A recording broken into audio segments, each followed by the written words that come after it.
Humanity has hundreds of stories regarding the creation of the universe, the history of the planet, and the birth of mankind.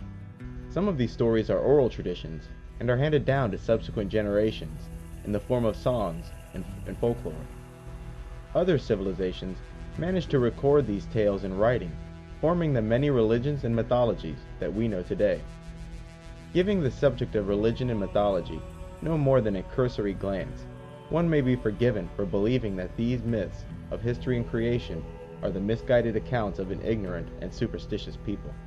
Truly, the stories of myth are easy to dismiss. Modern man has, for the most part, accepted the assertions of psychologists regarding these ancient tales. The gatekeepers of psychology, men like Sigmund Freud and Carl Jung, have suggested that the stories told by ancient man are no more than the symbolic retellings of a conflict occurring in the psyche of the individual. They reason that the gods of ancient man are no more than different aspects of the self. For example, each mythology seems to have at least one good god and one trickster or villain god, and these two gods represent the internal and external battle of good versus evil within the heart of every individual. With the wild tales of mythology being food for the incredulous and often describing impossible happenings, this view of mythology is understandable. This interpretation of mythology, that mythology is no more than the embodiment of an individual's and society's inner struggles, is echoed in the universities, Discovery Channel specials, and everything in between. But there is something missing from this explanation. The gaping hole in this reasoning comes from the incredible consistencies woven into man's many creation stories. These consistencies are so numerous and remarkable that they invite the curious mind to explore them, if for no other reason than to explain the similarities away. Since the internal conflict in the hearts and minds of man can be symbolized by any implements, and since each mythology is retold in a way peculiar to that civilization, it's curious that ancient man would still tell a collective story regarding creation and history. The most well-known and prototypical of these creation stories comes from the Bible. In the first book of the Bible, God creates the universe, earth, animals, and humanity in 6 days, resting on the seventh day. The first two humans, named Adam and Eve, were given a paradisical land called the Garden of Eden. It is at this point a character called the Serpent, who is unambiguously described as the enemy of God, tricks Eve into eating the fruit from the tree that the Most High God forbade.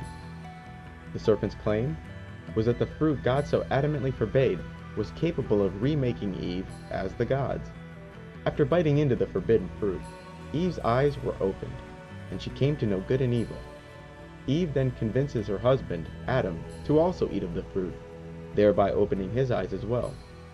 When God discovered what the primal couple and the serpent had done, Adam and Eve were banished from paradise. Adam and Eve leave the garden and begin having children to the east. As humankind began to multiply, the serpent, also called the sons of God, began to lust after human women, and soon began to procreate with our race.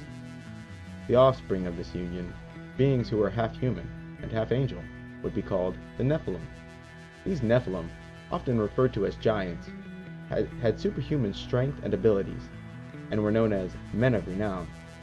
This early civilization, which included fallen angels, Nephilim, and humans, became increasingly wicked. After our wickedness reached a boiling point, God could no longer restrain his angry hand. So he alerts a righteous man named Noah that he is soon to destroy the world in a flood, and that Noah's family should begin straight away building a large boat so that he and his family may survive the earth's coming inundation. What's more, Noah was told to bring 2 of every animal so that earth may be repopulated after the flood waters subside. The vast majority of angels, Nephilim, and mankind were killed in this flood, which lasted for 40 days. Before the waters subsided, Noah released a raven from the ark to discover whether dry land was yet peaking above the waters. But it only flew back and forth. Next, Noah released a dove into the air, and the bird returned with an olive branch, indicating to Noah that there was indeed land nearby. With the waters subsiding, the ark would come to rest on a mountain named Ararat. Noah, his family, and the animals exited the ark and once more began to replenish the earth. After the descendants of Noah successfully repopulate the earth, they again lose God's favor. Instead of dispersing and filling every quarter of the planet, they concentrate in a land called Babylonia. The king of Babylonia, Nimrod, endeavored to build a tower that could reach heaven. This is the famous Tower of Babel. God, who is enraged by Nimrod's presumption and arrogance, takes matters into his own hands by confusing the languages of Nimrod's workforce. The Babylonian kingdom is instantly cast into disorder as its inhabitants no longer speak a single language. This act of confusing the languages accomplished God's original intent for humanity because it caused humanity to finally split up and occupy the whole earth and, most importantly, not reach heaven. Although Bible stories are the most well known, especially in the West, they are not the first and they are not unique.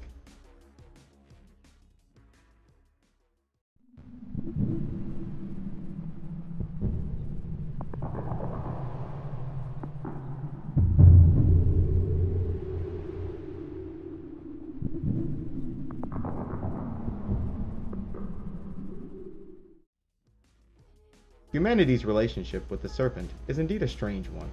The nature of the reptile is alien to our own, so humans have a natural aversion to reptiles. Humans are characterized by both the cold-blooded way of the reptile and compassionate sympathies that violate our sense of self-preservation and seem to stem from a mystical place in the soul. And if a human were forced to choose between the death of a reptile and the death of a mammal, he or she would most probably consign that serpent to death rather than the likes of a bunny rabbit. So it's quite curious that humans have, for so many thousands of years, revered the serpent and frequently associated it with the gods. There's hardly a single point on the globe or in history whose local population did not associate the gods with serpents and dragons. In the Bible, the serpent is often spoken of as the enemy of God. And in one case, the Bible refers to Satan as that old serpent. Even though the whole of the Bible identifies the serpent with evil, even Jesus was heard saying, "Be as harmless as doves and as wise as serpents." The problem with this statement taken literally is that reptiles aren't exactly the geniuses of the animal kingdom. Warm-blooded animals are, on the average, more intelligent than reptiles. Considering the serpent to be a creature of wisdom is an interesting choice, considering that the serpent is mostly instinctual. Egypt, a civilization dating back to 2500 BC, allegedly, also has a pantheon of gods associated with the serpent. In fact, it is nearly unheard of for an Egyptian god to be depicted without a serpent. Even the pharaohs of Egypt wore a uraeus on their headpiece. The uraeus was a serpent, which symbolized the immortals. Gods of Greek mythology are likewise associated and often depicted with snakes. Meanwhile, here in the New World, the mythologies of the Mayans, Aztecs, Incas, and Native Americans is replete with serpent symbolism. Hinduism, the prevailing religion of India, is yet another religion whose gods are consistently associated with snakes. In China and the whole of the Orient, the immortal gods are connected to or described as dragons and serpents. In Islam, the serpent is associated with Satan and demons. In Voodoo, the gods are again associated with serpents. Reptile gods are seen as far east as the Pacific Islands. No matter what place or age we examine, serpents provide a central theme in that region's mythological tales. Serpents are also repeatedly associated with villains.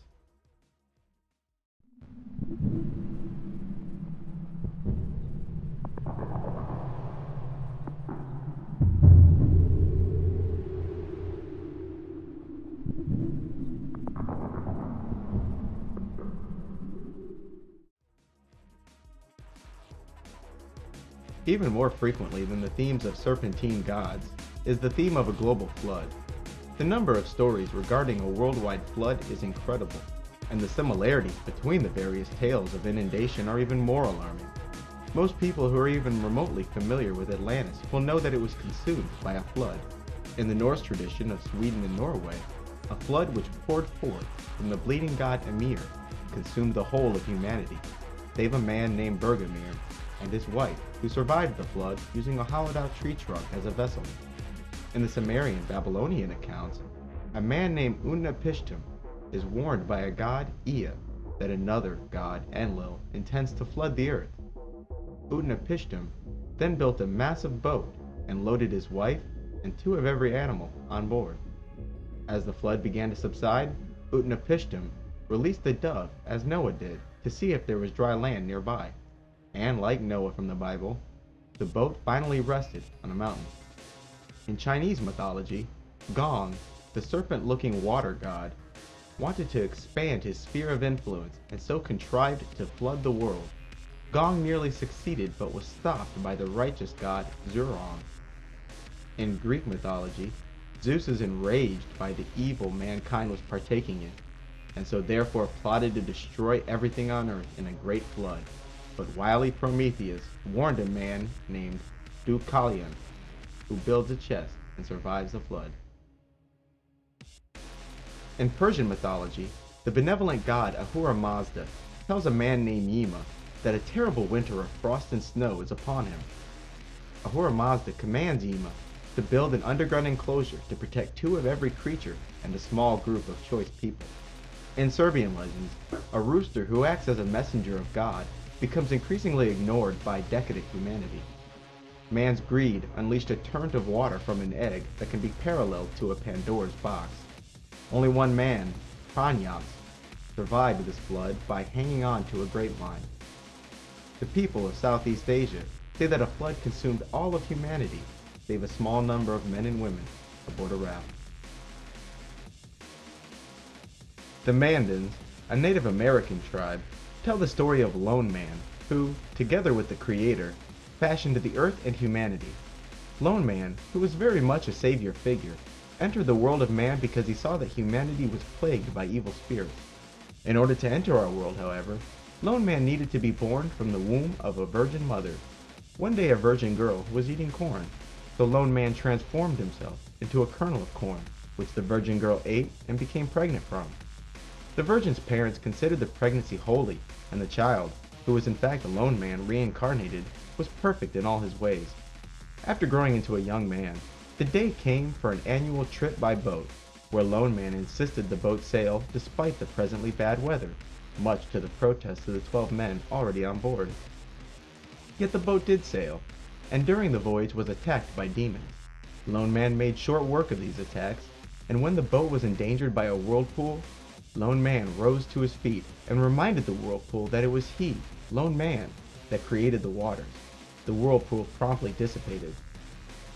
One day, Lone Man arrived to an island, proclaiming that a flood was soon to destroy the earth, and that a fortress must be built at the center of the village. He promised to return one day, and after leaving the village, the flood waters did come, which protected those who believed him. It's important to note that this tale of a chosen one who travels with 12 guys predates the arrival of Europeans to North America. In the African myth from the Mande people of Mali, an evil god named Pemba fell from heaven and was barred from returning because he stole male seeds from God. Pemba spread tainted seeds, born from incest, upon the ground. Pharaoh, his righteous twin brother that dwelt in heaven and took the form of a fish, was forced to sacrifice himself for Pemba's sin. His body was cut into 60 pieces, and the pieces formed trees which spread across the earth. Trees are, according to the Mande people, symbols of resurrection. The Most High God brought Pharaoh back to life and sent him to earth in human form aboard an ark. The ark, which landed on Mount Corolla, was of course loaded with a small group of humans and 2 of every animal. The Incas of Peru tell the story of a creator god named Viracocha, who created the world that was populated by giants he carved from stone. These giants were terribly disobedient and disorderly, and Viracocha destroyed this race of giants with a massive flood. The Hindu tradition of India, like countless others, often describes gods as taking human form and incarnating on earth. The many incarnations of Vishnu upon the earth are certainly modeled after and considered to be a savior figure. The first incarnation of the benevolent god Vishnu arrived to earth in the form of a fish and warned a man named Manu of a coming flood. The fish informed Manu to build a massive ark which, needless to say, saved Manu's life. In the Aztec mythologies of Mexico, only two humans survive a massive flood. Xochcochtli and his wife, Xochiquetzal, survived the great inundation in a boat they were told to construct prior to the flood. After the subsiding of the flood waters, their boat came to rest on a tall mountain. In yet another Central American tradition, that of a tribe called the Mexicanaics, the god Tezcatlipoca desired to destroy all of mankind. This god, however, schemed to spare a small group of humans to repopulate the planet after the coming flood. So he spared a man named Tezpi, his wife, and their family in a large boat which, as usual, they were told to build and subsequently load with various animals. As the flood waters began to diminish, Tezpi sent out a vulture to assess whether the boat could be disembarked. The vulture did not return, nor did some of the other birds Tezpi released. Finally, he released a hummingbird, which did return with a branch in its mouth, confirming for Tezpi the presence of dry land. Tezpi, his family, and a multitude of animals depart from the ship and repopulate the earth. In the Popol Vuh, the sacred stories of the Mayans, the great god created humans by carving them from wood, but soon humanity lost the grace of the Creator because they had forgotten him. So he sent a huge flood to consume disobedient humanity.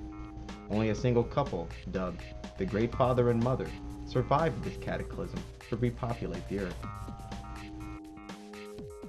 The Chibcha people of Colombia tell the story of a man named Bochica, who came upon them long ago. He was an old man of a different race from the Chibchas and sported a long, thick beard.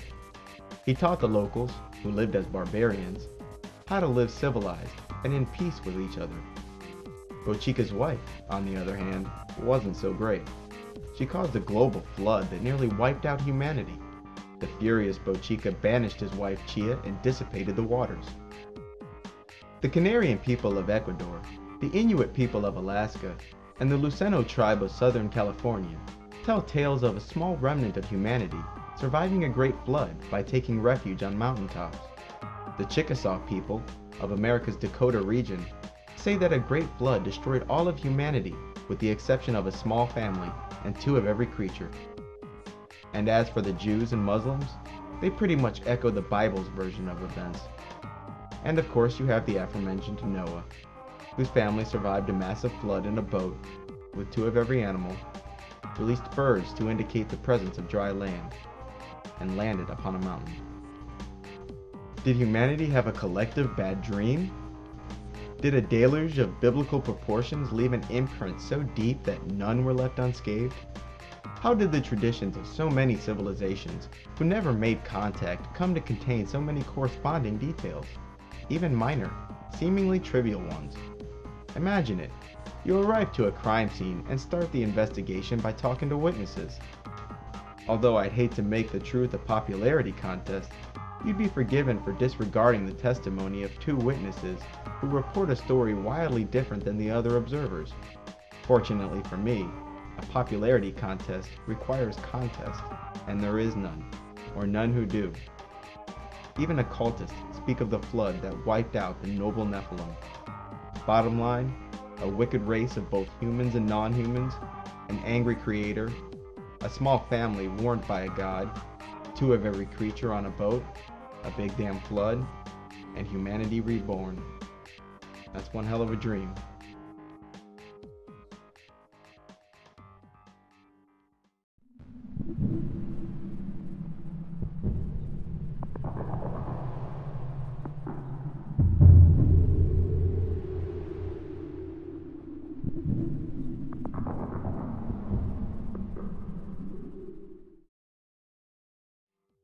Another recurring theme throughout the mythologies is man's loss of paradise.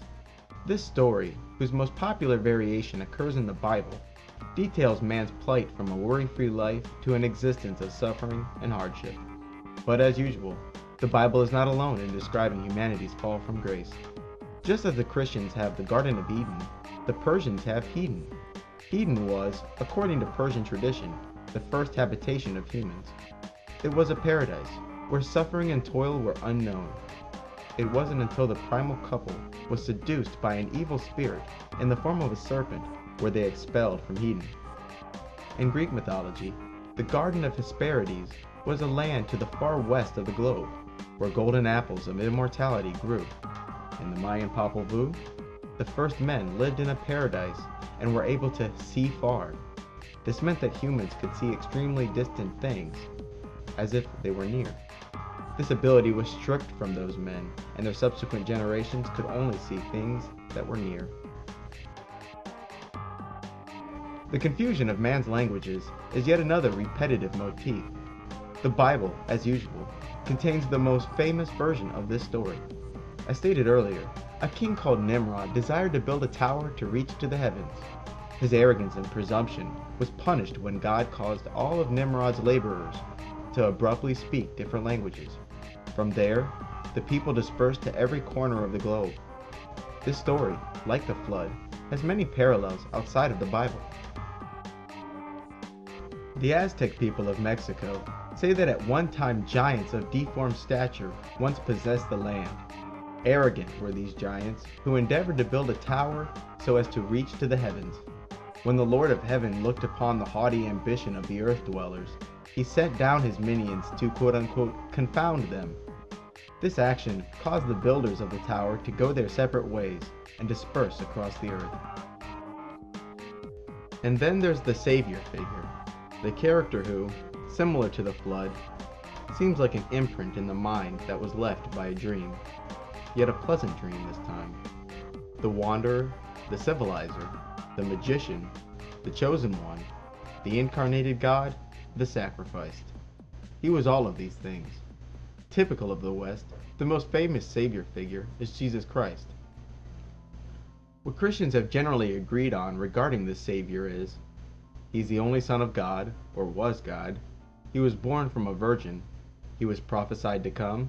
He would, in the latter part of his life, travel around with 12 apostles, teaching goodness and performing miracles. He would later, quote-unquote, die for our sins by being nailed to a wooden cross. His body was placed in a cave and, after 3 days, his body disappeared and returned to heaven. In heaven he resides to this day, promising to return and rule for 1,000 years, and afterwards he will live forevermore with God. The Hindus have many incarnations of the Most High God, Vishnu. Vishnu, who resides in heaven, came upon man in many forms, and these forms are called avatars. An avatar is essentially a god in the flesh. For example, Krishna, one of the 10 avatars of Vishnu, was born from the womb of a human woman in order to fight the demons that plagued humanity. The first incarnation of Vishnu was that of a fish man. 9 incarnations of Vishnu have already arrived, whereas the 10th avatar will arrive to earth during the end of the world, riding a white horse and fighting for righteousness. There is a similar account in the Bible where a character who fights for justice and rides a white horse will arrive during the end times. The aforementioned Bochica, a character from the mythology of Central Colombia, was also a civilizer. According to the natives, Bochica was of a different race, but still human. He taught the locals to build huts and live in peace amongst each other. After the flood, he taught the people the secrets of agriculture and construction, instituted sun worship, and then departed. The Incan people of Peru speak of the previously discussed Viracocha. This name, Viracocha, was given to both the miracle-working savior and the group that was with him. According to the Inca, a day came after the flood when their people were approached by a teacher and healer they would come to call Viracocha. He cured the sick, healed the blind, taught man how to live in peace and love, and even gave more scientific instruction regarding agriculture and architecture. This character worked miracles like moving mountains and made streams of fresh water flow. He addressed the locals as his children and spoke the local tongue better than the natives. Viracocha would part company with the Inca by sailing across the sea, promising to return. His physical description was that of a white man, past middle age, blue eyes, a long cloak reaching to his knees, and a full, gray beard. In some variations, Viracocha was called the Nupa, who was killed by a group of jealous conspirators, and whose body was placed on a boat and cast into Lake Titicaca. Instead of drifting away slowly, the boat sailed away rapidly and out of sight. Then you have the Egyptian god Osiris. Like Jesus, Osiris is associated with goodness and resurrection. He, like Viracocha, was a civilizer. Despite the fact that Osiris is not the most ancient of the Egyptian gods, he was still proclaimed to be the Lord of the universe at the moment of his birth. Osiris came upon the Egyptian people bearing gifts of knowledge and love. This civilizer established Egypt's first legal code and abolished cannibalism and human sacrifice. Osiris then left Egypt, traveling around the world teaching and civilizing the people of other kingdoms and races. He did not use his powers to force people, but instead preferred gentle persuasion. After returning to Egypt, Osiris was conspired against by his evil brother Set and 72 accomplices. Set murdered his brother Osiris by locking him into a coffin and throwing it into the Nile River. Instead of sinking into the depths of the Nile River forever, which was the intention and expectation of the conspirators, the coffin sailed away rapidly. Set would eventually discover the coffin containing the body of his brother Osiris in a hidden place. Infuriated that his brother survived, in a sense, Set cut Osiris's body into 14 parts and scattered the pieces, seeing to it that his brother would forever remain out of his midst. Isis, a goddess who was both Osiris's wife and sister, which is common in mythology, brought her husband back to life by locating and recombining his scattered parts with sorcery. She failed to find the phallus or penis of Osiris, however, and was forced to substitute one made of gold. After this, Osiris would not live long and was soon dead once more, but it was said that he periodically reappears among humans. The ancient Mesopotamians, in present-day Iraq, have a civilizer of their own who they called Onus. This being was amphibious, but spoke human languages with ease. Onus would emerge out of the water, teaching and giving instruction to humans. He taught people writing, the sciences, the arts, architecture, and agriculture. He is often depicted as a man with the scales of a fish. And let's not forget Lone Man, the savior figure of the Mandan people. Lone Man, like Jesus, was born of a virgin, settled turbulent waters while aboard a boat, and was perfect in all his ways. And finally you have the god Pharaoh, from the tales of the people of Mali. Pharaoh, as stated before, transformed himself into a fish, and eventually sacrificed himself to undo the sins of his terrible and evil brother Pembe. And Pharaoh, like our Osiris, was cut into pieces and scattered. I have often wondered what Christians mean when they say that Jesus died for our sins, and his death represented a great sacrifice that somehow redeemed my soul. Listening to Christians explain how that actually works is usually amusing, and always results in a comical, unsatisfactory answer. To live in heaven, spend 33 years on earth, be murdered on a cross, 3 days in the underworld, and back up to heaven for all eternity does not constitute saving my soul, nor even a sacrifice. Jesus living a long life of pain and toil instead of a short 33 years, and then going to heaven, is more of a sacrifice, but because he still goes to heaven, I can't envision what those extra decades of his life have to do with my soul. Far from blinking out of existence after dying on the cross, which would indeed represent a sacrifice, he instead had a get-out-of-jail-free card and a one-way ticket back to heaven. Even the story of his life on earth is a bit broken. Jesus, as a child, was intensely curious and full of wonder.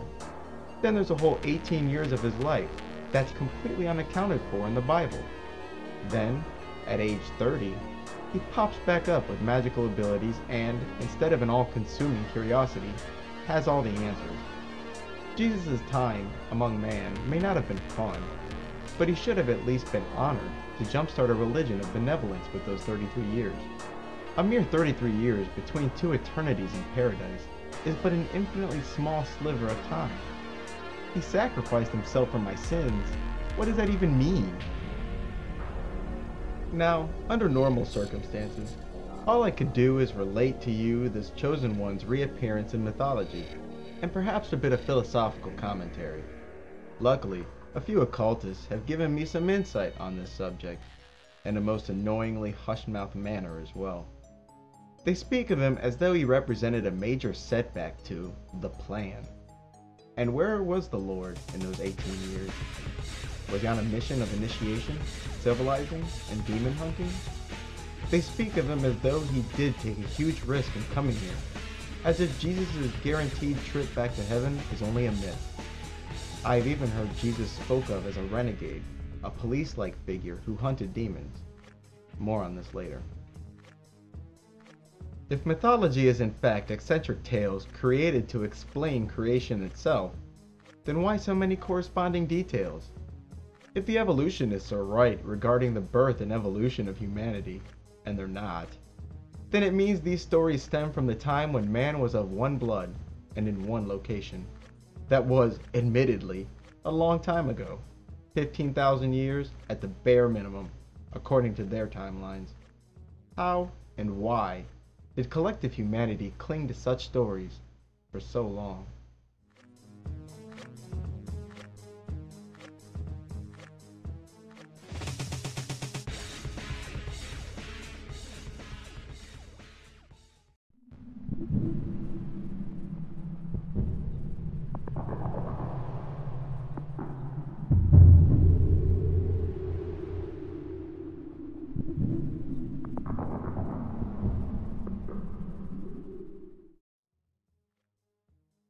Mythological stories are loaded with fanciful and often racy imagery, characters, and storylines. The comings and goings of the gods seem more akin to the machinations of a drunk poet, rather than a true record of history. It's easy to see how men like Freud came to their conclusions about mythology, being nothing more than stories that symbolically represent the inner and outer struggles of the individual. There is yet another source of confusion that pervades some mythologies, and that confusion is born from multiple names and titles associated with a single god. For example, the Egyptian goddess Hathor is associated with two other goddesses, Isis and Bast. Sometimes Hathor is spoke of as the mother of Horus, which would mean Hathor and Isis were the same entity.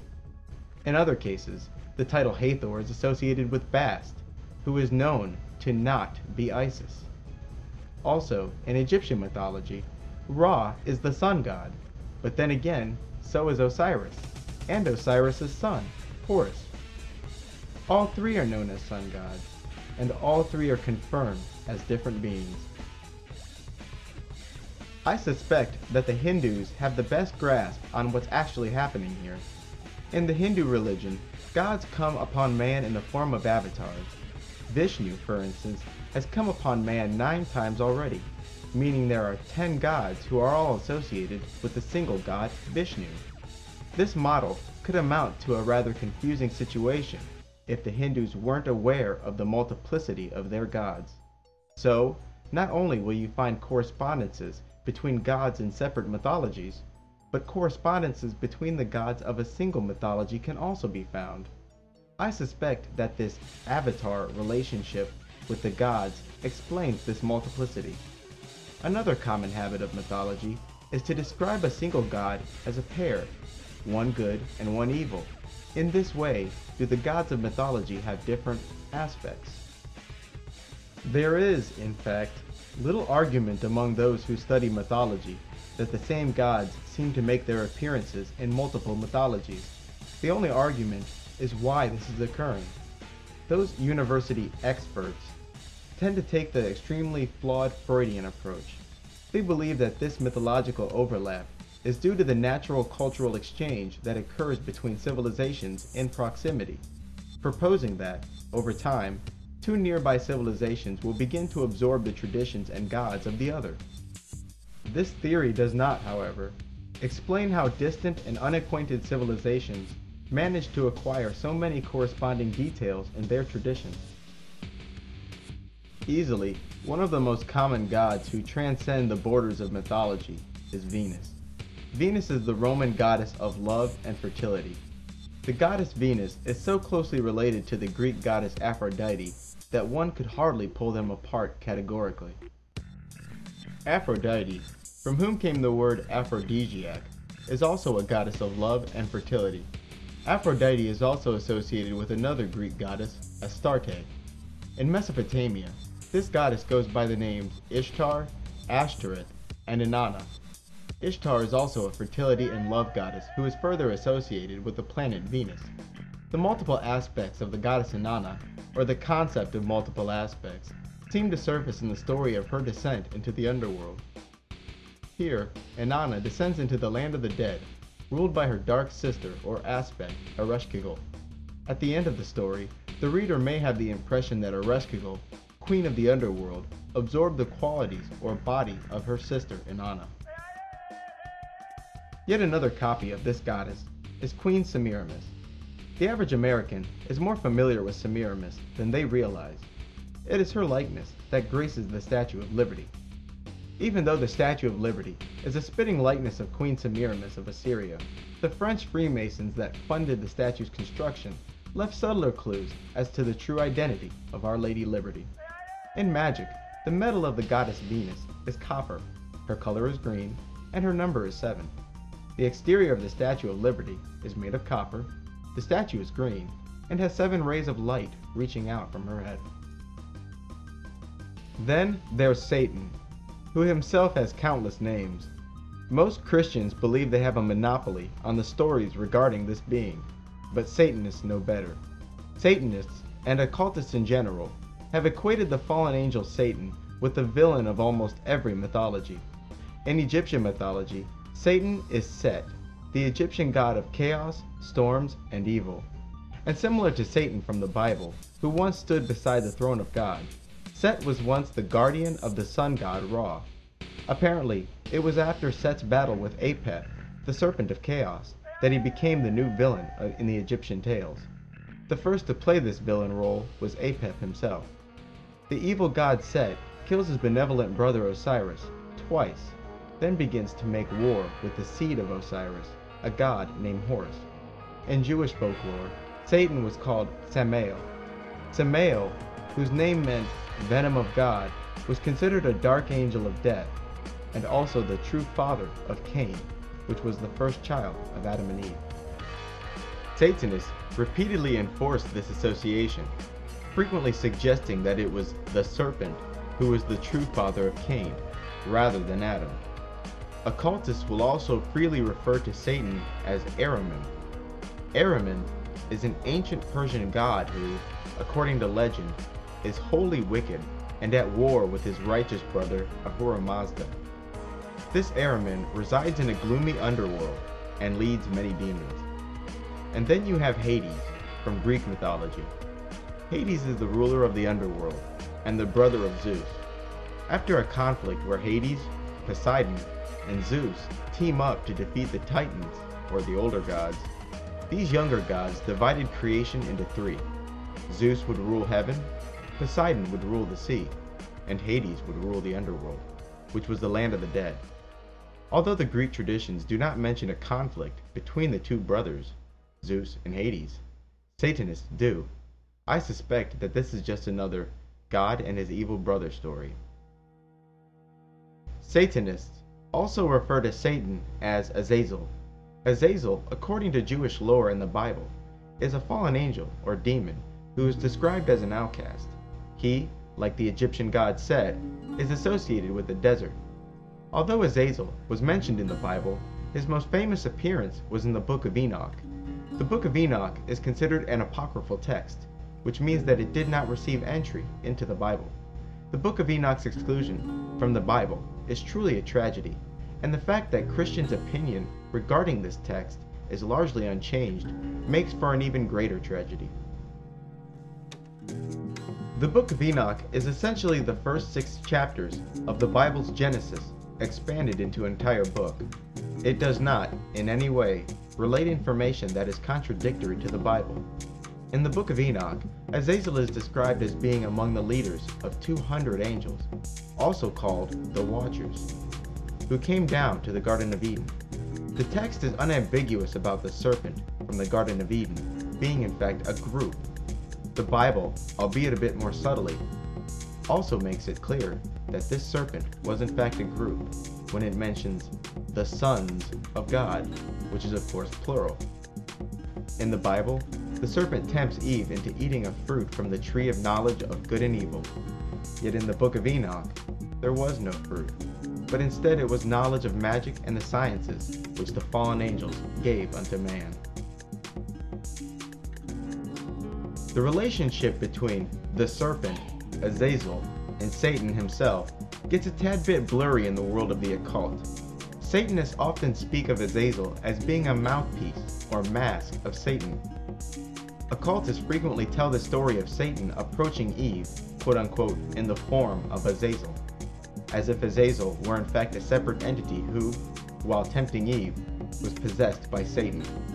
This follows the Avatar model, where multiple gods are related to a single god and vice versa. After giving man magical knowledge that was forbidden by God, and mating with human women, the Book of Enoch describes the fallen angels and their offspring, and almost all of humanity, destroyed by a flood whose cause was divine. Black magicians, to this day, revere Azazel and the rest as heroes for bringing the flame of magic and transformation to humanity. This story of God's enemy who, against the wishes of God, gives fire to mankind is also echoed in Greek mythology. Black magicians often equate Azazel from the Book of Enoch with Lucifer and the Greek god Prometheus. The reason is that Prometheus, against the wishes of Zeus, stole fire from the gods and gave it to humanity. Zeus, the furious god of Mount Olympus, punishes Prometheus by binding him to a rock and commanding an eagle to peck away at his liver, which regenerated every day. Prometheus is depicted as incredibly intelligent, deceptive, and rebellious. Prometheus, Azazel, Lucifer, the torchbearer, the lightbringer. The flame or torch of the Olympics and its corresponding tradition is a commemoration of Prometheus' theft of fire from Zeus. The Statue of Liberty, whose likeness is based on the goddess Ishtar, who is said to have fallen with Azazel, also bears the torch of illumination. This flame is a direct reference to magical knowledge and self-deification through magical means. It is important not to mistake this Azazel and those who were with him for the traveling civilizer spoke of earlier. The fallen angels of Eden taught humanity much magic and did not have the support of the Most High God. Our humble civilizer, on the other hand, spoke of morals and the sciences while never teaching magic, and he also had the support of the Most High God.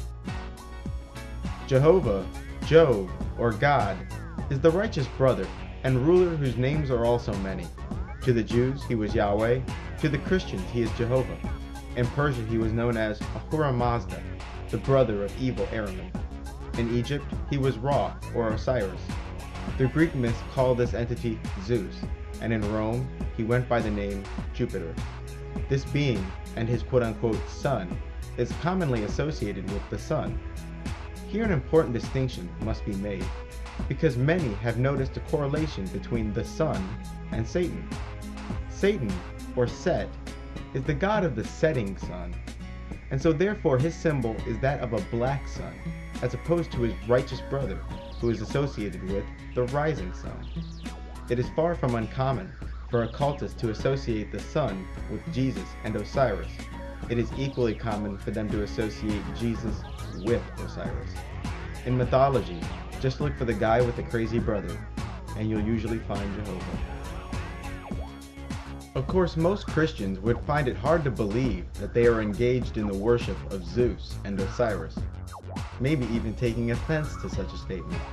Their God, the God of Israel, could never be compared to the Greek god Zeus. We're talking about God here, not a promiscuous cartoon character who throws lightning bolts. But your own Bible does indeed spell out the truth of the matter. In the book of Revelation, chapter 9, verse 11, we read, "And they had a king over them, which is the angel of the bottomless pit, whose name in the Hebrew tongue is Abaddon, but in the Greek tongue hath his name Apollyon." In this verse we read that the locusts, which appears to be a reference to an army of demons, have a king over them who is an angel. This angel, along with an army of locusts, arrives from an extra-dimensional place called the bottomless pit. The verse also states that this angel has names in the mythologies of the neighboring peoples. The Jews call this angel Abaddon, and the Greeks call this angel Apollyon. But Apollyon is what the ancient Greeks called Apollo, a sun god of Greek mythology. What the Bible has done is verified, at least in the eyes of Christians and Muslims, the actual existence of a god from the Greek pantheon. Is it likely that Apollo is the only Greek god that actually exists? Probably not. What's more likely is that many, if not all, the characters from the Bible have corresponding names in Greek mythology. But even though the characters correspond, the perspective of villains and heroes appears to have been inverted, as though retold through the eyes of a modern-day Satanist. In Greek mythology, Zeus is the tyrant lord of Mount Olympus, who is promiscuous, jealous, and a rapist, whereas Prometheus, who is also Azazel and Lucifer, is the creator and champion of mankind, highly intelligent, and can easily deceive Zeus.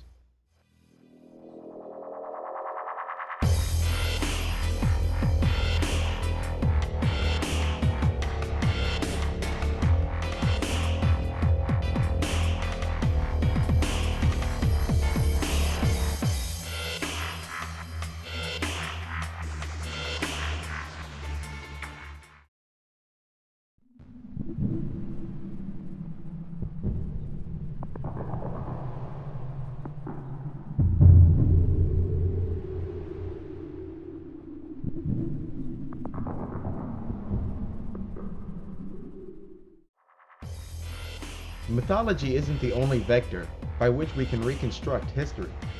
Evidence of a more temporal form exists for those whose tastes are more technical. This evidence involves the manner in which ancient civilizations rose and fell. It also involves what and how much ancient man knew, and when he came to know it. Ancient man, predictably, attributed their knowledge to the teachings of the gods. To modern scholars, this explanation as to where ancient man received his knowledge of architecture, agriculture, and astronomy is largely unsatisfactory. But it appears that the ancients' explanation was no more of a cop-out than the explanations of today's university scholars, who label everything that doesn't exist within their theory as a mystery. When it comes to the more tangible forms of evidence, Exhibit A would be the ultra-accurate map of antiquity. Map-making, or cartography, is far more difficult than intuition would suggest, and the days when maps were wildly inaccurate are all but forgotten. With today's satellites, cameras, and aircraft, producing an accurate map of a particular region is as easy as taking a photo. But in ancient times, without the advantage of modern technology, drawing up an accurate map of a given region was nearly impossible. The problem lied in the fact that the mapmaker had no way of knowing precisely where he was. This meant that determining the true distance between 2 points was difficult, and this resulted in a map of disproportional dimensions. Another hindrance to producing an accurate map is Earth's natural curvature. Because of paper's cost and portability, it's understandable that people would be inclined to draw maps on paper. Paper is, however, a flat two-dimensional surface, whereas the Earth is a three-dimensional curve. This means that even with the best of equipment, a paper map could never properly represent the surface of the planet. For example, looking at a modern map of the globe, one will notice that Greenland, the massive, frosty island between Canada and England, will appear disproportionately large and may even compare to the continental United States in size. Greenland is not the size of the continental United States, but on a flat map of the world, the regions near the North and the South Pole appear stretched. Although there are projections that could avoid such stretching, no two-dimensional surface could ever properly imitate a three-dimensional surface. With all the complications involved with ancient mapmaking, it is indeed curious that maps of modern accuracy existed greater than 500 years ago. The first of these wonders is the Piri Reis world map, which was compiled in 1513 by the Turkish admiral Piri Reis. The map, according to Piri Reis, was compiled from a number of pre-existing maps which he described as quite ancient. For centuries, it it appeared that the Piri-Reis map was terribly incorrect in its depiction of the shape and size of Antarctica. In 1949, however, a joint British and Swedish expedition set out to survey Antarctica and ascertain what the southern continent looks like below the ice. Later, in the early 1960s, it was noticed by a man named Charles Hapgood that the Piri-Reis map depicted the Atlantic chunk of Antarctica, not as it is in modern times, but instead showed its profile before it was enveloped in ice. The paradox is that, according to Orthodox history, Antarctica has been frozen over for 6,000 years, at the very least. Piri-Reis readily admitted that his map was in fact a compilation of pre-existing maps. So how did those previous cartographers manage to accurately describe Antarctica's true shape beneath the surface of its ice? With Antarctica having been first discovered in 1820, allegedly, why did these early map makers describe the continent of Antarctica at all? Another world map, compiled by the cartographer Orontius Phineas in 1531, not only depicts Antarctica's true form beneath the ice, but it also illustrates where particular mountain ranges and rivers would be. Stranger still is the map's incredible accuracy regarding Antarctica's location relative to the southern tips of Africa and South America. How was an accurate map of Antarctica, including her location, hinterlands, and true form beneath the surface of the ice, drawn up 300 years before Antarctica was supposed to have been discovered? There are other maps that include Antarctica, aside from the Reis and Phineas maps, before the continent was first spotted. These maps too are admittedly compilations of far older maps. As stated earlier, making maps is no easy task. It requires surveying equipment and advanced mathematics.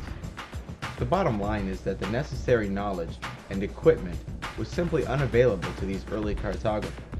So where did the inspiration for these maps originate?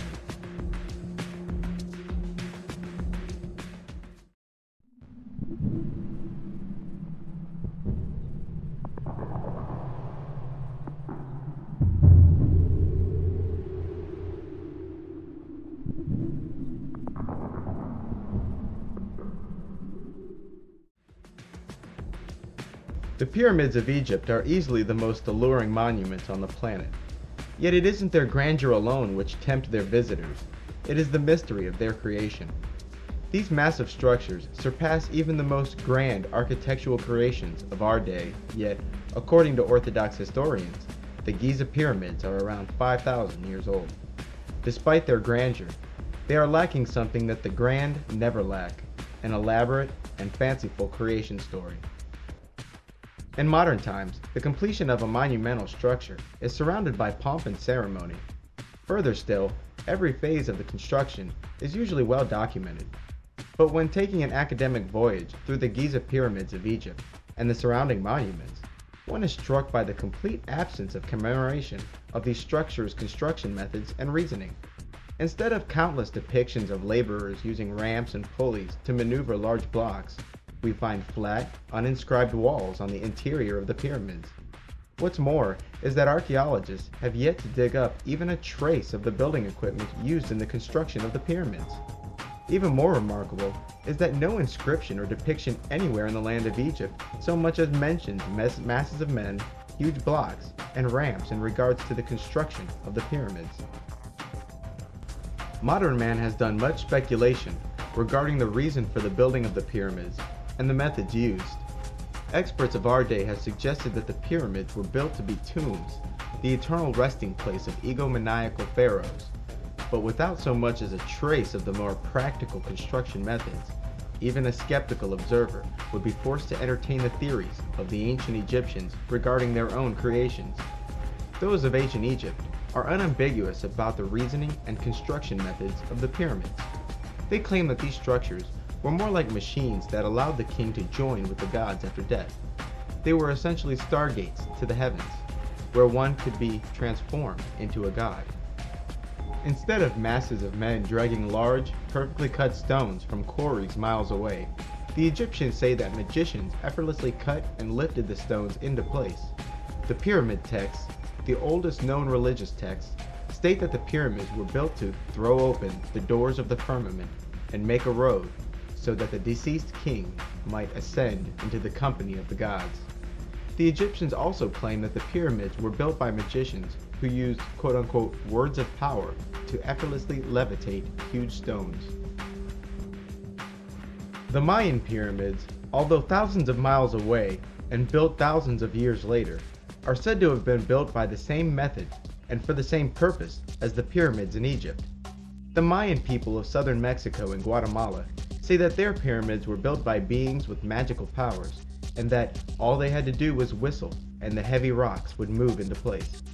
The Incan people, far south of the Mayans, claim that the massive stones used to build their great structures was carried through the air to the sound of a trumpet.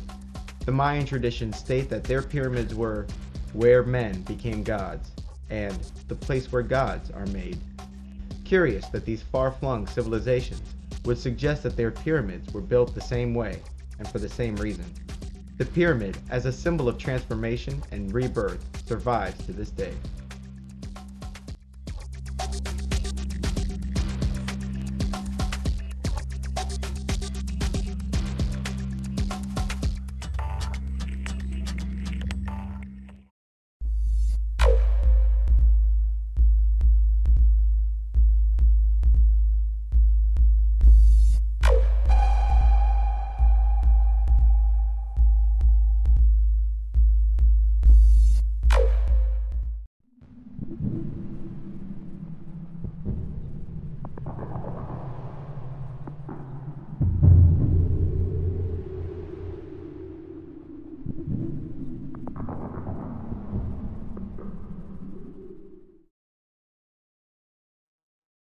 The universe has proven to be quite the onion. Its simple exterior betrays the senses. What science has called truths of the universe is in fact an ever-changing list of theories, each being no more than shades of gray closer to truth than the last. This is not, however, saying that anything but the ultimate truth is useless.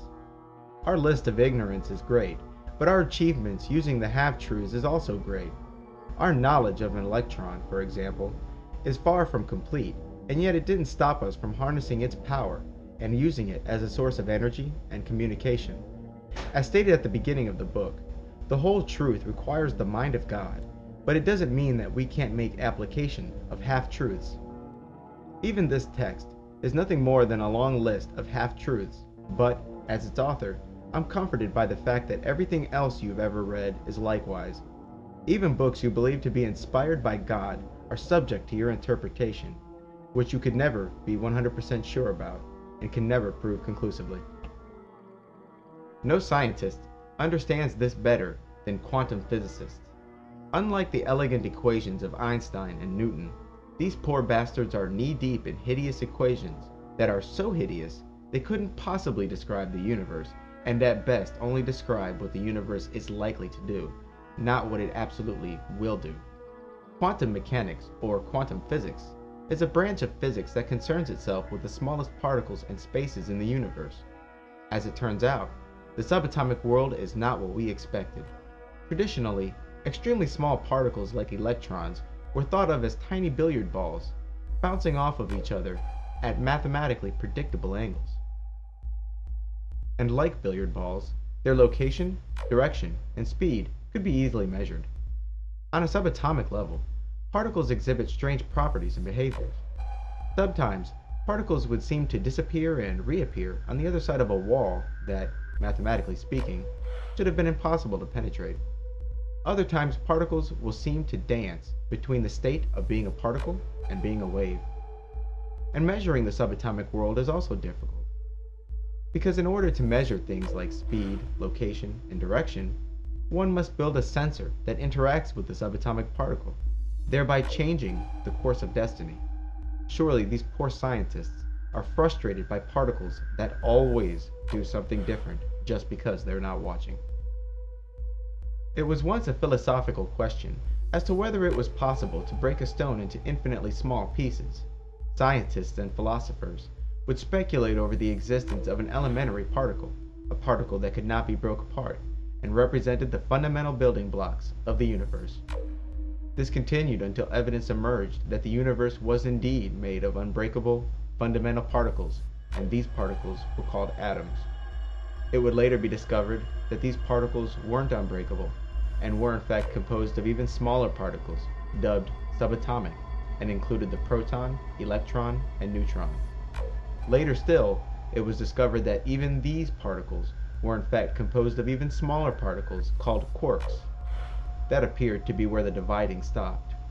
Regardless of whether these quarks are indeed the smallest particles, scientists have been forced to conclude that the universe is made out of some kind of elementary particle. But the subatomic world wasn't done violating the rational mind of these poor researchers. As it turns out, even the nature of space and time had its peculiarities. Space and time were thought of as mediums that these elementary particles existed in, and up until the beginning of the 20th century, scientists were spared the grief of having to think of time and space as particles. But eventually came the day when scientists were forced to ponder nearly the same question that had plagued them centuries prior. Can time and space be broken into infinitely small parts? Can I nudge an object an infinitely small distance from where it once was? Can I measure the length of time between two events in infinitely small units? Can I break an inch or minute into as many pieces as I want? Do objects glide through space and time, or do they quote-unquote tick? After much reluctance, scientists were forced to admit that space and time also existed as elementary units, and these extremely small units were called Planck units. A Planck length represents the smallest length of space any object can move. So instead of particles gliding gracefully through space, they instead tick through space. This means that they essentially disappear and reappear one Planck length ahead in the direction that they were moving.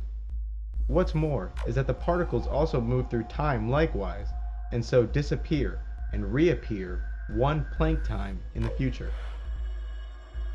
Adding insult to injury, scientists are still unable to gracefully unify the separate forces of nature: gravity, magnetism, and the nuclear forces. These forces, once exclusively thought of as curves in space, are now spoke of in terms of particles as well: gravitons, photons, etc. Einstein envisioned gravity as no more than a warping in the shape of space that large objects create by their presence alone. Like a bowling ball placed at the center of a trampoline, a marble rolling on the surface of the trampoline will appear to be drawn to the bowling ball. Though it appears that the bowling ball has some kind of gravitational hold on the marble is only responding to the curvature of the trampoline fabric created by the bowling ball. As a result, the marble will begin to orbit the bowling ball in the center as a planet orbits a star. Today, quantum physicists speak of gravity as a real particle, a graviton, created by the bowling ball and felt by the marble, slowly drawing the marble closer to the bowling ball. I agree with Einstein's model, as opposed to the graviton model, because of how elegantly it explains changes in the passage of time and the complete lack of quote-unquote gravitational shadows. Even the Bible makes reference to the fabric of space. Countless Bible passages speak of the heavens as a fabric that can be stretched, torn, and folded in on itself. What's been the result of all this quantum confusion? Confusion.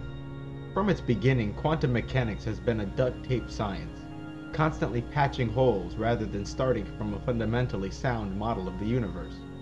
Today, the quantum physicist claims that one may not even know the true location, state, and speed of a particle. Consequently, they believe that the universe is loaded with random numbers, and therefore, like people, you may only know what the particle is likely to do, not what it will do. That's not science, that's superstition. The universe has proven itself to be mathematically perfect so far, and why would the world of the very small be any different? And where are these random numbers coming from anyway? The gods? A computer programmer knows a computer can't actually produce a random number, but instead can produce a series of numbers that appear random. Ancient man may have mistaken the locations of lightning strikes as being random, but the places lightning chooses to strike was never random, a fact we came to discover after we understood the nature of electricity. Ancient man may have mistaken storms and earthquakes as random, and perhaps angry gods, but the meteorologist and geologist knows better. At the latter part of his life, the greater scientific community considered Einstein washed up and obsolete because he simply refused to accept the idea that the universe is in any way random. Stating emphatically, God doesn't play dice. While the rest of the world accepted the universe's mystical nature, Einstein went to his deathbed trying to reconcile the microscopic and macroscopic worlds. In his heart, he knew that the truth of this apparent randomness was out there, and was probably as elegant as E=mc². Maybe Einstein would have done well by considering more than 4 dimensions in his deathbed equations.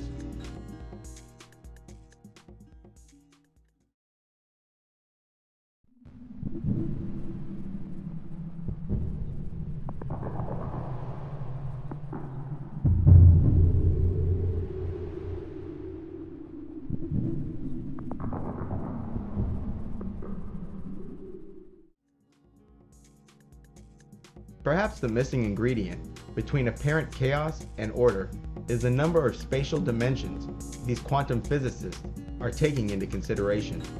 Perhaps the real question is, how many angles are there? For the greater part of the age of science, the number of dimensions was thought to be 4. The first, x, representing width. The second was y, representing height. The third was z, representing depth. And the fourth was t, representing time. Initially, it was thought that every object in the universe experienced time equally, but later it was discovered that time was just another direction of motion, which meant that tomorrow and yesterday are no different than left, right, up, and down. With time being just another direction to move in, and with every object in the universe moving in different speeds and directions, naturally, every object in the universe was experiencing time differently. For example, imagine 2 twins born on the same day. One twin is launched off the planet in a spaceship, and the other twin is kept here on Earth. Let's say that after accelerating for 1 month, the spaceship is moving away from the Earth at 99.9% the speed of light, which is 670 million miles per hour. It then slows down, turns around, and begins to trip back to Earth, eventually accelerating to the same speed. Upon returning to Earth 2 months after leaving, the twin exits the spacecraft to find that everything on the planet has aged 5 years. The twin who stayed on Earth is indeed 5 years older, and to him his brother was in space for 5 years. There's 5 years of new celebrities, 5 years of new geopolitical developments, and 5 years of new inventions and technologies. Not only can the twins debate over how long the trip lasted, 2 months or 5 years, but they can also debate over the total distance traveled. The twin who went on the trip, the stars, actually he never made it to one, will claim to have traveled a distance that is considerably less than the people on Earth said he traveled. The effect, that becomes quite measurable when considering things that are moving at high speeds, is called time dilation. This means that if you were to ask every subatomic particle in the universe how old the universe is, each would produce a slightly different answer, and none are lying.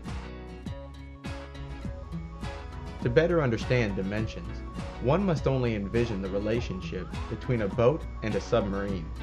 The boat lives in a 2-dimensional world, and its only choices are north, south, east, and west. South is only the opposite of north, and east is only the opposite of west. So in reality, a boat has only 2 angles of freedom. What's more is that other boats may not share the same space with each other. A submarine, on the other hand, exists in a 3-dimensional world. Like the boat, it can move north, south, east, and west, but unlike the boat, it can also move up and down. The air above is also a 3-dimensional space. A human, not being able to fly, has access to 2 dimensions and can only walk along the surface of the earth. A large wall, a river, or tall cliffs can spell the end of a journey on foot. But a bird has access to another dimension, up and down. It would not be impeded by a wall, or river, or cliff. Having access to another dimension, these terrain obstacles present no difficulty. Occultists often refer to the universe in terms of layers, or dimensions, often called worlds or spheres. Similar to those who live in high-rise buildings, We too live with beings who exist above and below us, and like those high-rise dwellers, we too are both separated and yet affected by the comings and goings of our neighbors.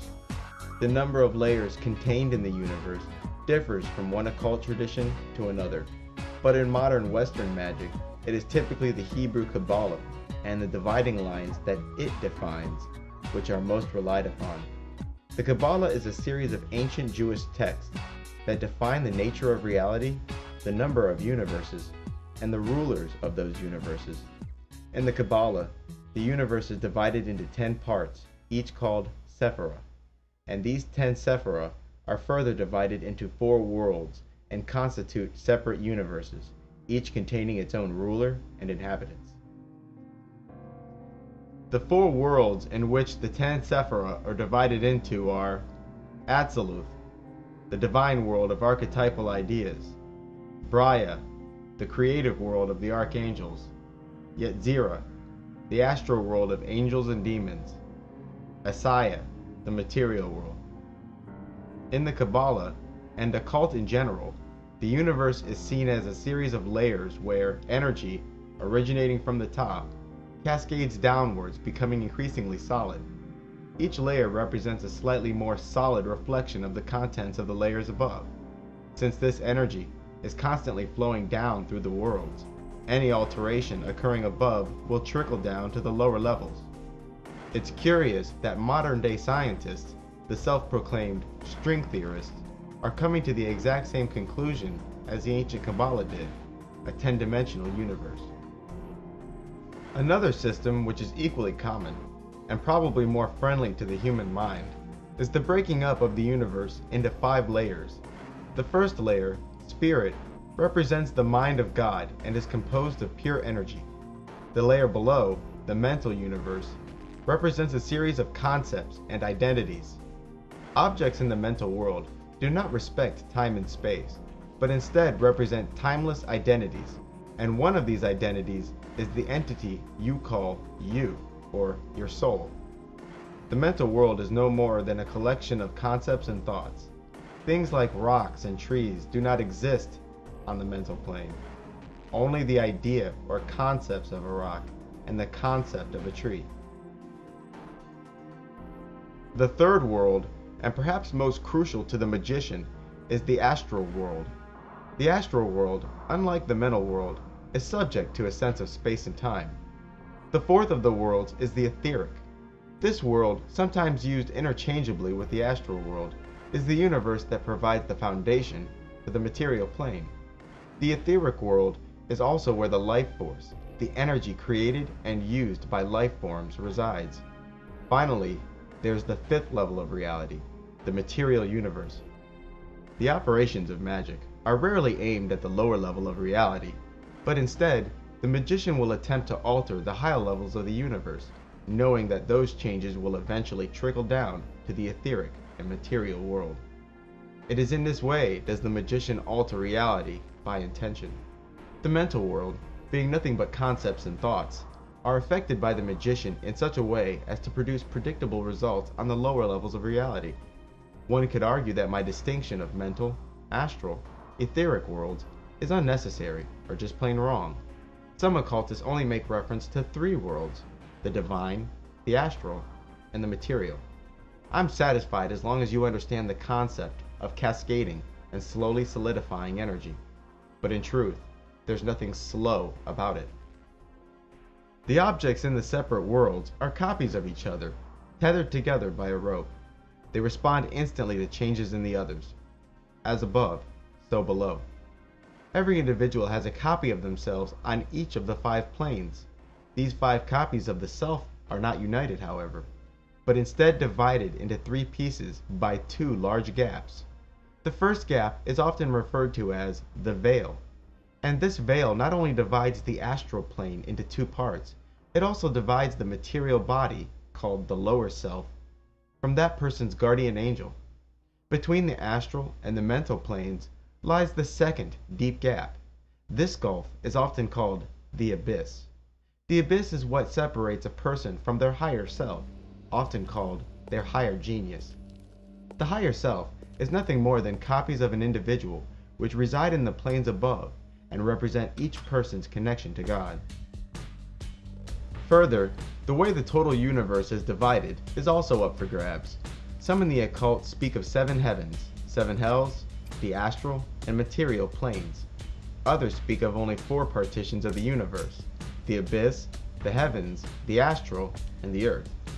Others still speak of 4 partitions: the infernal, heaven, the astral, and the material. The cross-sections that occultists have divided the universe differs, but there is general agreement regarding the function and nature of the separate worlds. The concepts of heaven and hell are usually thought of as exclusively Christian, but this is far from the truth. Every religion and mythology out there makes reference to the heavens, the earth, and the underworld.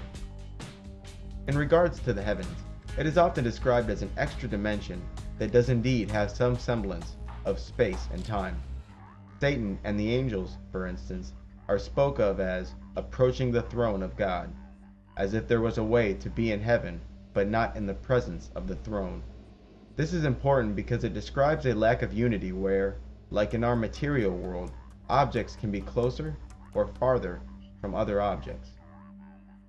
Obviously, there is some form of space and time in heaven, and proof of this lies in the fact that many of the stories about heaven related to us from the Bible, occult, and numerous mythologies include sequences of events and entities and objects both near and far.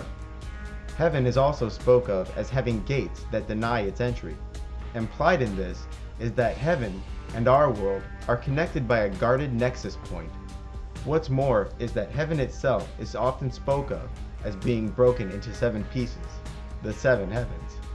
Each level of the heavens is ruled by an archangel, and in some cases, these heavens have been mistaken for earthly locations. For example, I've heard occultists, texts of the Christian Apocrypha, and Muslims speak of the Garden of Eden as a location that resides in the 3rd heaven as opposed to a terrestrial location.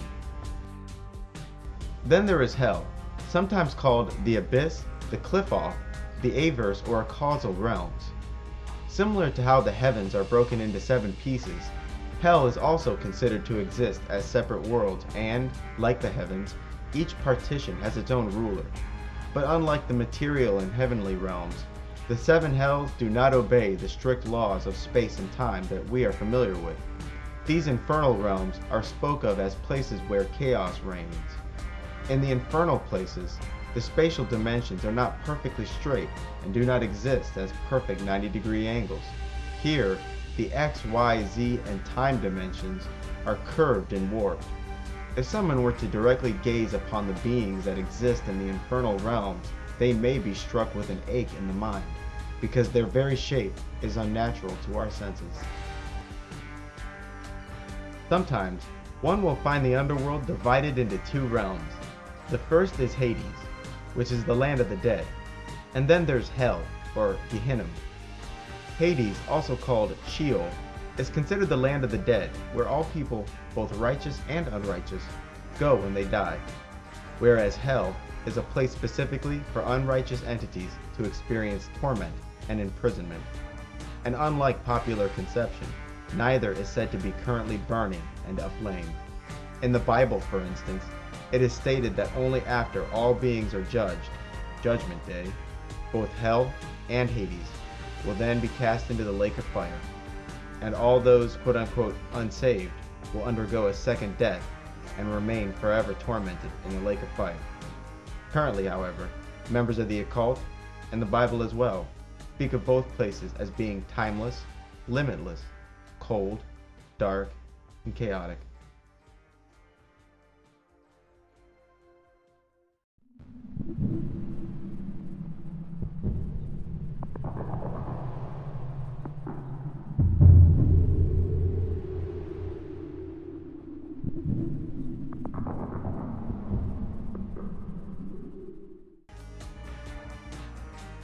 Occultists often tend to get a kick out of the way the average person interprets their dreams, and rightfully so.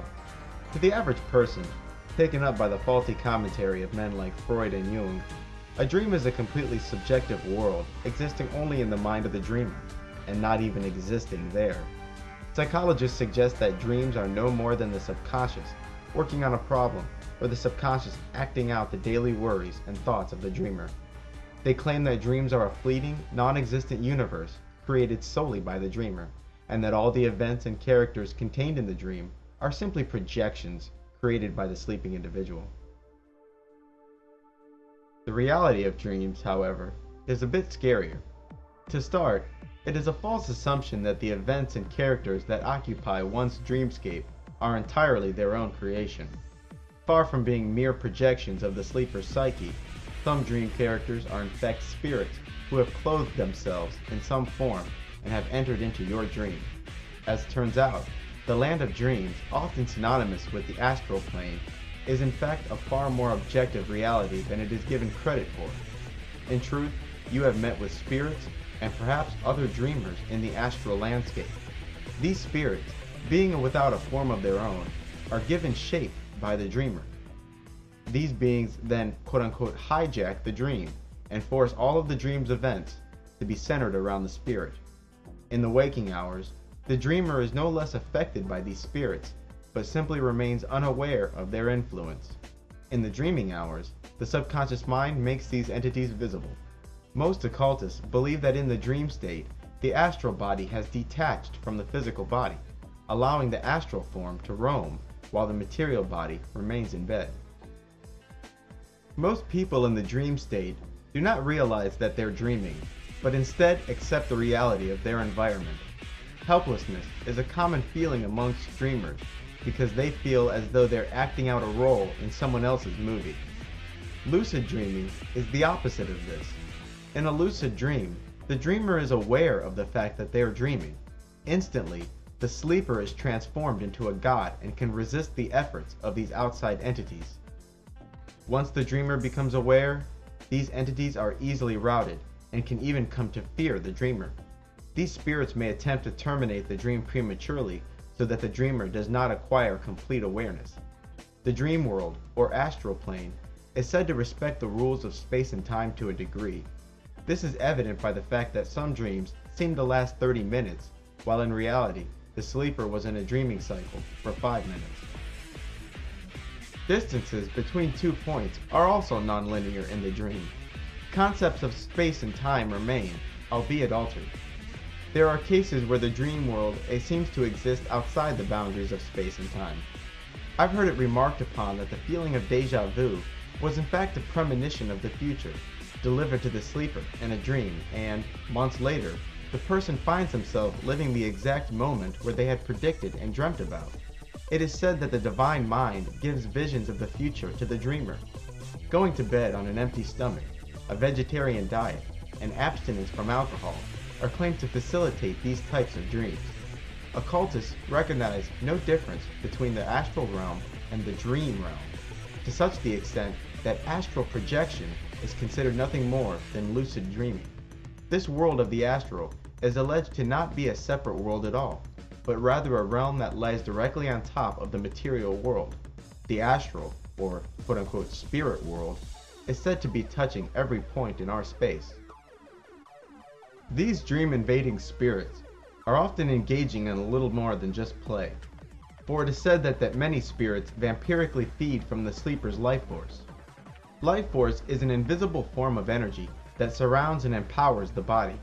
The life force, sometimes called the astral body or aura, surrounds the physical body and usually extends a couple inches or feet outside of the physical body. A human void of life force is dead, regardless of the biological health of the person. During the night, especially while dreaming, the body converts food into life force and replenishes the body. But in truth, the process of creation and depletion is happening at all times. The first indication that someone's life force was fed upon by a spirit is getting plenty of sleep and still waking up feeling tired and depleted. Caffeine is the usual remedy for this. The rate of expenditure of life force increases during times of high emotional stresses. Feelings like worry, fear, depression, anger, and lust all help to spill the cup of life. At these times, the human being radiates or wastes life force more intensely. Fresh fruits and vegetables are considered to have higher concentrations of this life force as opposed to meats and processed foods. Life force, the energy of the spirit, manifests itself from the astral world through specific points on the body called a chakra.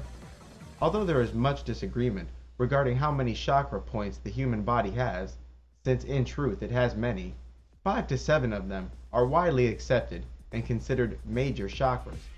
The major chakra points form a linear, vertical path from the soles of the feet up the spine to a region just above the head. These chakra points are essentially junctions between someone's material and etheric body. Life force from that etheric body pours in to replenish the material body. At night, the vampiric spirits induce feelings of fear and lust in dreams and feed from the extra life force created. It's also worth noting that activities such as nervous twitches, chewing gum, excessive talking, and pretty much any unnecessary activity further spills the cup of life. The beings in the astral cannot partake in the material world without bugging into someone.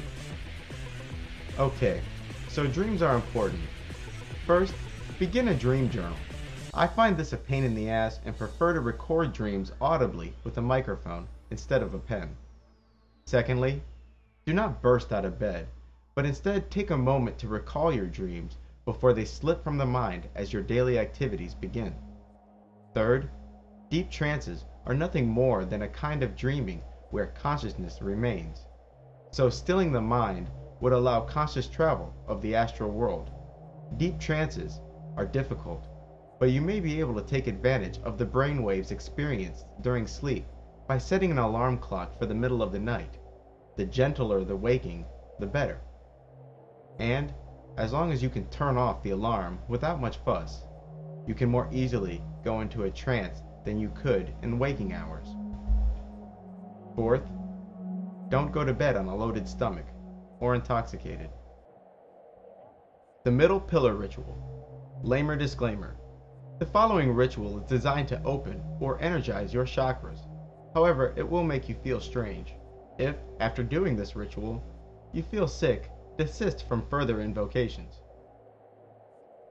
You will be visualizing 5 of your chakra points. You will imagine each of them as a soccer ball-sized sphere, becoming increasingly bright and energized. The first chakra point is just above your head. The second is in the throat. The third at the center of the chest, level with the heart. The fourth is located in the pelvis, and the fifth at the soles of the feet. While imagining each chakra point becoming energized, the name of God associated with that chakra center must be quote-unquote vibrated. In order to vibrate a word, simply say it in the deepest voice possible, spending at least 3 seconds on each syllable. The vibrations of your voice should be felt in the throat, hands, and feet. While vibrating that chakra's name of God, imagine yourself speaking into the glowing sphere, and make that slowly energizing chakra vibrate to the rhythm of your voice. You begin by imagining a beam of light originating from high above, landing upon a soccer ball-sized sphere just above your head. You then begin vibrating that chakra's name of God, while imagining the beam of light filling the chakra with energy. Vibrate the name of God about 10 to 15 times before allowing that beam of energy from high above to fall upon the next chakra below. Each chakra should take around 4 minutes. Remember to stretch each syllable in the name of God at least 3 seconds, and do not allow your breathing and mistakes shake the visualization from your mind. The first chakra, crown, just above the head. The name of God, yeah. The second chakra, the throat, just below the chin in the throat. Its name of God, Yahovah Elohim. The third chakra, your heart, center of the chest, level with the heart. Name of God, Yahovah Eloah Vada.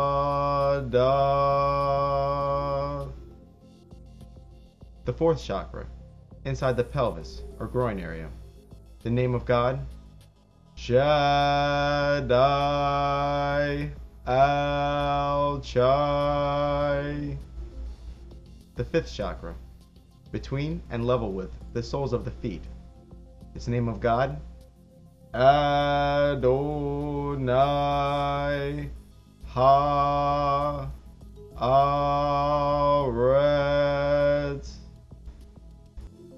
After the beam of light has fallen on the fifth chakra and you have vibrated Adonai Ha-Aretz 10 to 15 times, you should feel a bit strange. You may have the sensation of energy flowing around you. This is normal. Now begin to take slow and deep breaths. As you inhale, imagine the energy around you collecting in the chakra in your feet. As you hold your breath, imagine that collected energy racing up your spine and into the chakra just above your head.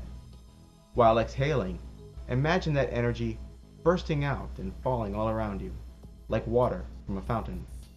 Reconcentrate the energy at the fifth chakra, or your feet, and repeat this exercise 5 times. There was once a day when I would have considered this a bunch of new age crap.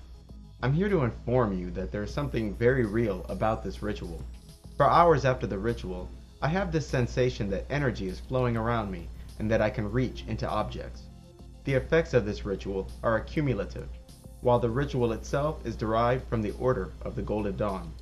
You may find it helpful to create an audio recording of you walking yourself through the steps, but be sure to allow yourself plenty of time for visualizations. This means that the recording should be at least 20 minutes long, because neglecting visualizations is not an option.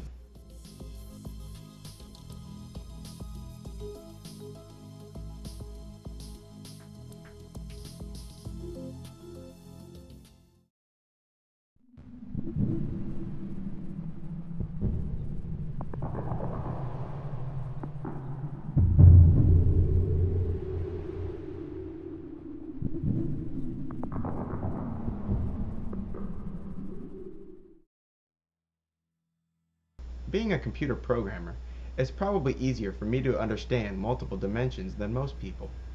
Assigning and retrieving numbers from a multidimensional grid is common in programming. Yet even the common computer user can relate to the idea of separate universes that are intertwined.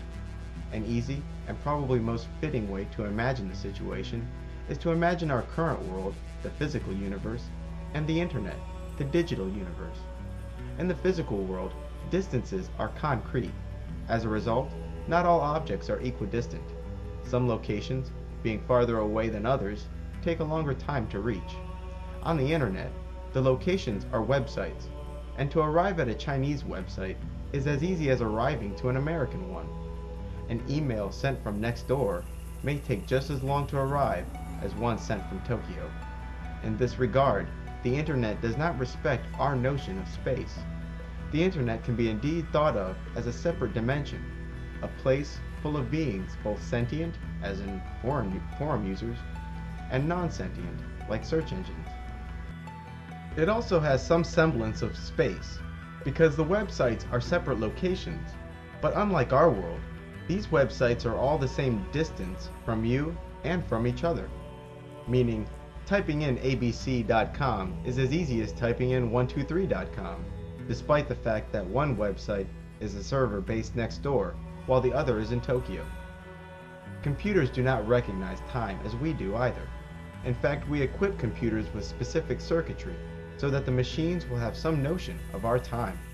Without onboard clocks, a computer would measure time by how many instructions it has executed since a certain point, unable to account for how quote-unquote long those individual operations took. In this way does the digital realm live in a sort of strange time, having already explained how it exists in strange space. That's not where the parallels end either. With the right equipment, the internet can be accessed in Antarctica, or any other part of the globe.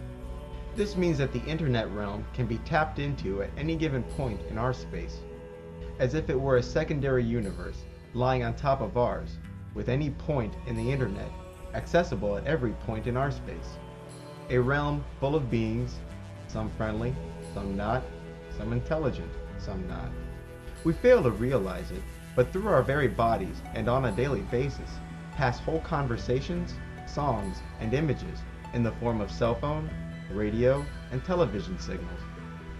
And because of the prevalence of the wireless internet, someone may be accessing the internet through your body. The point is that the electronic realm, or dimension, exists all around you in an ultimately invisible, yet accessible form. But a human can gain no pleasures or powers from this realm without an instrument that quote-unquote plugs into it, like a cell phone, radio, or computer. What you need to plug into the digital world is the same thing a spirit needs to plug into our world, an identity. In order to engage in internet chat or email, one first needs an identity. This identity first begins at the physical interface, which is your mouse, keyboard, and monitor.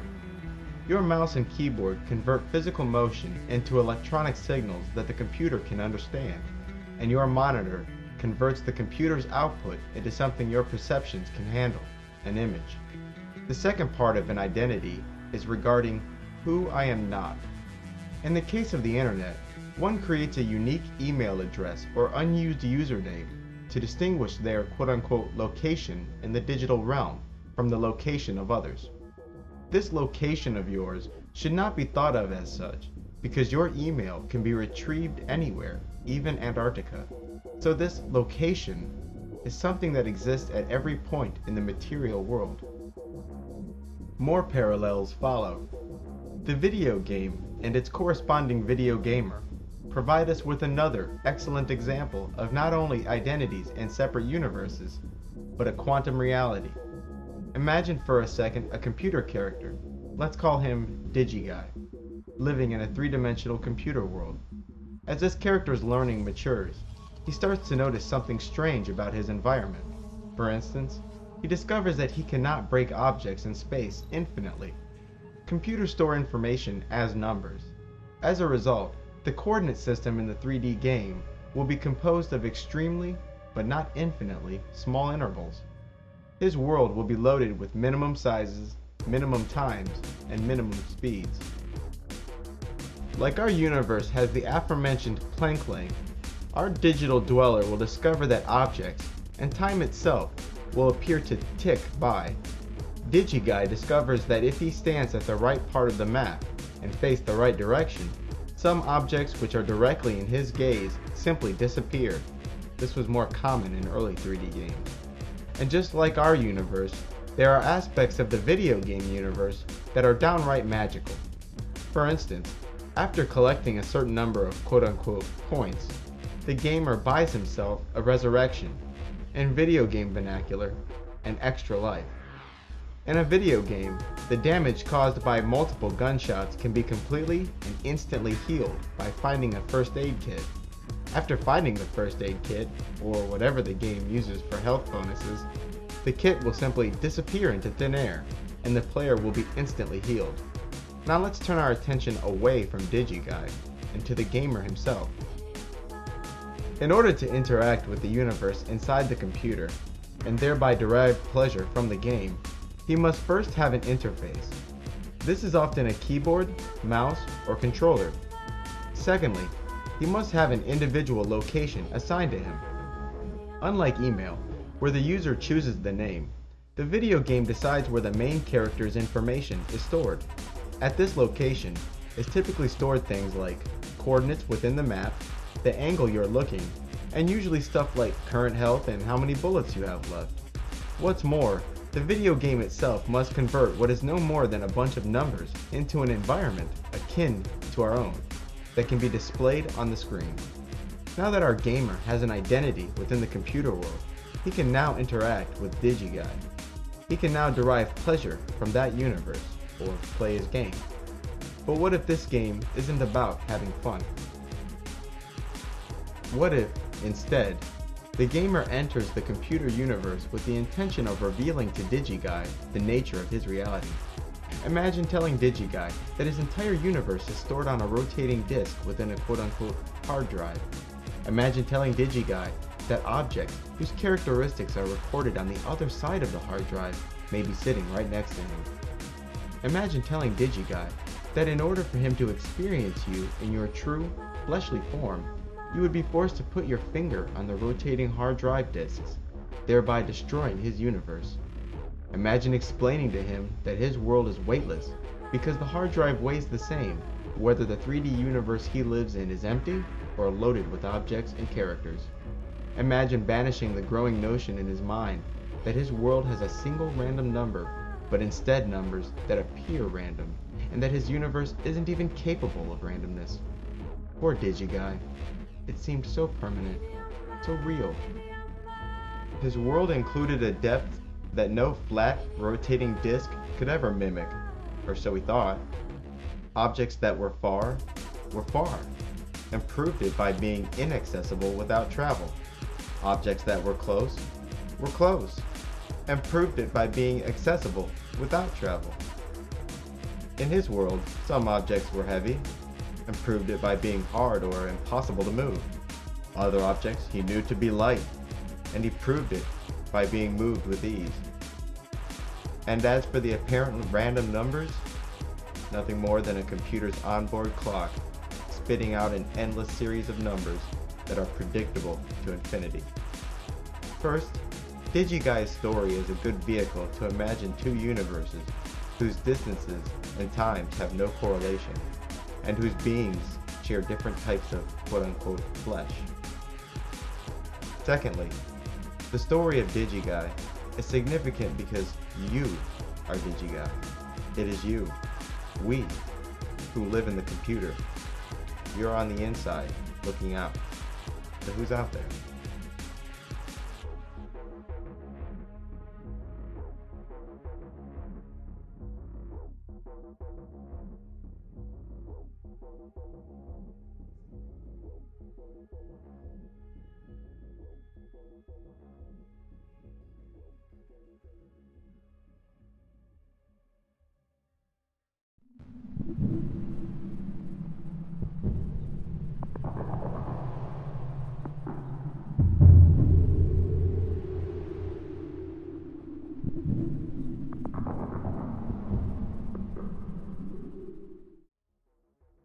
Contrary to popular belief, the variety of beings one finds in the spirit world is nearly as rich as the variety of beings in the material world, even though all of these beings are often erroneously clumped together and called quote-unquote spirits.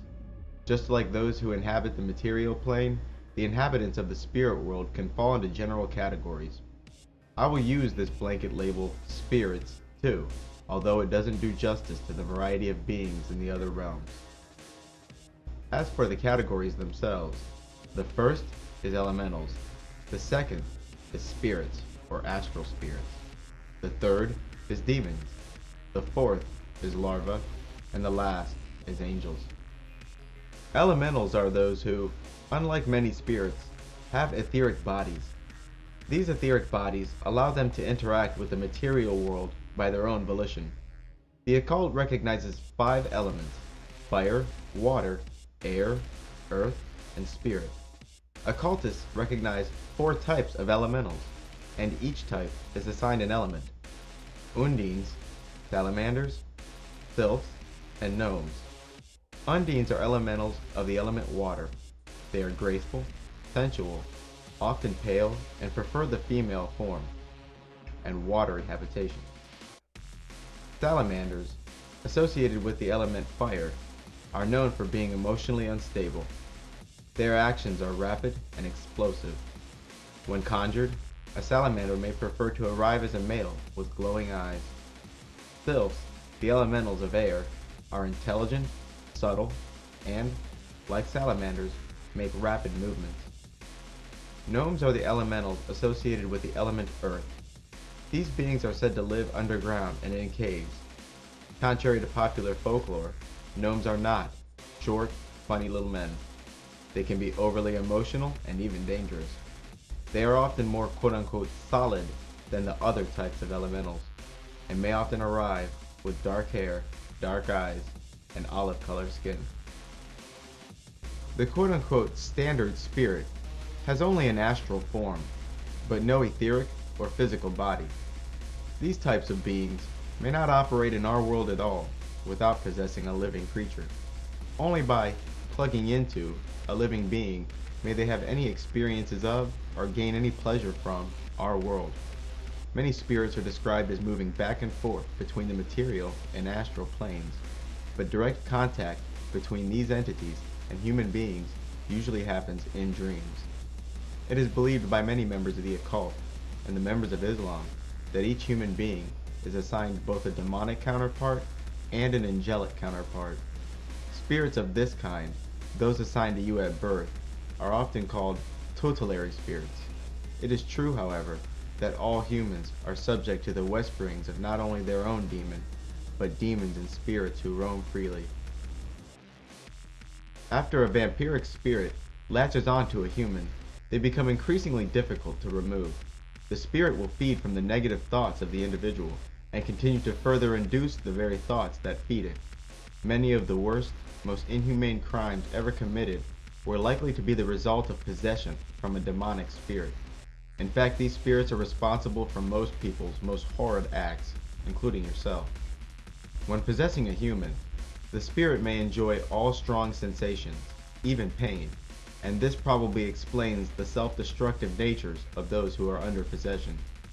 People who have been labeled crazy are often seen talking to themselves and interacting with a seemingly fictitious world, but it is indeed a mistake to assume that these people are responding to a completely non-existent forms.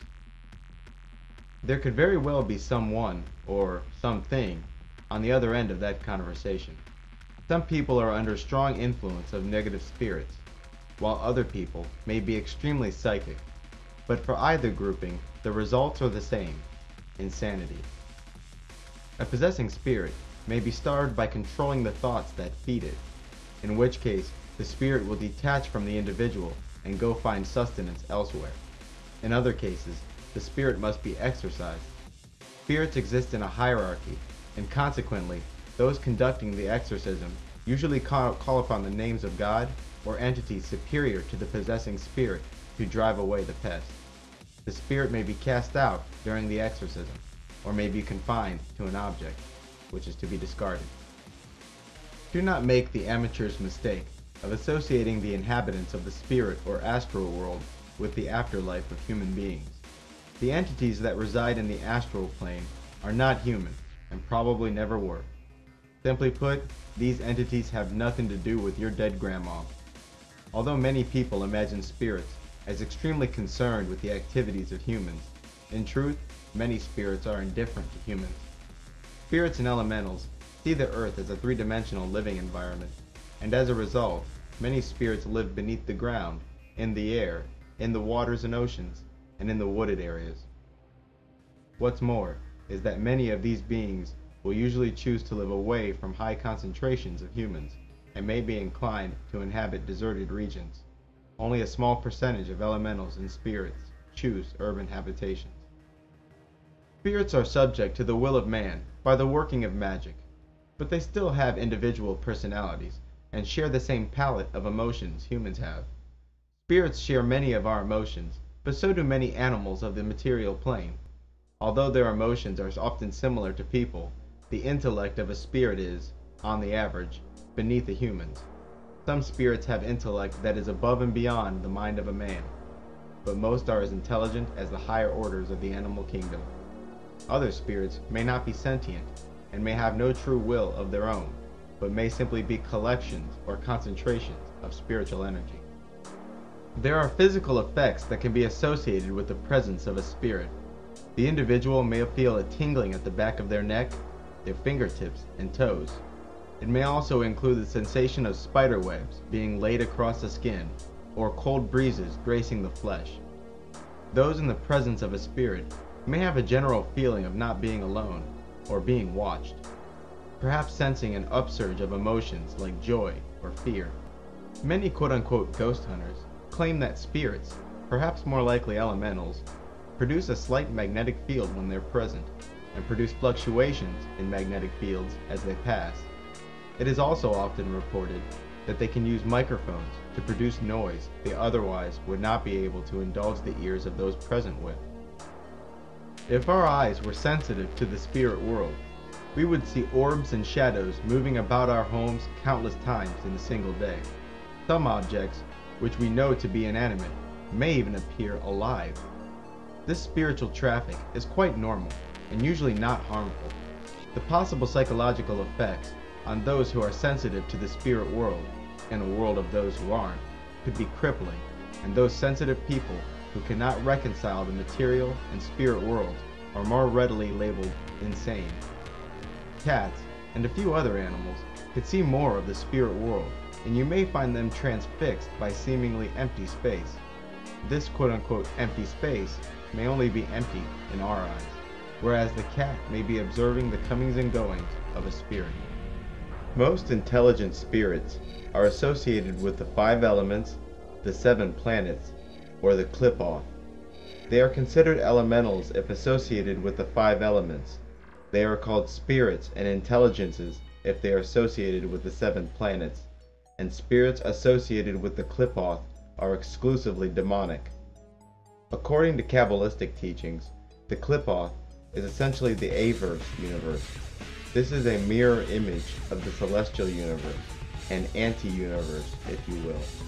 The Kabbalistic tree of life represents the celestial realms, while the tree of knowledge of good and evil represents the Qliphoth, this anti-universe.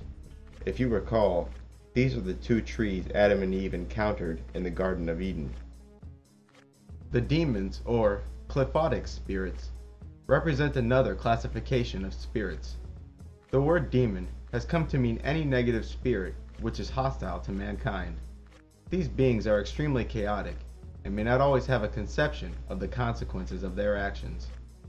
Demons are adverse to humans and are either in the Qliphoth or roaming the earth, feeding from life force and causing strife and illness among mankind. They are also highly impulsive and violent, reveling in only the base emotions like lust, fear, and anger. They, like many spirits, possess the minds of human beings so that they may derive pleasure from our world. Evidence of their presence is intense feelings of fear and perhaps disgusting odors. Demons are exclusively vampiric in nature and feed from the life force of humans, and it is our life force that gives the demon substance and energy.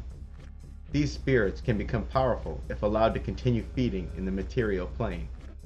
Although capable of wearing many forms, demons tend to prefer arriving as hideous forms, with voices and odors that humans find disagreeable.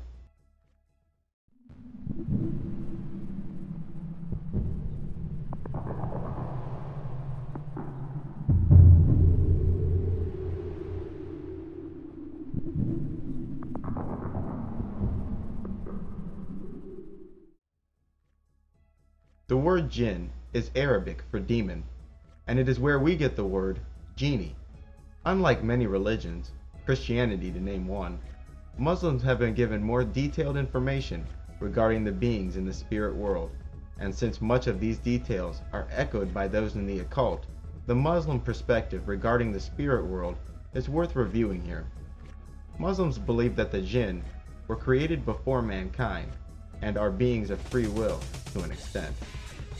The bodies of the jinn are said to be made of smokeless flame, while humans are said to be made of clay and angels made of light. The jinn may come in many forms, but the most common forms are those of spirit, those of man, and those of snakes. There are many reports throughout the scriptures of Islam of jinn in human form.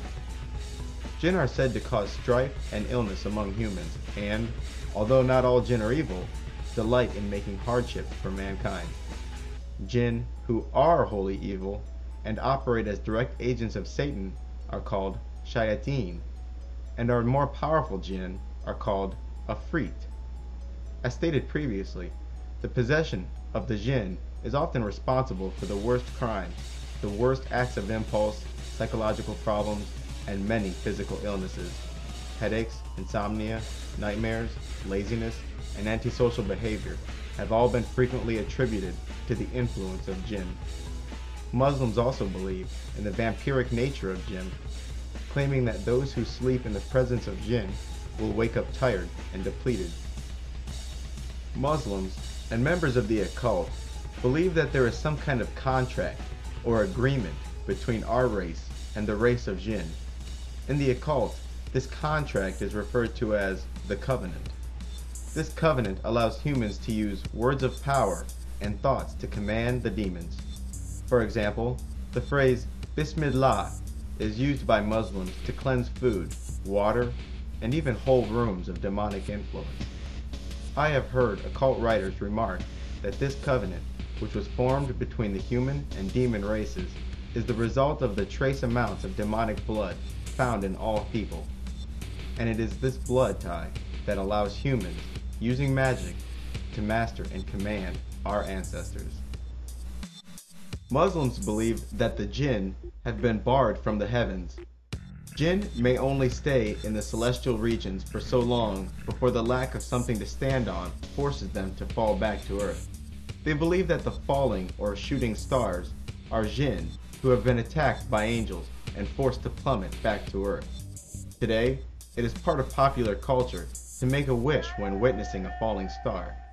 Since making a wish is something you're encouraged to do upon meeting a genie, it is likely that this tradition of making a wish when witnessing a falling star is based on the Muslim belief that shooting stars are genies. Naturally, Muslims are prohibited from making a wish upon seeing a shooting star, and are further prohibited from employing the aid or services of demons. Muslims believe that the jinn mostly prefer to live in places far from the habitation of humans, but the human-looking demons may choose to live among mankind.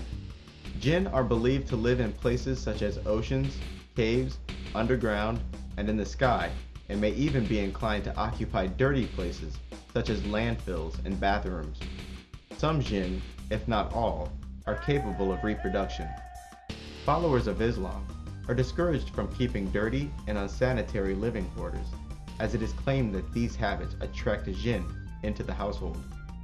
Holy water, which is simply water that has had certain prayers uttered over it, is also used to cleanse a room of jinn and their influence. But there is one jinn you can't just cleanse away, and that is the jinn that was assigned to you at birth. The Muslims, like many in the occult, say that each person is assigned a demon and an angel at birth. This combination of angel and demon in your relationship to them is the true source of much of your personality. Christians only believe in guardian angels because the guardian demon is not mentioned in the Bible, to my knowledge anyways.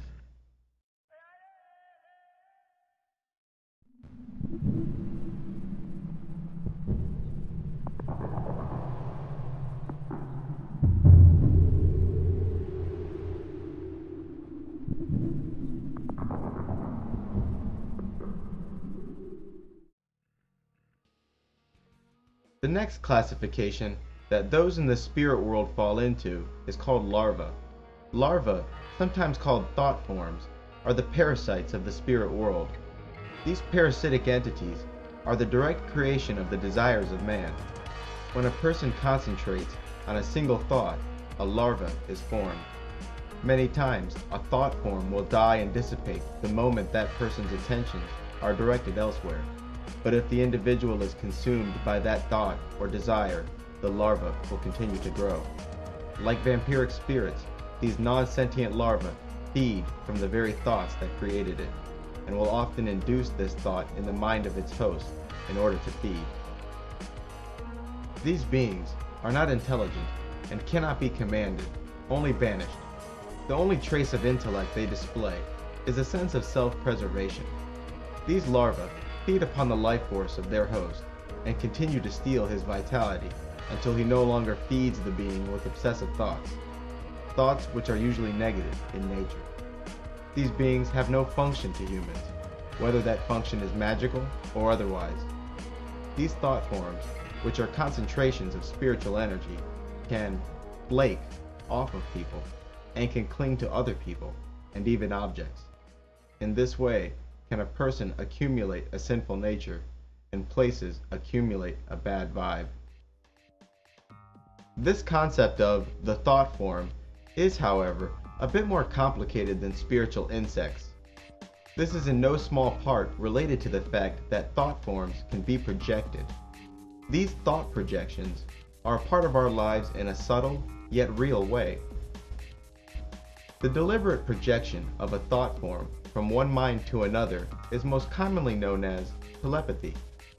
There are certain people that can walk into a room and send the mood of the room into deep freeze, and there are others who can lighten any atmosphere. Humans, and even non-humans, will subconsciously sense the nature of a particular aura and act on that sense in very conscious ways. How many times have thoughts of someone you know come into your mind moments before you received a call from them? Some of these instances are coincidence, in that the people who we often receive phone calls from are the very same who are often on our minds. In other cases, especially when the thought of that person came abruptly and did not evolve into being, as most day-to-day thoughts do, you may have experienced the phenomena of telepathy. The idea of the evil eye pervades many cultures to this day. The evil eye is the sending of malicious and hurtful thoughts through an intentional act of telepathy. Being unaware of the source of these malicious feelings, the recipient of these negative thoughts often interprets and responds to the messages with self-hatred. The recipient isn't the only one who will feel the pain of this attack, however, because the sender is feeding his own larva. Further, the recipient may have an unconscious urge to begin thinking negative thoughts about the sender, which can cause physical and emotional damage to the original sender. Most religions warn against thinking negative thoughts about other people or cursing others under your breath. There is perhaps a good reason for this advice. Telepathy, a projection in the world of thoughts and dreams, does not respect our notion of space and in no way hinges on the distance between the subjects. As with most forms of magic, I'm told a vegetarian diet facilitates telepathic sensitivity. The middle pillar ritual, detailed earlier, is a far more solid way to increase one's sending and receiving capabilities. I have also heard of thought embedding, where an object is charged with the energies of a certain thought form. The object then becomes a receptacle for a deliberately created larva. The methods behind embedding a thought into someone else's mind and embedding it into an object are largely the same. The last kind of spirit is angels. Angels are holy and completely dedicated to the service of the light, or God. In this, I speak of only the angels who remain loyal to God, as opposed to the fallen angels, who I clumped into the demon category as those who wander or reach out from the infernal realms. In magical rituals, angels cannot be commanded to perform jobs that are adverse to their character. Any command given to an angel will be handed down to lesser spirits. Of the many angels and archangels, 4 reign supreme: Michael, Gabriel, Raphael, and Uriel. As stated earlier, each person is assigned a guardian angel at birth, and it is the duty of this angel to counteract the negative whispering which stream from that person's demonic counterpart. This guardian angel is not entirely a separate being, but merely another part of the whole. It is this being who is separated from the whole by the veil that represents each person's direct connection to God. This entity does not tell lies, nor commandeer free will. Contrary to popular belief, this being is solely interested in your spiritual fate and does not concern itself with your mortal fate. Put simply, if your soul is more likely to enter into heaven by dying today, rather than years from now, your guardian angel will do nothing to spare you from today's danger. Self-preservation is, in many ways, the duty of your tutelary demon rather than your guardian angel. It is important not to confuse the light, which represents the guardian angel or God himself, with the light bringer, which is Prometheus. This balance of angel, demon, and man is the perfect way of ensuring free will, all while keeping man neck deep in a spiritual game. If the tutelary demon or guardian demon were to gain undue control over the wills of an individual, The results would be a decline in moral character, physical, and mental health. This being, which drives us to selfishness, greed, and base ambitions such as sex and power, is also responsible for many of the acts of our lives we call achievements. Pragmatism is the true way of our guardian demons. People who are under strong demonic influence are mean, distant, selfish, and disloyal. They are strangers to charity, because in the back of their mind is always the voice saying, "What's in it for me?"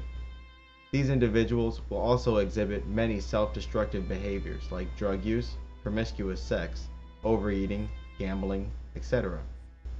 Individuals who are strongly under the influence of their guardian angel are gentle and unambitious. They will extend their resources to others with one act of charity after another until they've made themselves destitute. Their distaste for conflict makes them virtually defenseless, and their unwillingness to gain power over others leaves their sphere of influence extremely limited. They have a jovial spirit that not even the most dire conditions can crush, and are often treated with kindness, even by unkind people. Sending thoughts from one person to another can be done in multiple ways, even unconsciously, as stated earlier. If you were attempting telepathy, I would recommend you use multiple methods to achieve this. In order to use telepathy to implant thoughts, you must first understand this. Each person has a part of their body on every plane of existence, reaching all the way up to God Himself. Telepathy is communication on the astral plane. The astral plane does not respect our sense of space and distances, yet still has separate locations.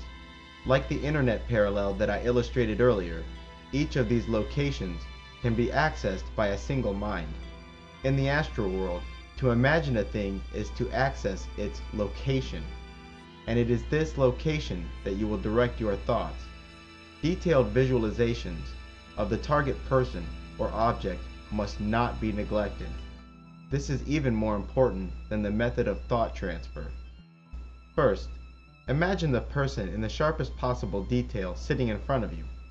Begin to tell the person your thoughts, the command or message, and explain what you want them to do and why they should do it.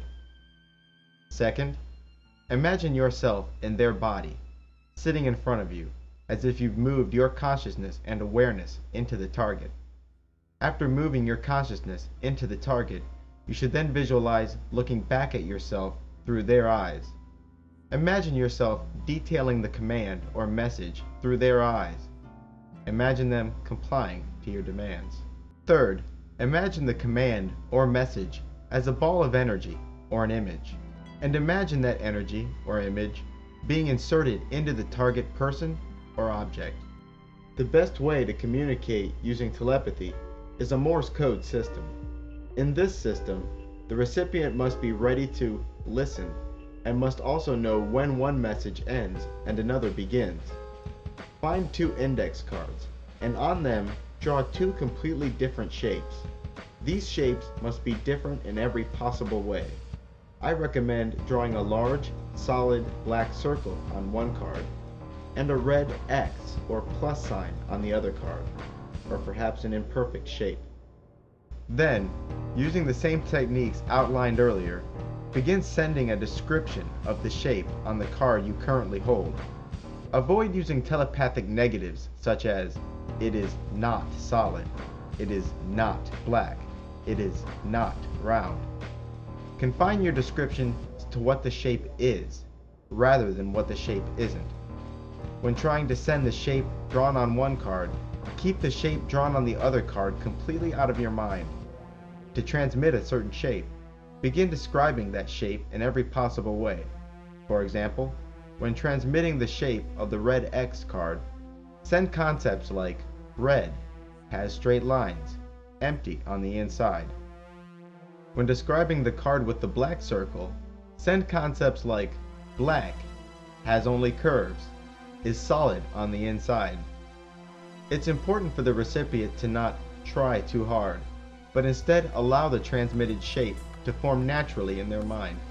Spend at least 30 seconds transmitting the characteristics of each card before sending the next shape. and be sure to have the recipient record the message his mind received before moving on to the next card, or doing the same card again.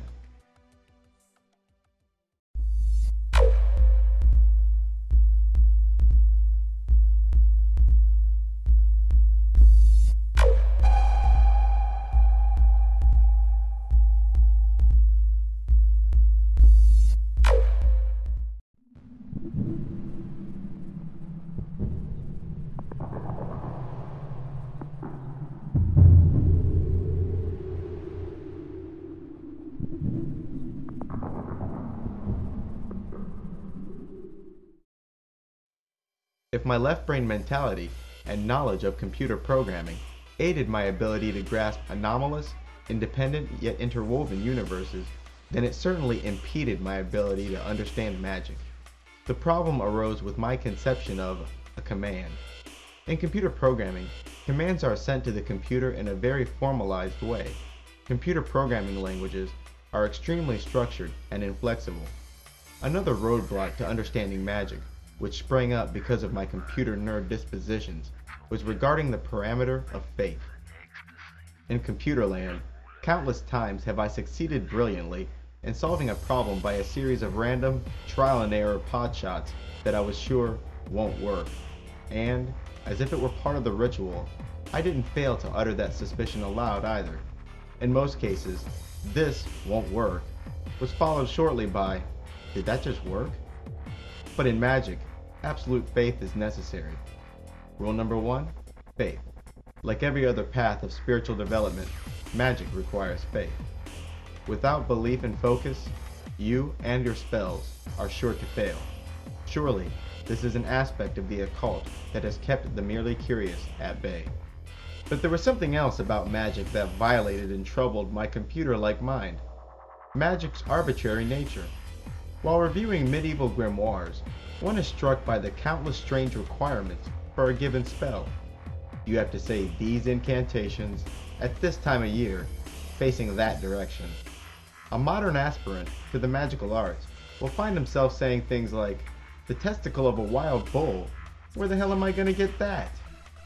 Oh, but don't forget that you have to cut that bull's balls off at midnight, and only in February, or that spell is a big no-go. This may sound like an absurd exaggeration, unworthy of being included in an objective analysis of magic, but this is exactly the kind of stuff one finds while perusing texts about magic written greater than a century ago. One can hardly exaggerate magic's arbitrary, comical, and often contradictory nature. Surely another aspect of the occult that has kept the merely curious at bay. Traces of this truth can be found in popular culture, where you have the witch reading off a list of arbitrary herbs and arbitrary body parts of arbitrary animals and throwing them into a stirring cauldron on arbitrary nights of the year.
Who came up with these rules?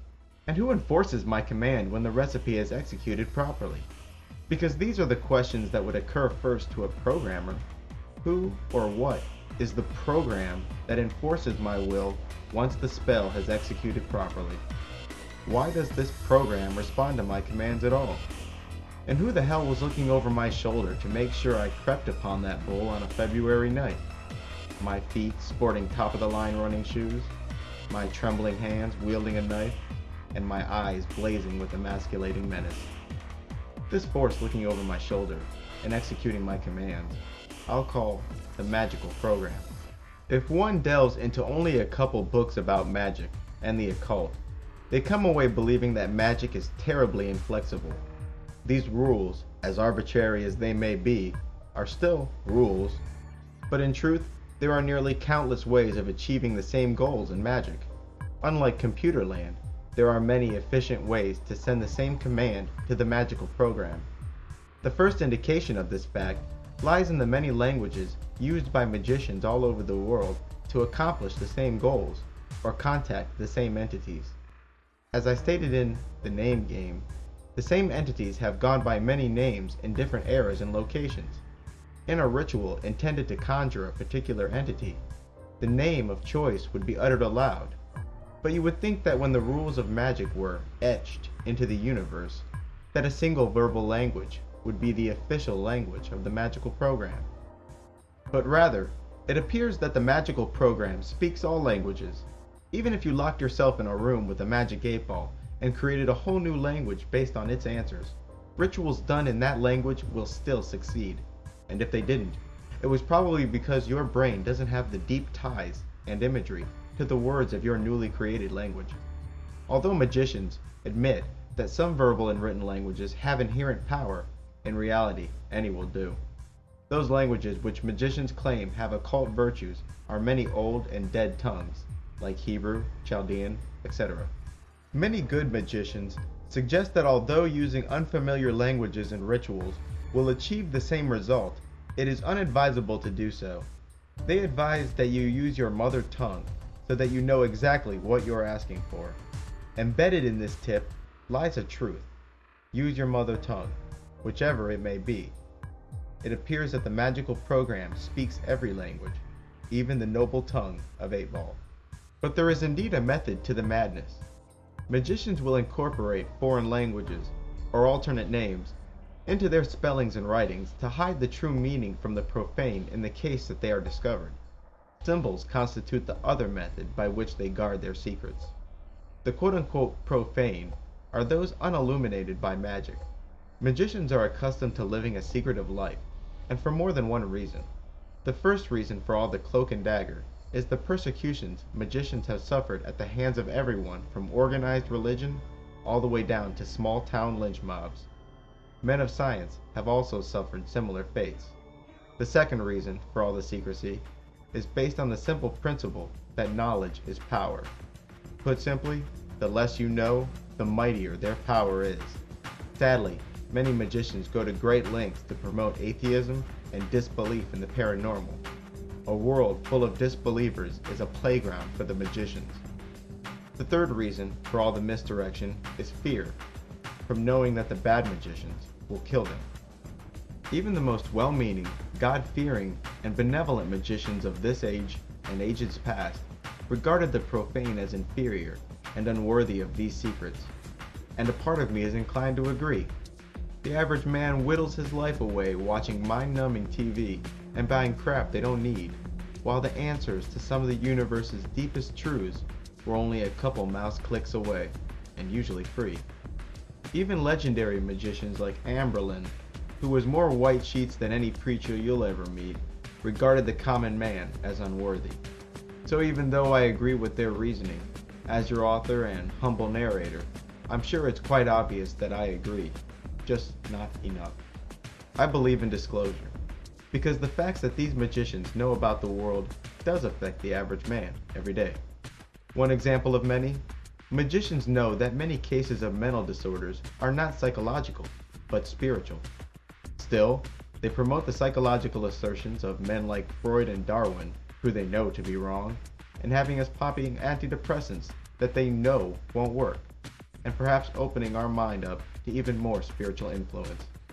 Is it any wonder that, almost comically, depression, psychotic episodes, and suicide are side effects of antidepressant and antipsychotic medications? It's been said that humans were once telepathic and could communicate to each other and even animals using only their mind. Let's assume, hypothetically, that that's correct. If a human and animal could in any way perceive each other's thoughts, then there must be a universal language by which concepts and images are conveyed. This universal language is so universal that even the animals speak it. So perhaps the magical program accepts commands by listening to the thoughts and intentions of the magician. Still, there must be something else that the magical program requires to constitute a magical command. Everyone has called out God, sometimes while doing the most horrendous things, and he failed to show up. Countless times have the words Satan and the devil been said aloud or contemplated on, and still he doesn't show. We all have will and desires, but what stops those everyday thoughts from becoming magical commands? The answer is ritual, visualization, and invocation. We all have ritual. Some smoke a cigarette the moment they wake up, some stumble to the coffee machine, and others head straight to the bathroom. Every day we engage in ritualistic behavior, but the difference between our rituals and the rituals of the magician is that ours are utilitarian, while theirs are symbolic. Ours are done to achieve a goal that needs achieving frequently, so we do them frequently, while in their rituals, the individual actions are symbolic of their intentions and represent an organized way to send commands to the magical program. The second major difference between our ritual and theirs is intense visualization. Often, while uttering the words of the ritual, the magician is intensely visualizing things like energy being drawn into him, sent out of him, drawn from high above, or using it to trace invisible symbols in the air. At the beginning of the ritual, the magician's imagination is essentially cleansed, where he begins to imagine everything in the world disappearing except that which he needs to complete the ritual at hand. The third difference regarding rituals involves invoking certain spirits to do certain jobs. While conducting a ritual, the priest will call upon higher forces, such as archangels, archdemons, angels, intelligences, and other ruling spirits to see to it that the priest's command is executed. The priest calls upon, or invokes, these higher forces by uttering their names aloud while visualizing them. And so, there it is. Symbolic ritual, corresponding visualizations, and invocations to the dominant spirits open the gate to the magical program. But if this be entirely true, then why must or should I do certain things on certain days? Had I spit into that toad's mouth after sunrise, would I be left with miasma? Why would a spirit care if it's a full moon or what day of the week it is? And then there's all these rules relative to my environment. My ritual circle bearing certain symbols, drawn on the floor relative to the points on the compass, my altar at its center. And who was the first to try all of this? And are they sane enough to take seriously? But hey, I'm not here to debunk, nor project an aura of disbelief with all my questions. I'm merely curious. And, of course, then came the time for me to actually start practicing magic. One can't study the occult without studying magic, and magic is something that's impossible to learn completely from afar. I can say, without exaggeration, that I've read at least 70 books about magic in an effort to study the occult from the outside. The ultra-curious like myself, having to read book after book about gaining new knowledge and powers, is as cruel as sending brochures for amusement parks to a kid laid up in the hospital. But I already had a couple things going for me, and I wasn't a newbie in the strictest sense. Firstly, I had a basic, yet solid understanding of occult principles. Secondly, I had faith. Thirdly, I already knew what I needed to begin doing, like how my diet of peanut butter cookies and Mountain Dew was going to have a distinctly negative impact on my magical career. After coming to grips with the existence of the Illuminati, together with their firm belief in the occult, I became a believer in the power of magic, but I was afraid. I was afraid of opening portals to beings in other dimensions right next to my dirty clothes hamper. I was afraid of dealing with alien beings when I could hardly navigate dealings with my own race. And I was afraid of adding even more sin to the copious globs I was already holding on to. I know who I am. I'm weak and pathetic, and to sum it all up, I was afraid of going Darth Vader. Despite all this, I started doing rituals derived from the Order of the Golden Dawn and have been practicing for some time.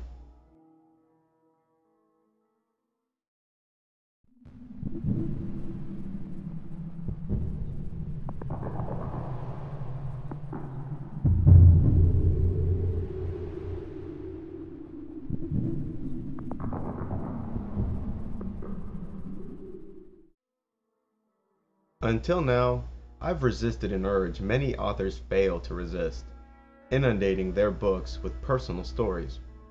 Here, I believe one is in order, but if I play my cards right, you can still keep learning about important topics. How's that sound? At first, my research was completely geared to the Illuminati and Satanism specifically. I started reading books about Satanism and black magic, and noticed something that many Satanists partake in, using the names of multiple religions and mythologies to describe the same character. In the same sentence, Satanists would name 5 different gods from 5 different religions and declare that they were in fact the same entity. This was a conclusion that I came to independently. These black magicians made casual references to the biblical struggle of good and evil, the Greek and Egyptian gods, the Dajjal and Jinn of Islam, the Chi or life force of the Chinese, and the chakras of the Hindus. They appeared to embrace the truth in every religion, as if they took a bit of every religion and formed a new one, calling it the occult. But perhaps what has actually happened is that every religion has remaining shreds of occult truth, simply different shreds. This made the occult the purest remaining copy of the ultimate truth. From Jay-Z to David Rockefeller, the individual members of the Illuminati come from many different backgrounds and from many times and places. But the tie that is interwoven in all they do, the tie that truly binds, is the occult. Indeed, from where I was standing, all roads led to the occult. So my researching eye began to wander away from the exclusive realm of Satanism and black magic, and turned its attentions towards the occult as a whole. In regards to the wider world of the occult, you'll generally run into 2 types of books: the philosophy of the occult and magic. Avoid the former. Books about occult philosophy that make no mention of the laws of magic are often laced with deliberate misinformation, cryptic terms, veiled remarks, and a respectable gallery of symbols. Who are more guilty than the Freemasons? Yet, sadly, this is the chewed meat most reach for when studying the occult. Books about magic, on the other hand, spoke of the same things but in more literal terms. Unlike Freemasonic authors and other occult philosophers, who give grandiose titles to even the most elementary principles of magic, and even more pompous titles to themselves, the magician has dispensed with their misleading symbolism. What's more is that the New Age movement was founded upon the misleading teachings of these occult authors. Since the symbols and veiled comments of these occult philosophers are always based on magic, little true wisdom is to be gleaned from the text of these authors without knowledge of basic magical principles. Similar to how a dog views the English language as a series of meaningful keywords separated by mostly meaningless babble, our researcher will find himself scan reading these texts for keywords that offer a few meaningful reference points he can cling to: Lucifer, the light, Joachim and Boaz, and anything else that rings a bell. This constitutes the bulk of occult researchers. The truth of this statement is easily apparent by observing how many of these researchers will tell you that the Illuminati practice the occult, and how few of them will tell you how it's used. Without magic, there is no occult. Without magic, the occult is nothing more than a collection of symbolic folklore and superstitions, same as every other religion. Without magic, The occultist has no more access to hidden truth than the rest of us, and, like the rest of us, must wait for crumbs of wisdom from above to pass the veil and fall into their lap. The first thing I noticed about the more morally balanced magicians is how they speak to and about negative spirits. While in ritual, the Satanist spoke to these demons as gods, while the white magician spoke to them as slaves. The Satanist spoke from both sides of his mouth in regards to his relationship to these negative entities. On one side of his mouth, he spoke of himself as ascending to godhood by using external, but mainly internal, magic, and these beings were simply facilitating that ambition, each Satanist recognizing himself as the only God. While on the other side of their mouth, they spoke of the demons as gods and demanded that their fellow Satanists accept Satan as their new Lord and guide. One minute it's, "There's no such thing as evil," and the next minute it's, "Satan, darkest of the dark lords of evil, come forth within me." They spoke of loyalty and compassion as weaknesses harbored by the human herd, the prey. They promote the unlimited use of man's naturally predatory instinct. They believe in the casting off of moral labels and replacing them with pragmatism. They spoke of using magic to transform their spirits and become gods. The white magician, on the other hand, spoke to these same beings as a parent speaks to a child, as though his command was a God-given right. This is more than my own figure of speech. Often these priests would call upon the many names of God to bring spirits into the ritual, and also use them to control and punish the disobedient ones. After the names of God, these magi would call upon the powers of archangels to force the obedience of almost any spirit. The magician would assign an inanimate object to the spirit, and like a voodoo doll, subject that object to injury, thereby subjecting the spirit to the same injuries. And finally, he would use iron objects, like swords and knives, to stab disruptive spirits. Satanists, on the other hand, may hesitate to bring iron anywhere near the spirit during a ritual, as it may offend the gods. Another thing that impressed me about magicians, both good and bad, was their overall knowledge they possessed regarding the Bible, Islam, apocryphal texts, Judaism, Hinduism, and almost all of the mythologies. They could quote the Bible with the best of them. This overall spiritual knowledge is most likely due to their understanding regarding the singular root story, rather than intense memorization on their part. The fact that they have so liberally used the names and storylines from multiple beliefs so interchangeably is proof of this. What else I found interesting was how some magicians referred to Osiris and Yahweh as Lord, except when they spoke of him or identified him in any way, it was always in terms of Jesus Christ.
Further, these very same magicians recommended a lifestyle and use of magical powers that anyone could call Christian.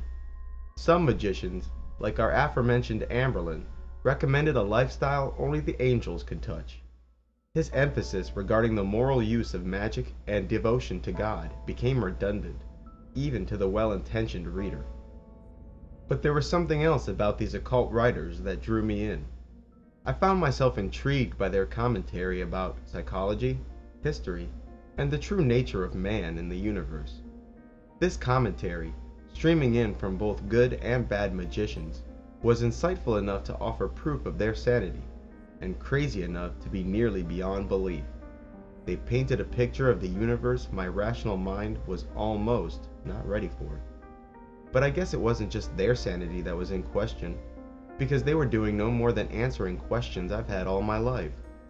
Like, why do I, and everyone else, do things so far outside the realm of self-preservation? Countless times have I looked back at acts of my life, both righteous and wicked, and said, what the hell was I thinking?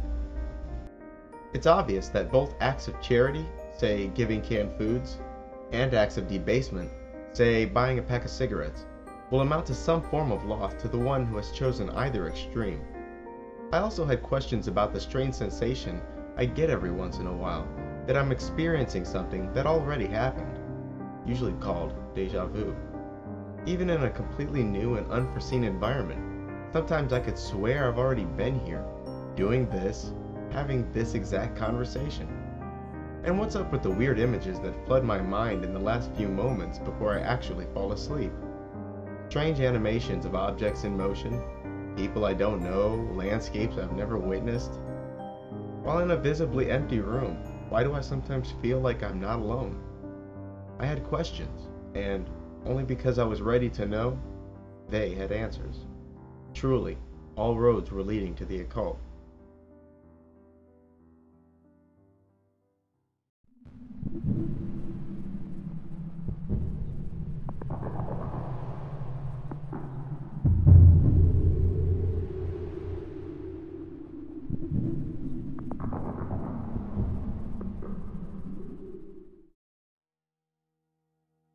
The word occult simply means hidden. This is not only a reference to hidden knowledge, but also the hidden properties that all things possess. In the occult, all objects and spaces not only have chemical and physical properties, but hidden occult properties as well. Take holy water, for instance. When making holy water, the magician or Catholic priest performs a ritual that includes prayers that cleanse the water. After this, the water's hidden properties are clean, despite the fact that a chemist would claim that the water is unchanged. Those hidden properties of the water are not only clean, but the water can now be used to clean the occult properties of other objects, and even people. This is the premise behind holy water. Although magicians and priests have similar intentions for making holy water, the methods are surely different.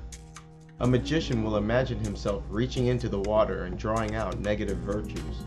He will intensely visualize cleansing energy flowing into the water while saying a short prayer.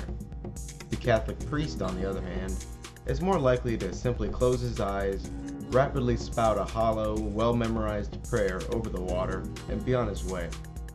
I've heard many knowledgeable magicians recommend performing similar prayers and visualizations for food and water immediately before consumption.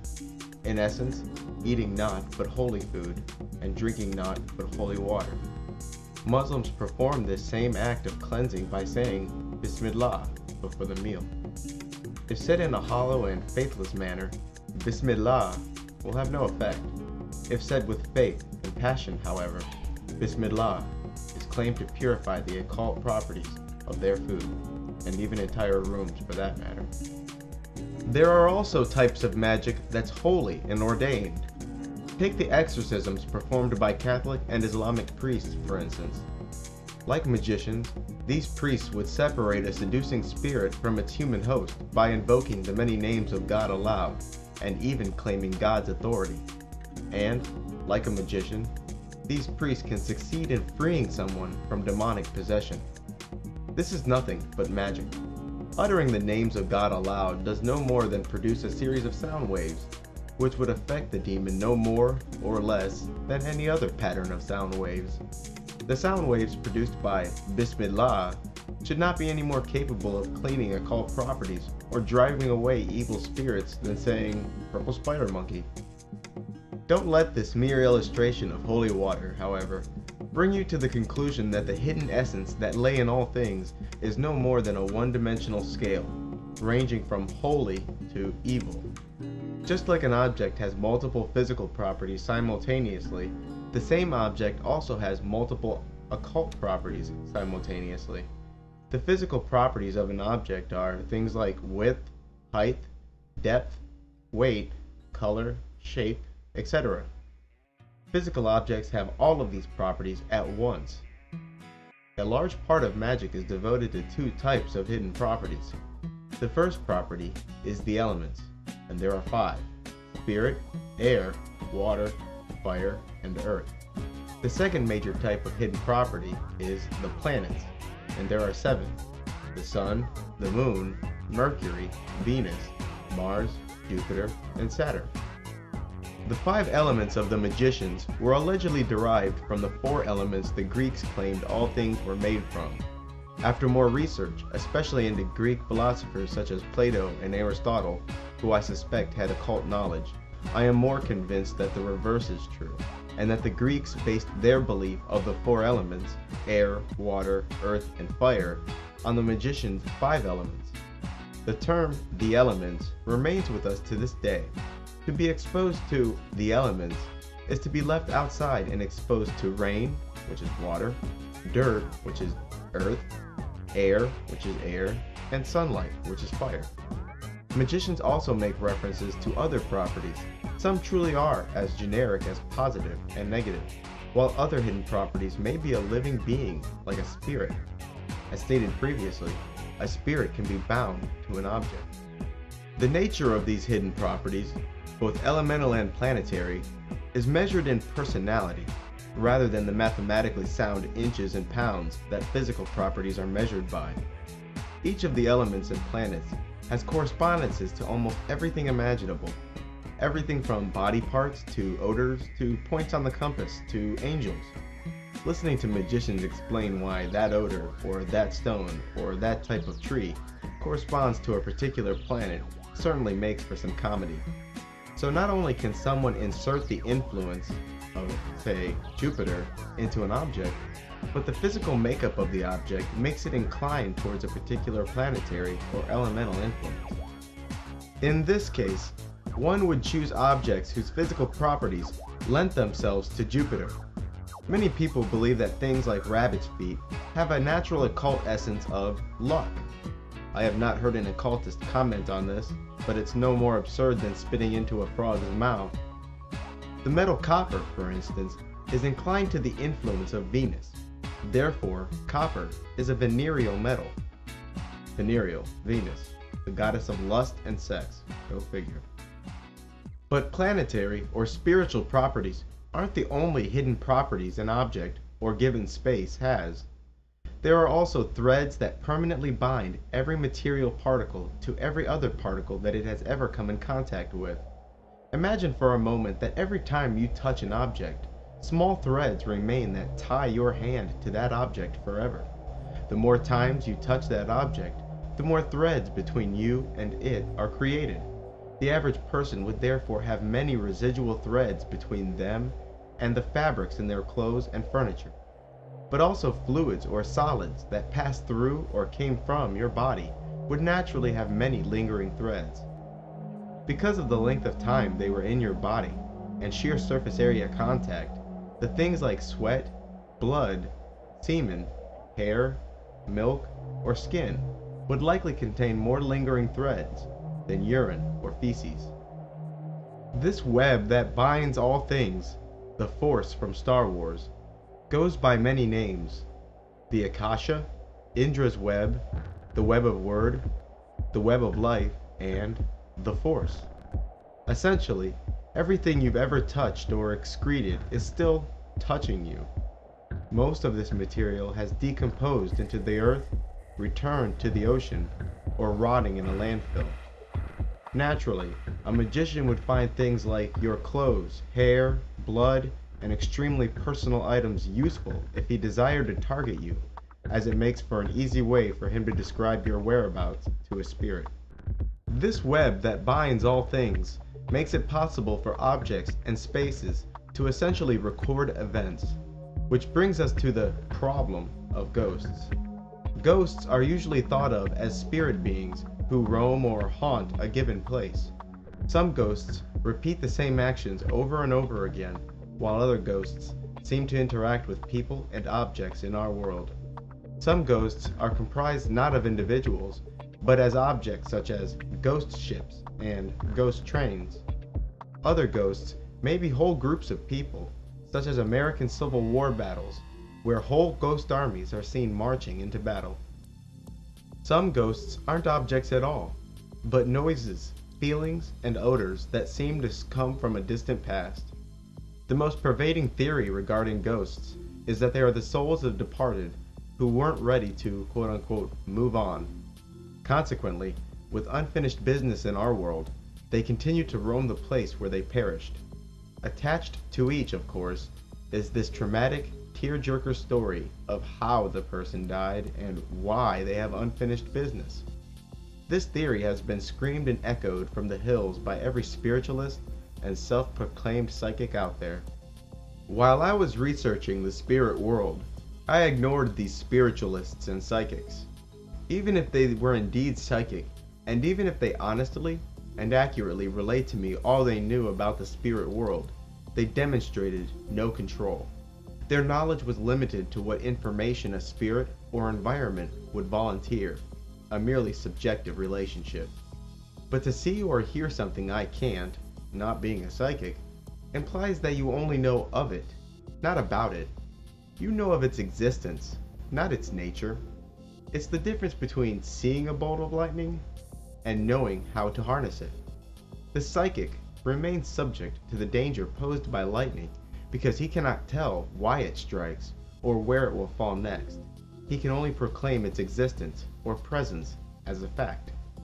These pint-sized mystics then create a whole system of superstitions to explain away the aspects of lightning they don't understand.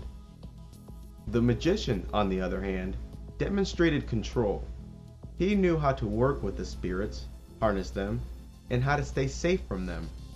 Also, the magician did not make the pitiful mistake of associating the spirit world with the afterlife of human beings in such an exclusive manner, unlike those mama's boys philosophers and old maid eccentrics. Bottom line, the magician didn't have to hope for a haunted house, he could make it haunted. He did not have to ask the spirit to leave, he could make it leave. Hence my decision. There are numerous holes in the theory that a tragic story, combined with unfinished business, leads to the creation of a ghost and the beginning of a haunting. The most glaring is the fact that not all ghosts are people, but, as suggested earlier, could be trains, ships, even odors. How did the train become a ghost? Did enough souls perish in the train to drag the train itself to the spirit world with them? Why did those Civil War soldiers bring their rifles, uniforms, and horse with them to the afterlife? Some hauntings don't include any speech at all, but instead noises, music, or odors that seem to rise from the past itself. Further, hospitals and busy intersections should be teeming with ghosts. Per square foot, both have seen more death than any haunted house ever did, or battlefield for that matter.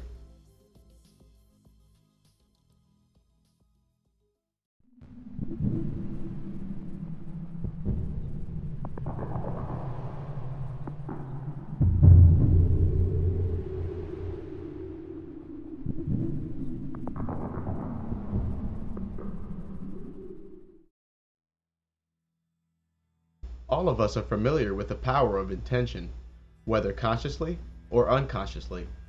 Some people can be made upset by the mere mention of an undesired, yet extremely unlikely fate, as if the mere utterance of an event increases its chances.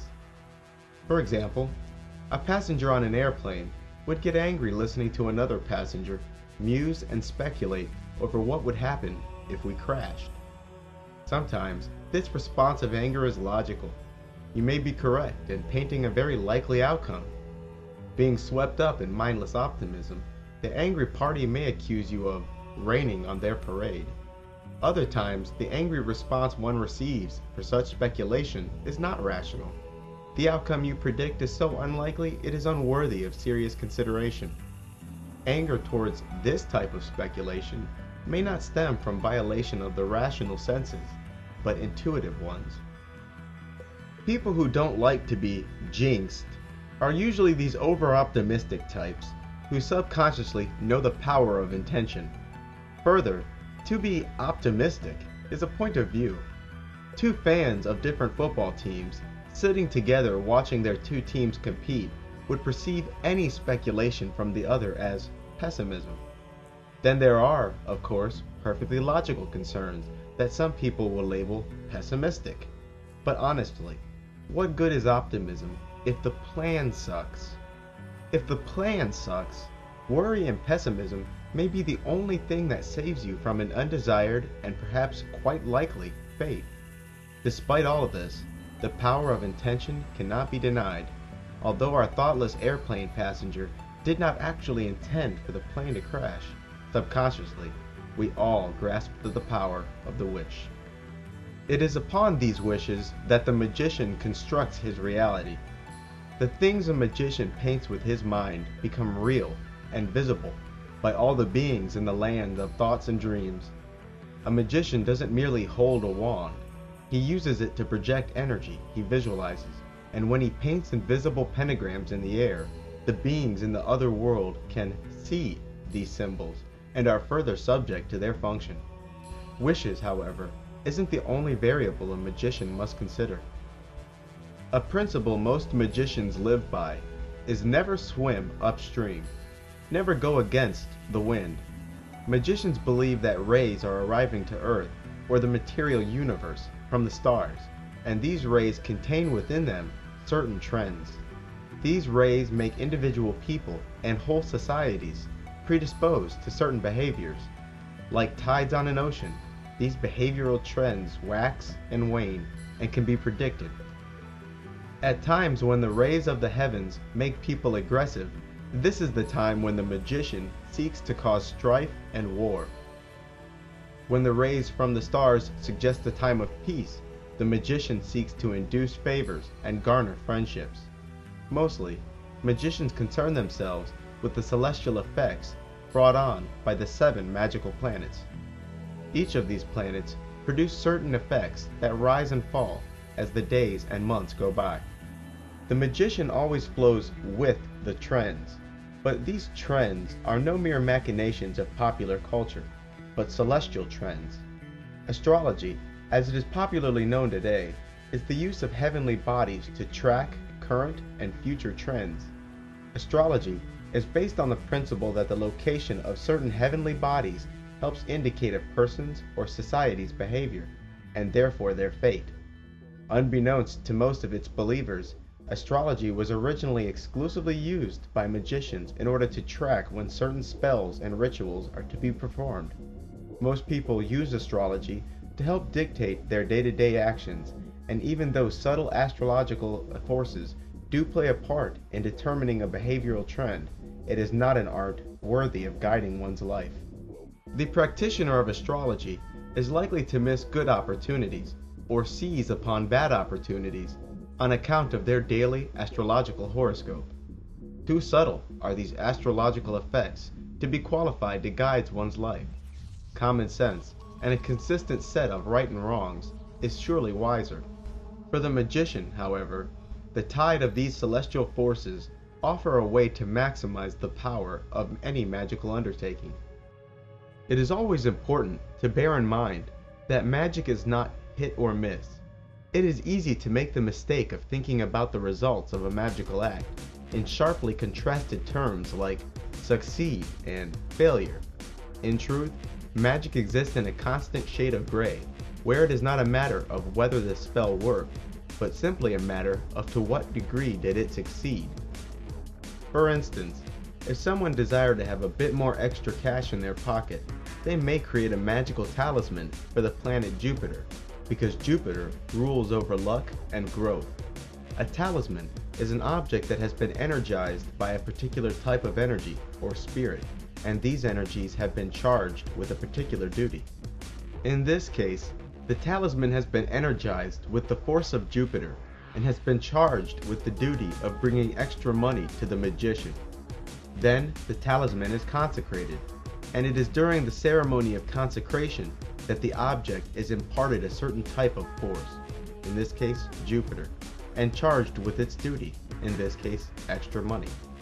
If this consecration ritual is not done on a Thursday, which is the day allocated to the planet Jupiter, the talisman will still be successfully energized and set to its duty, but its strength will be greatly reduced.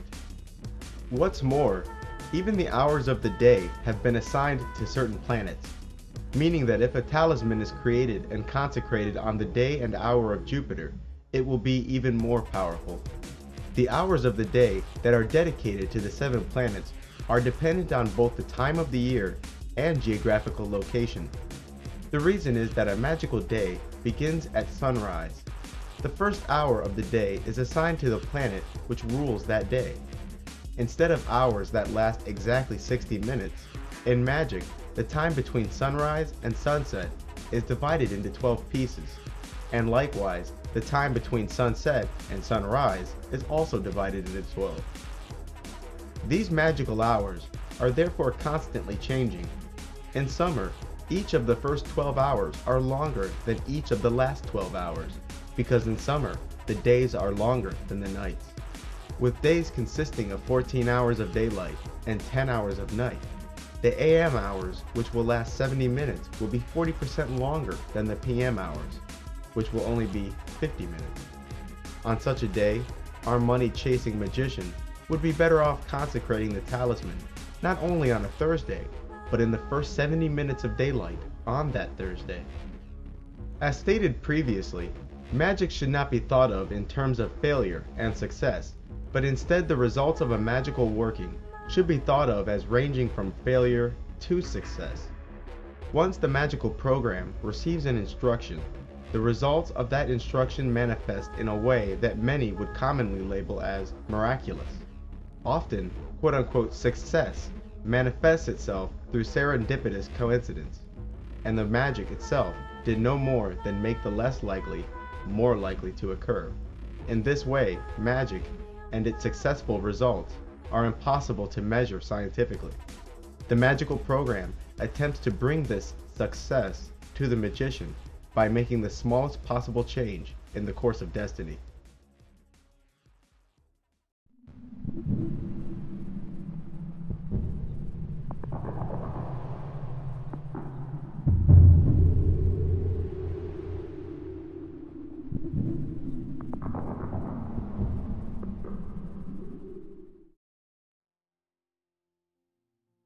The second most important thing in magic, aside from intention, is ritual. The ritual, as stated previously, represents an organized way to send commands to the magical program, but it also aligns the mind of the magician with a certain type of magical energy. Two common types of magic is ritual magic and natural magic. Natural magic relies on the occult essence of a particular material in order to project a certain energy. Practitioners of natural magic often procure many strange herbs, stones, and may even require a substance derived from a dead animal. It is this type of magic that is commonly associated with witchcraft. The rituals of natural magic are minimalist and often involve no more labor than procuring rare substances and wishful thinking, literally. The texts of natural magic are often written after the fashion of a cookbook. Write the full name and birth date of your lover you desire on a pink candle. Light the candle and visualize them running into your arms over and over again. That's an oversimplified version of the kind of crap you'll find out there. Then there's ritual magic. No gem hunting, no herb gathering, no lizard eyes and cat's tongues, just bossing around spirits with my mind, my wand, and my words. For the remainder of this book, all of my references to magic will be to ritual magic specifically. The rituals of magic usually begin with a cleansing. Holy water and banishments comprise the most common ways in which cleansing of the ritual space is accomplished. The ritual space, the place you intend on doing a ritual, should be as clean and dark as possible. The room should be fragrant with a scent that corresponds to the type of energy you wish to summon. It is also important to note which walls are at what points of the compass, because what is done at one edge of the ritual space is usually done on all four sides: north, south, east, and west. A banishment is a small ritual where banishing pentagrams and/or banishing hexagrams are drawn at the four edges of the ritual space. The symbols the magician draws in the air are of course invisible and imaginary. Although it's just a rule of thumb, the banishing pentagram or hexagram is drawn counterclockwise, while its opposite, the invoking pentagram or hexagram, is drawn clockwise. Today, the most commonly used invoking and banishing pentagrams were those designed by Aleister Crowley. Why he decided on certain pentagram arrangements is truly baffling, and they are without the elegance of pattern.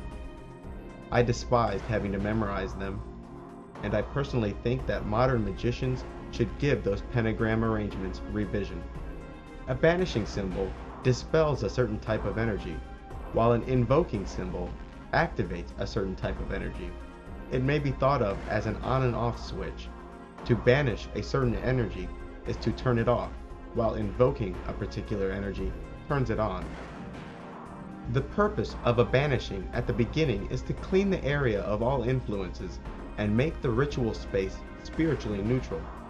For example, in order to activate the spirits of the realm Venus, one would draw a green hexagram facing all four directions, essentially enclosing your ritual space in imaginary green hexagrams. The hexagrams, being invoking hexagrams, should begin at the bottom right corner of the hexagram and move clockwise until the first triangle of the hexagram is drawn. From there, beginning at the opposite side of Venus, the point on the hexagram assigned to Mars, the second triangle is drawn, also in a clockwise fashion. And, being an odor of Venus, ideally the room should smell of rose. The spirits associated with the 7 planets are invoked and banished with the hexagram. For spirits of the 5 elements, the pentagram is used. Satanists tend to draw the pentagrams upside down, which is symbolic for the material element being higher than the element of spirit, which often represents God. It isn't uncommon for the names of power, such as the names of God, archangels, and angels, to be uttered while the symbols are drawn. Like in the middle pillar ritual in chapter 2, these special names are often vibrated, rather than spoken in a plain manner. Although opening rituals can come loaded with needless pageantry, the core of the opening ritual is the invocation. Here, a distinction must be drawn, because the word invocation has 2 meanings in magic. The first is the activation of a certain type of energy, which is the case for the recently mentioned hexagrams and pentagrams. It is this type of invocation that the opening ritual contains. The second type of invocation is directing a spirit into the magician, allowing the spirit to, at least partially, possess the practitioner. After the invocation of the opening ritual, the magical program is now quote-unquote listening for instruction. At this point, the magician may choose one of many paths. He may decide to question the spirit by evoking it into visible form or into a mirror. To evoke a spirit is to draw it into the ritual space, but not into the bodies and minds of those present. The magician may choose for the spirit to execute a particular command. He also may decide to infuse the spirit into a talisman.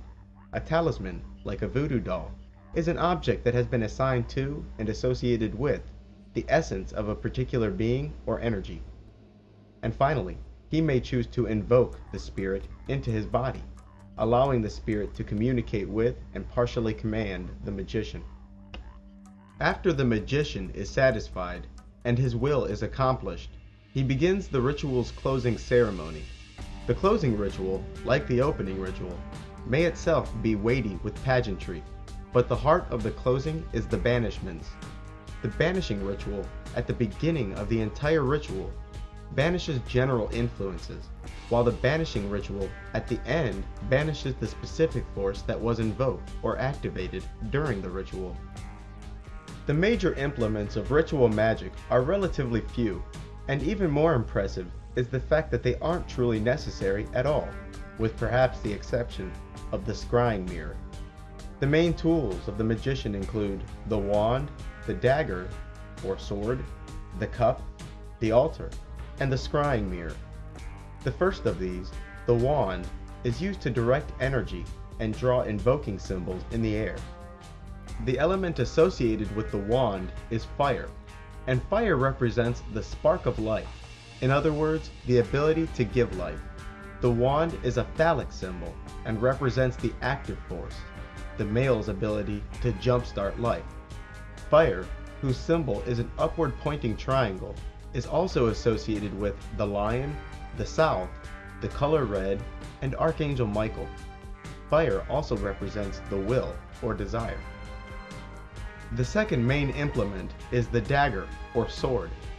The dagger represents the element of air and is used to draw banishing symbols in the air, as opposed to the wand, which invokes. Air represents the mind and intellect. Air, whose symbol is an upward pointing triangle with a horizontal line through its center, is also associated with an angel, the east, the color yellow, and the Archangel Raphael. And, as stated earlier, the dagger is used to threaten and punish disobedient spirits. The cup, or goblet, is associated with the element water. Water is symbolic for the passive force, the feminine quality of the womb, and its ability to bear life. Water is likewise symbolic for blood and, more specifically, the previously discussed life force. In magic, fire and water represent the polar opposites of male and female. Water, whose symbol is a downward pointing triangle, is also associated with the eagle, the west, the color blue, and the Archangel Gabriel. In magic, water corresponds to dreams, emotions, and psychic work. The last major magical tool is the scrying mirror. The scrying mirror is related to the moon, rather than one of the elements. Since a spirit can more easily reveal itself in a mirror, an object called a scrying mirror is used as a medium to communicate with spirits. Occultists have used everything from rare stones to bowls of water as scrying mirrors. But a scrying mirror, in its most basic form, is often just a piece of glass that has been painted black on one side. Sometimes the scrying mirror is used for astral travel. Other times it is used as a place for spirits, even the weaker ones, to reveal themselves and other visions to the magician. The scrying mirror is a magical television screen. A ritual tool of lesser importance, I think, is the pentacle. This is usually a wooden or clay disc, the size of a dinner plate, and has a pentagram drawn upon it. The pentacle is essentially a spiritual shield. This implement corresponds to the element of earth. Earth, whose symbol is a downward pointing triangle with a horizontal line through its center, is associated with the bull, the north, earthly colors like green and brown, and Archangel Uriel. The ritual tool pentacle should not be confused with the talismanic pentacles that are used to bind spirits and energies to. Before being used in a ritual, all ritual tools undergo a ceremony of consecration, which is a ritual where that tool is magically activated. The four animals assigned to the first four elements, the lion, the eagle, the angel or human, and bull, also appear in the Bible. Ezekiel remarks on four living beings that came upon him instantly in a cloud. In Ezekiel chapter 1, verse 10, it states, "As for the likeness of their faces, they four had the face of a man, and the face of a lion on the right side, and they four had the face of an ox on the left side, and they four also had the face of an eagle." Later on in the Bible, Revelation chapter 4, verse 7, nearly the same exact animals are mentioned again. "And the first beast was like a lion, and the second beast was like a cow, and the third beast had the face of a man, and the fourth beast was like a flying eagle.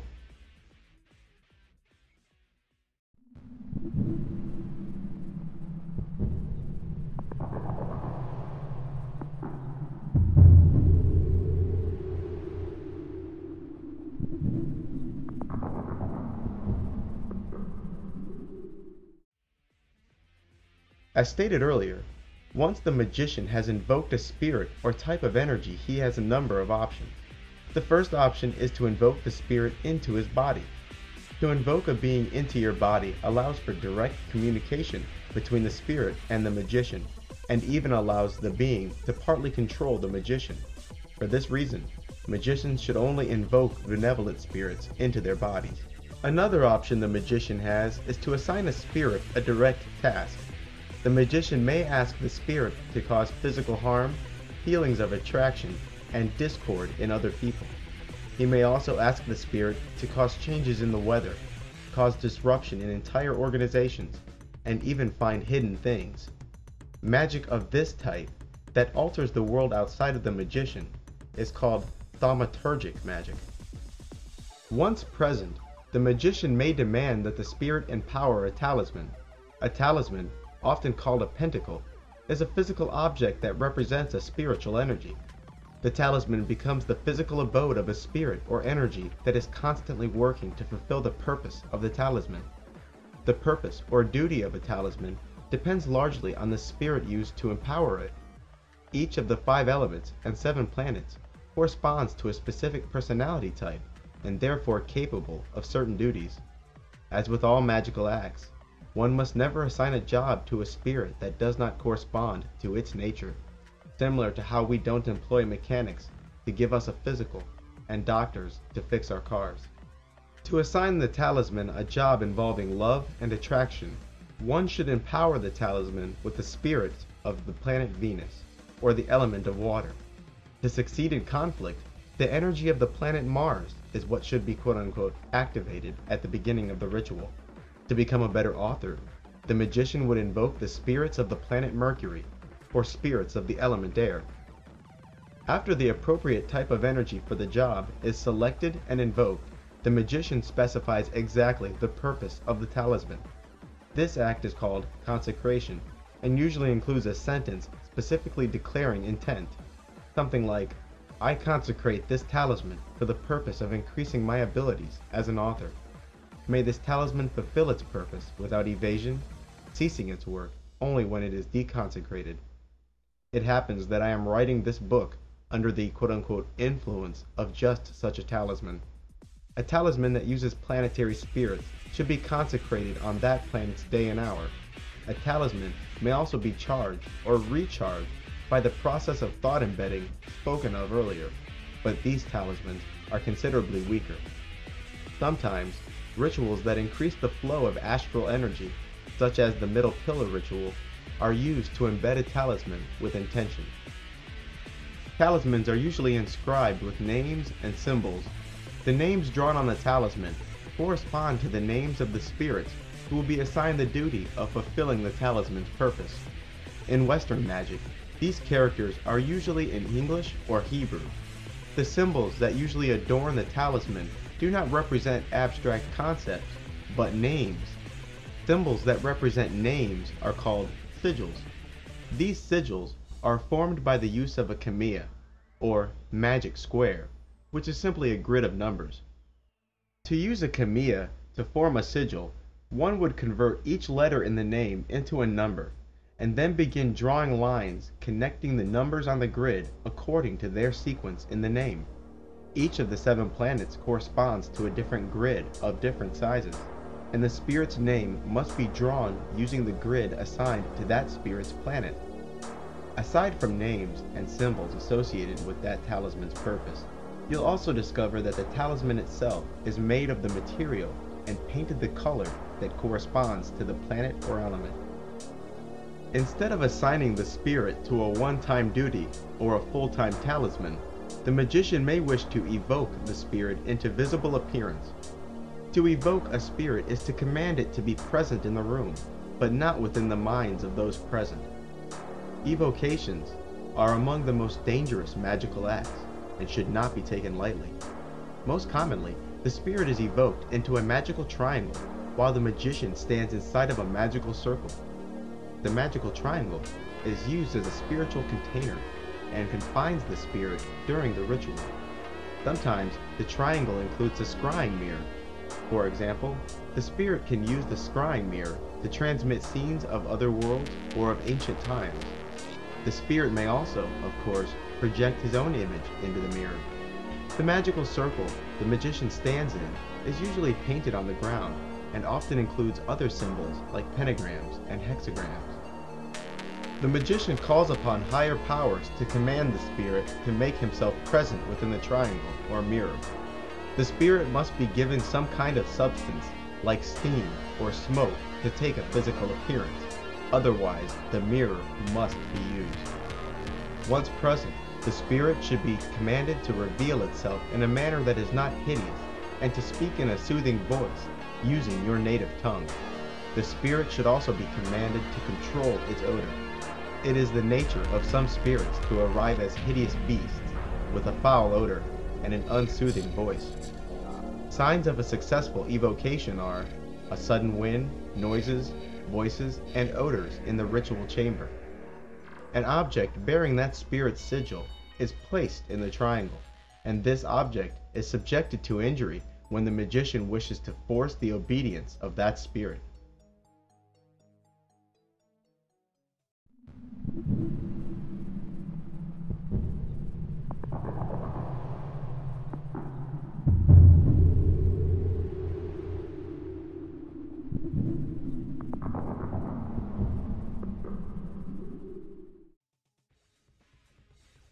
Aside from thaumaturgic magic, or low magic, which uses magic to alter the outside world according to will, there is also theurgic magic, or high magic. Theurgic magic is magic used to change the self. This type of magic is by far the lesser known of the two. The most common ambition involved with theurgic magic is what is called knowledge and conversation with the holy guardian angel.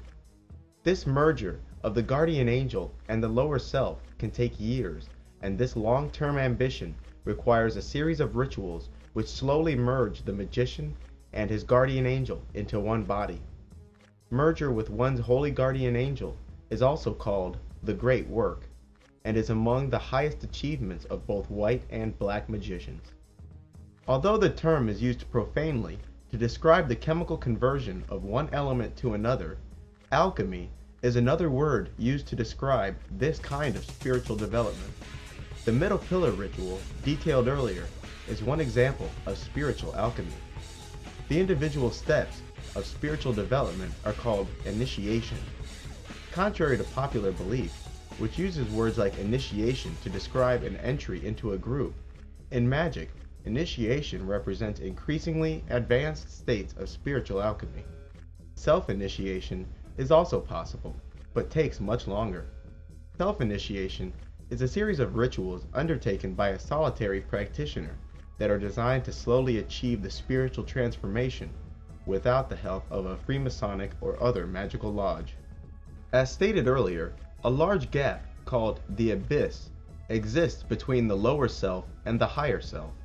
The magician seeks to merge these two aspects of the self by crossing the abyss and bringing himself into unity with his higher self. In Freemasonry, and also lodges derived from the Order of the Golden Dawn, two pillars are used to symbolize this divide between the light and the darkness. Often, a curtain is placed between these two pillars, symbolizing the veil that exists between the selves of light and darkness. There is another kind of spiritual transformation available to those black magicians who walk the left-hand path, often called Satanism. These magicians, using the power of the fallen angels Lucifer and Lilith, are united with both the angelic and demonic counterparts. Human beings who have undergone this ritual of transformation become what are commonly known as vampires. Like all spiritual development, the vampiric rite is irreversible, but unlike the Great Work, it requires the selling of one's soul to Satan.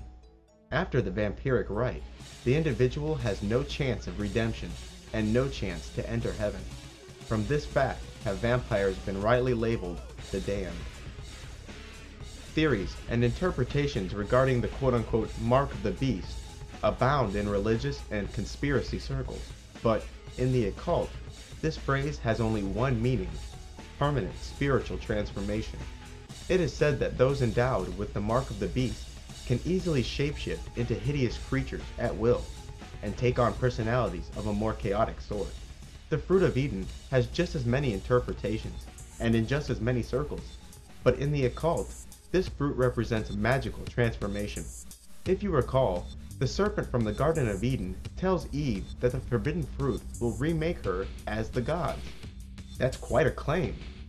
Christians have long interpreted the fruit of Eden as fruit of the more literal variety, which is just laughable. And, as stated in chapter 1, the pyramid is also a symbol of humanity's ascension into godhood. The powers of the vampire involve the conscious manipulation and liberty of the astral bodies. The astral bodies of humans is tightly bound to the material body. Only in the deepest of dreams, in astral travel, and in death itself will the human experience liberation of the two bodies. Vampires can fly the night sky, while their material bodies remain lying in the bed. Vampires may also reach out with their senses and steal life force, and even whisper into the minds of others.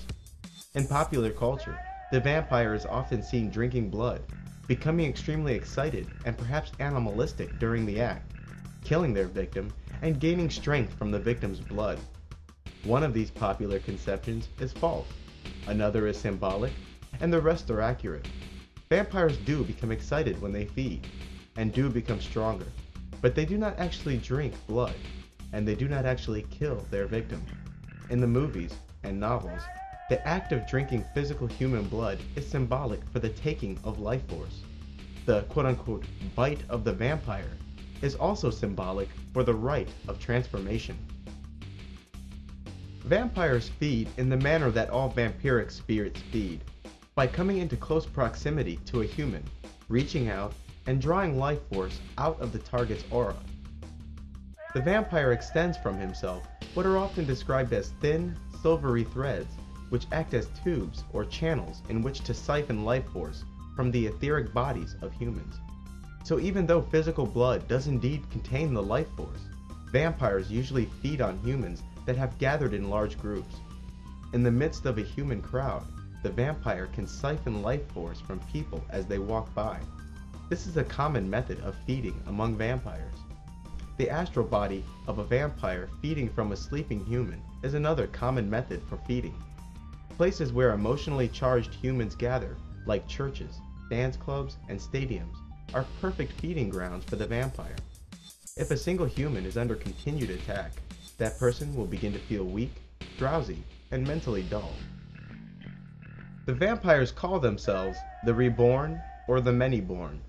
In ancient Egypt, those who desired initiation and transformation underwent a death and rebirth ritual by being blindfolded and led into the center of the Great Pyramid of Giza.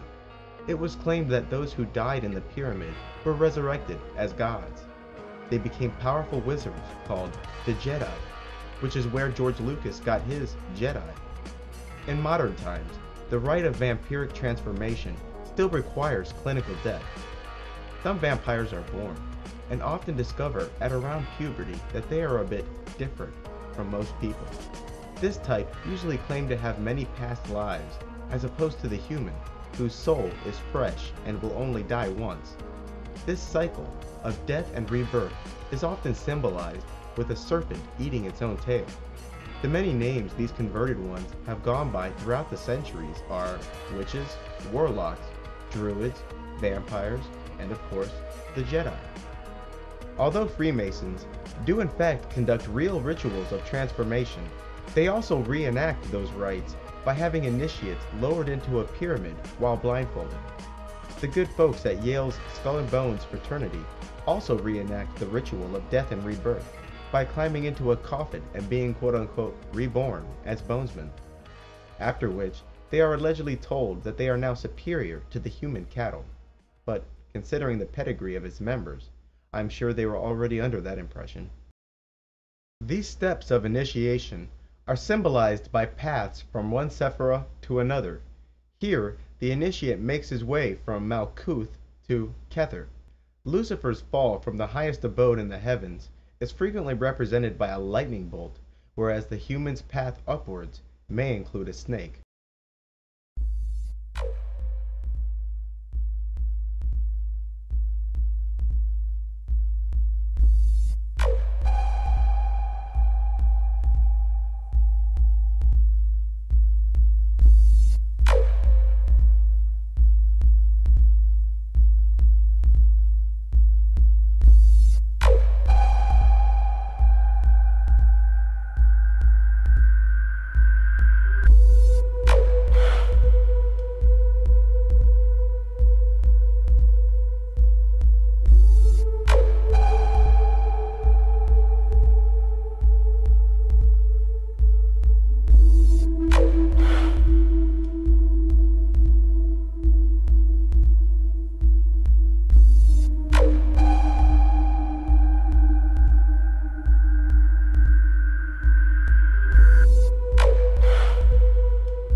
The others among us have existed since the beginning, and have constructed a culture just beneath the surface of our own. Some of these people remain as potentials their entire life and never come into awareness of their vampiric nature. These types may still have access to subtle powers and may be drawn to occupations where they are the center of attention of a large crowd. There are different types of vampires, and each type is different regarding its balance of material and spirit. Some vampires lean towards spirit, while others lean towards the flesh. The vampire is a being whose astral body is disconnected to their physical, unlike humans whose astral bodies and physical bodies are tightly bound. Because of this schism, their energy centers, or chakras, are essentially broken, and the life force produced by these centers cannot sustain the vampire's flesh, and so the vampire is forced to feed from the life force of humans to compensate. Humans, unlike vampires, often produce well above their needs of life force, and can even survive being leeched upon by vampires and other astral entities. Vampires use visualization techniques in order to feed from the life force of humans. From across the room, they can extend astral tendrils that latch on to the aura of energy surrounding their target and begin drawing that energy into their chakra points. The chakra located at the solar plexus is a favorite target. They may also absorb free-floating life force energy that humans have cast off. Places where large numbers of people gather in high emotions tend to be places where energy is produced and floats directionless. This undirected energy tends to collect on objects or people that comprise a focal point of the group. When feeding, vampires feel an increase of strength, senses, and an inner calm. The vampiric act itself does excite them, but afterwards, a balancing calm sweeps across their being. Emotions of fear and lust produce energies that most satisfy the vampire. The vampire does not, however, have to be in the target's visible proximity in order to feed from them. As stated earlier, every object or person you touch leaves behind invisible astral threads. These threads accumulate over time and are diminished a little by the passage of time. With constant and repeated contact, the threads between a human and a vampire can be such where the vampire need only envision their target and begin feeding.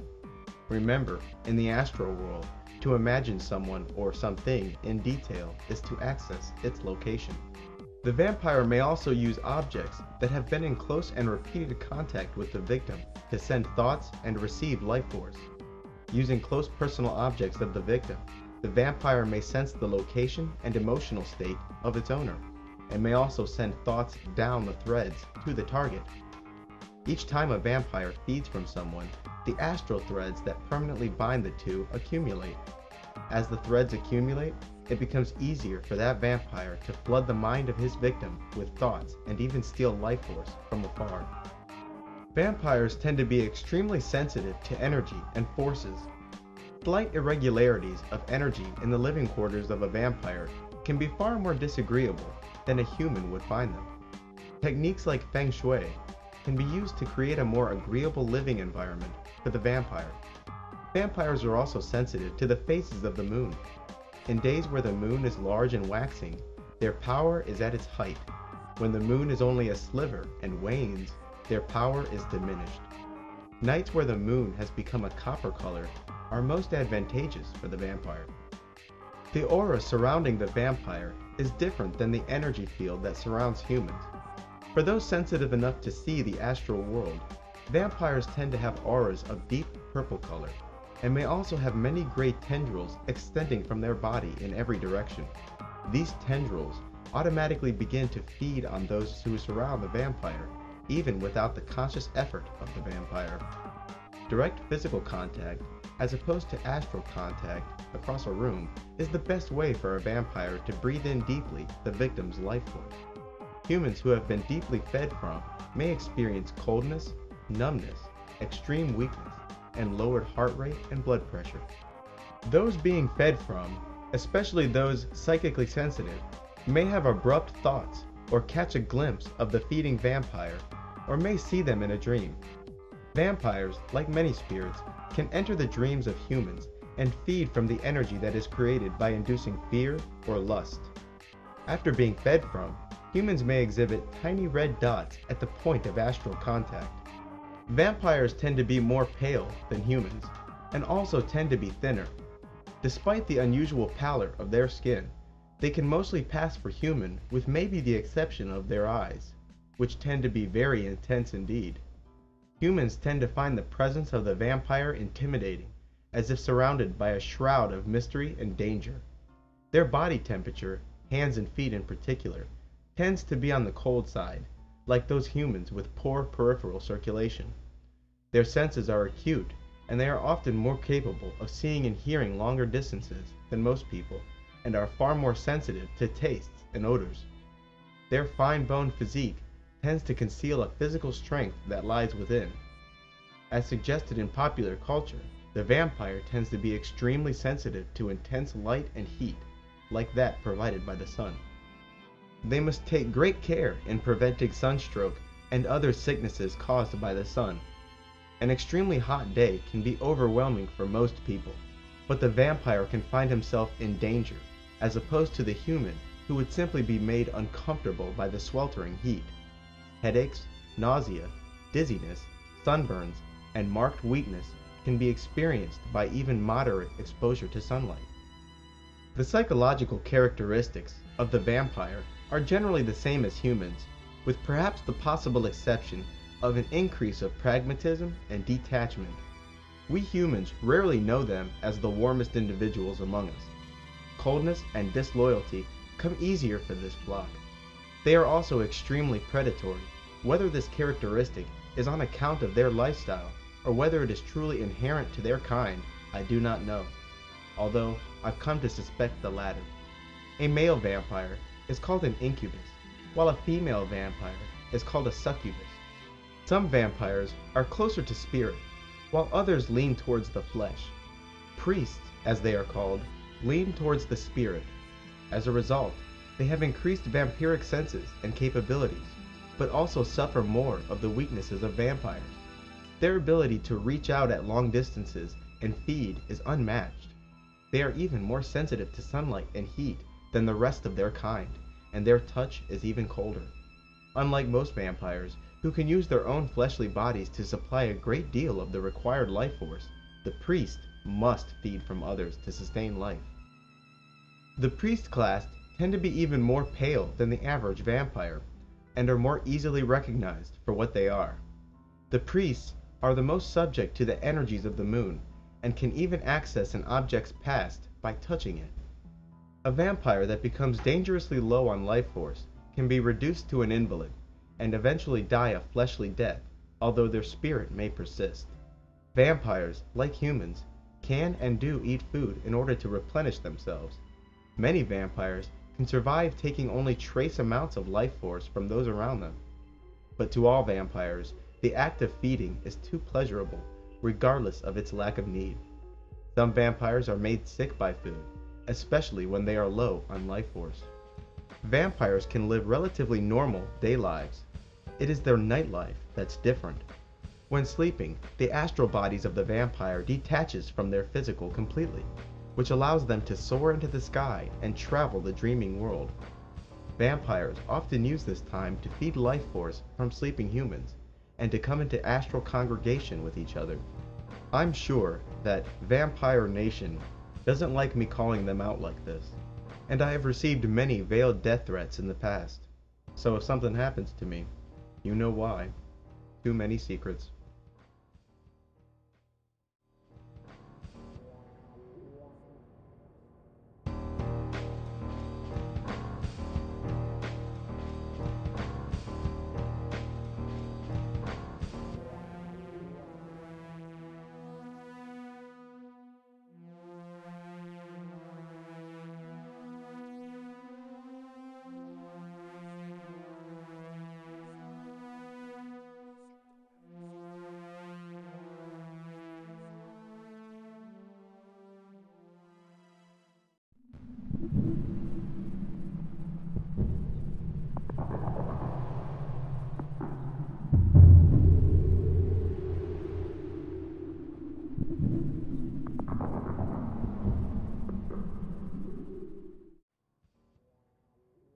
In ancient times, the gods of men, those undead vampires, ruled mankind in the light. It is also said that these very same gods created man genetically. Ancient people served the undead, not only out of fear, but out of loyalty, because it was common knowledge among ancient man that they too had the option of rising out of the human condition and becoming vampires themselves.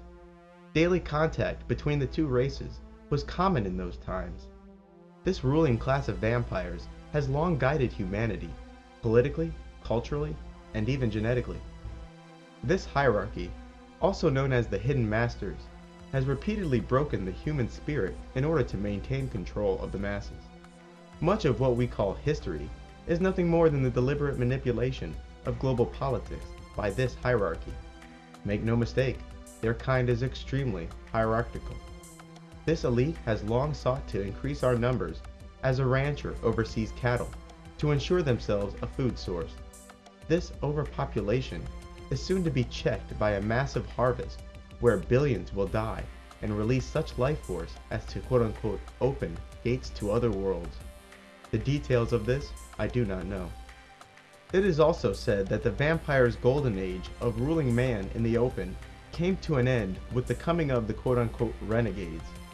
The renegades, some of which apparently remain to this day, are an organized group of vampires who still have a soft spot for humans. This group apparently led armies of humans into the temples of the gods and destroyed them, forcing the hierarchy underground.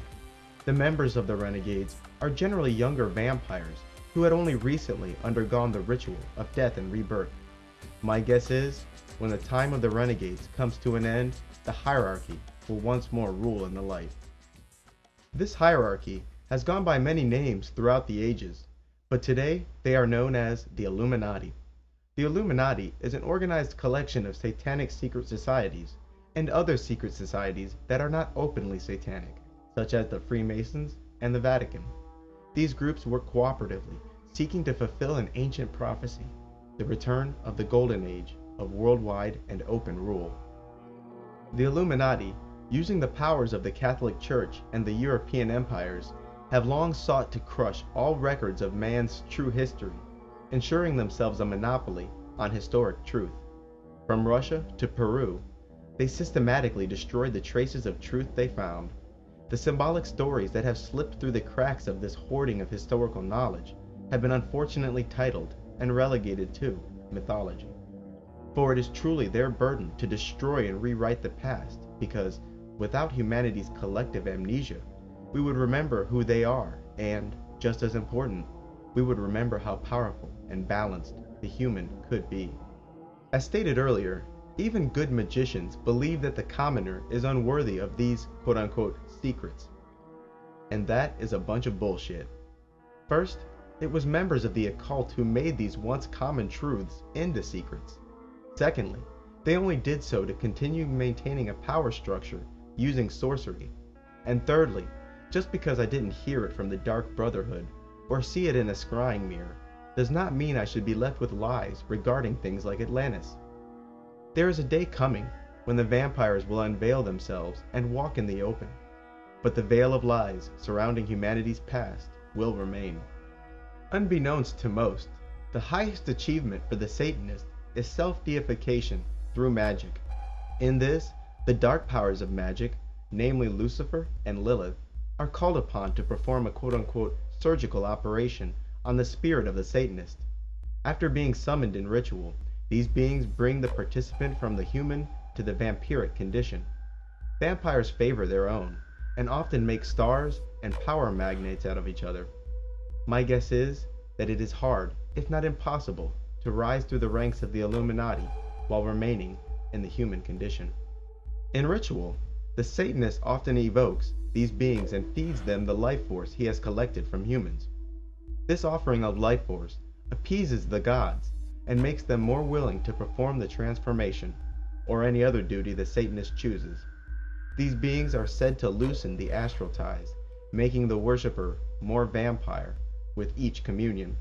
The Satanist will often speak to infernal ones with the highest of reverence, as opposed to the white magician, who is inclined to speak to the demons as servants. The Satanist conducts rituals wearing red or black. In fact, the entirety of a satanic ritual will be strongly oriented to the colors red and black, whereas a white magician may choose white. In magic, the color white is associated with purity, God, spirit, the guardian angel, and goodness. The color red is associated with life force, blood, and violence, and the color black is related to evil, chaos, the guardian demon, and the unknown. Satanists follow what is called the left-hand path, whereas white magicians, Christians, Muslims, Jews, Hindus, and Buddhists follow the right-hand path. The left-hand path is a belief structure that does not regard any moral issues.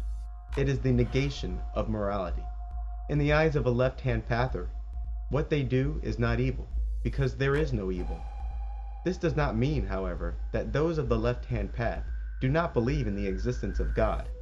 By percentage, you will find more believers of God among Satanists than you will find in the general public. Remember, they're worshippers of the fallen angels, and their gods were expelled from heaven into the abyss or chaos by a higher god, so naturally they must believe in a higher god. Satanism itself is the predatory and pragmatic nature of the vampire turned into a religion whose highest achievement is self-deification. The left hand, or the left side of the body, has always been associated with darkness. In fact, the word sinister comes from Latin, where the word meant left-handed or unlucky. In the Middle Ages, people who wrote with their left hand were thought to be evil and possessed by the devil. In Islam, the tutelary demon assigned at birth always resides invisibly on the individual's left side. What's more, Muslims prefer to do clean jobs such as eating and greeting others with the right hand, while relegating the left hand to dirty jobs like cleaning one's house and body. Teachings of the right-hand path always include a firm belief in right and wrong and the existence thereof. As stated before, the mark of the beast are those who have sold their soul to Satan in exchange for vampiric transformation. This is also called making the black pact or oath. Those endowed with the mark of the beast can easily change into the shapes of animals.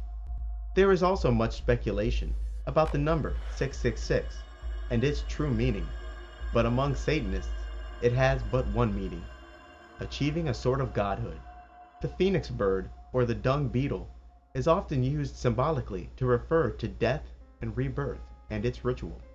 It is also worth noting that people who have undergone the ritual of death and rebirth refer to themselves as an antichrist. The term antichrist could be used both as a reference to Satan in the flesh, or a reference to a person who has had imparted to him a bit of Satan himself. Those who have become antichrists have a conscious connection to both their guardian angel and their guardian demon. This ritual can test the limits of one's sanity and can even induce insanity. Being joined with and having conscious control of both of your guardian spirits is often symbolized by the colors white and black in close proximity. The two pillars, the checkerboard patterns, and similar arrangements represent the perfect spiritual being, humanity deified. The two trees from the Garden of Eden represent the celestial Sephiroth and the infernal Sephiroth. In the east lies the tree of life, and in the west lies the tree of knowledge. In replacement of white and black, union of the angelic and the infernal may also be symbolized by the concepts of east and west, east being the divine direction, while west is the infernal direction. A double-headed eagle, looking left and right, is an example of this. It also happens that satanic rituals are often oriented towards the west. The angelic counterpart, and the angelic race in general, is often symbolized by the sun, which represents the masculine principle of life. The demonic counterpart, and the demon race in general, is associated with the moon and the feminine principle of life. So naturally, an androgynous or hermaphroditic figure, like that of Baphomet, is used to symbolize a perfected human.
The Sabbat is a gathering of witches, warlocks, demons, and in the earthly Sabbat, even humans. There are generally two types of gatherings that are called Sabbats, the celestial Sabbat and the infernal Sabbat. Even though sorcerers are always congregating in their astral bodies, there are 4 major meetings a year, and these meetings are called Sabbats. The celestial Sabbat is a gathering of astral beings in a place called and associated with the sphere of Saturn. It is also worth noting that Shabbatai is Saturn in Hebrew. It is likely that the words Sabbat and Sabbath derive from the Hebrew word Shabbatai. Further, Jews and Seventh-day Adventists consider Saturday, the day associated with Saturn, to be the true day of Sabbath, as opposed to most Christians who worship on Sunday. In truth, it is Sunday, and the sun in general, which is more closely associated with Jesus and goodness, whereas Saturn is more associated with Satan, death, and evil. The infernal Sabbat is a gathering that happens here on earth, but most who attend arrive in an astral body. This earthly Sabbat, sometimes called the Black Sabbath, usually occurs in remote and secluded places. It is sometimes the case with the earthly Sabbat that those who attend arrive in their fleshly bodies. Most vampires who arrive to the Sabbat do not arrive in the flesh, but instead in an astral, quote-unquote, God form. A God form is an astral body that has been temporarily converted into that of an ancient god or animal. God forms are archetypal forms whose image is predetermined. God forms must be used with caution, however, as the nature of the magician will slowly be consumed by the nature of the ancient god or animal frequently invoked. The field of astral energy that changes one's appearance is called glamour. The Sabbats are a celebration of all that is wicked and unholy, allowing these sorcerers to indulge in things they cannot in their day lives. Their day life being a suit and tie government job, for instance. It is a massive gathering of demons and humans who have come to fornicate and make merry with each other. Many of the stories and accounts of what occurs at the Sabbat comes from modern-day satanic texts, and from the records of the witch trials and inquisitions of the Middle Ages. Despite the fact that there were many forced confessions, the attending witches told an extremely consistent story regarding the details of the Sabbat. The earthly Sabbat tends to be held in secluded places, such as fields, abandoned buildings, atop mountains, and mostly at midnight. The area is littered with demons and humans having sex in the most lascivious ways. In the center of the festivities, a large fire and a presiding devil.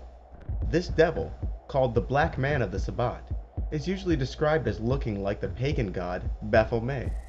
Modern-day Satanists have further solidified this connection to such the extent that I've become certain that they are in fact one and the same. Their description was that of a large, stinking goat figure with 3 horns, where the center horn was lit with a flame, like a torch. This flaming center horn was often used to ignite other things at the festivities, such as candles and torches. Also, the being's quote-unquote male member was exposed and was reported to be nearly 3 feet long, with the thickness of a child's arm. Baphomet often takes the most beautiful girl for himself, and for this unlucky woman, the intercourse is most painful and never produced pregnancy. His semen, which is ice cold and spoiled, is allegedly not his own, but was taken from elsewhere. This character often engaged the women in anal sex afterwards. Women in general play a more active role at the Sabbat. Sitting beside the presiding demon is often a choice, high-ranking witch. Baphomet is said to have 2 faces, one on his head and the other on his posterior. This being had the tail of a goat, and the face on his rear was also said to be that of a goat. The attendees of the Sabbat bring new meaning to the term ass kisser, as they are largely forced to kiss the stinking, demonic face on Baphomet's rear end. Only the high-ranking witches and warlocks may kiss the goat head itself. The act of kissing the anus of Baphomet is symbolic of corruption. Because of his 2 faces, this Baphomet character is often equated with Janus, the Roman god of gates and time. The face on the devil's posterior is said to be without the power of speech and maintains a demonic expression. Sometimes, Baphomet will arrive as an extremely pale man whose flesh is ice cold and wasted, hanging off of its bones. This personage's eyes were large and jet black. Another god form Baphomet may arrive as was that of the size and shape of a tree trunk with a human face. This being has no arms or legs, was jet black, and upon this face was the expression of a frightful man. Still others described him as a black man with Caucasian features, whose eyes burned like hot coals and was enveloped in a misty cloud. Coinciding with Baphomet's hermaphroditic and androgynous nature, this being is said to act quite flamboyantly. Baphomet is sometimes directly responsible for transporting some of the favored attendees to the Sabbat. He arrives at their homes and instantly transports them through the air to the location at the Sabbat. Sometimes this devil would give witches ointments to smear on their body, and this they used to transport themselves to the Sabbat. Like the popular conception of the witch riding a broomstick, some witches do attend the Sabbat riding a magical stick placed between their legs, but this was rare. Sometimes parents would bring their children only to fornicate with them at the festival. Sometimes dreaming humans, uninitiated and unaware of the truth, will accidentally stumble upon the Sabbat festivities and perhaps find themselves in danger. Baphomet truly enjoys hearing tales from the attendees regarding the wickedness they've committed in his name. He delights in hearing stories of mischief and hardship being caused among mankind. But in truth, they report to him all things that are relevant to Baphomet. He will often place a mark on a concealed part of the attendee's flesh after they have verbally committed to giving him their soul. The attendees of the Sabbat are often made to renounce Jesus, God, and accept Baphomet and Lilith as their new father and mother. Magical powders and poisons are commonly distributed to those present so that they can continue causing mischief among mankind. Sometimes Baphomet would assign those who attend spirits called familiars. A familiar is a spirit who has been consigned to serve an individual. The devil insisted that all the food served at the festival be insipid and disgusting in taste. The dancing done at the Sabbat, especially by the women, is reminiscent of the sexually suggestive dancing done at most clubs these days. The music at the Sabbat sounds a bit chaotic and without melody. It is frequently described as random tones and bells. Satanists often compare and equate Baphomet with the biblical Cain, who slew his brother Abel. They claim that Cain was not the child of Adam and Eve, but of Satan and a demon named Lilith. In the Lovecraftian mythos, the black man of the Sabbat is known as Nyarlathotep, the highly intelligent trickster god who teaches mysteries that lead to evil. He is also the consumer of souls and has 1,000 faces and forms. Nyarlathotep, called the chaos that creeps, is a messenger god who acts as an intermediary between the dark gods and their worshippers here on earth.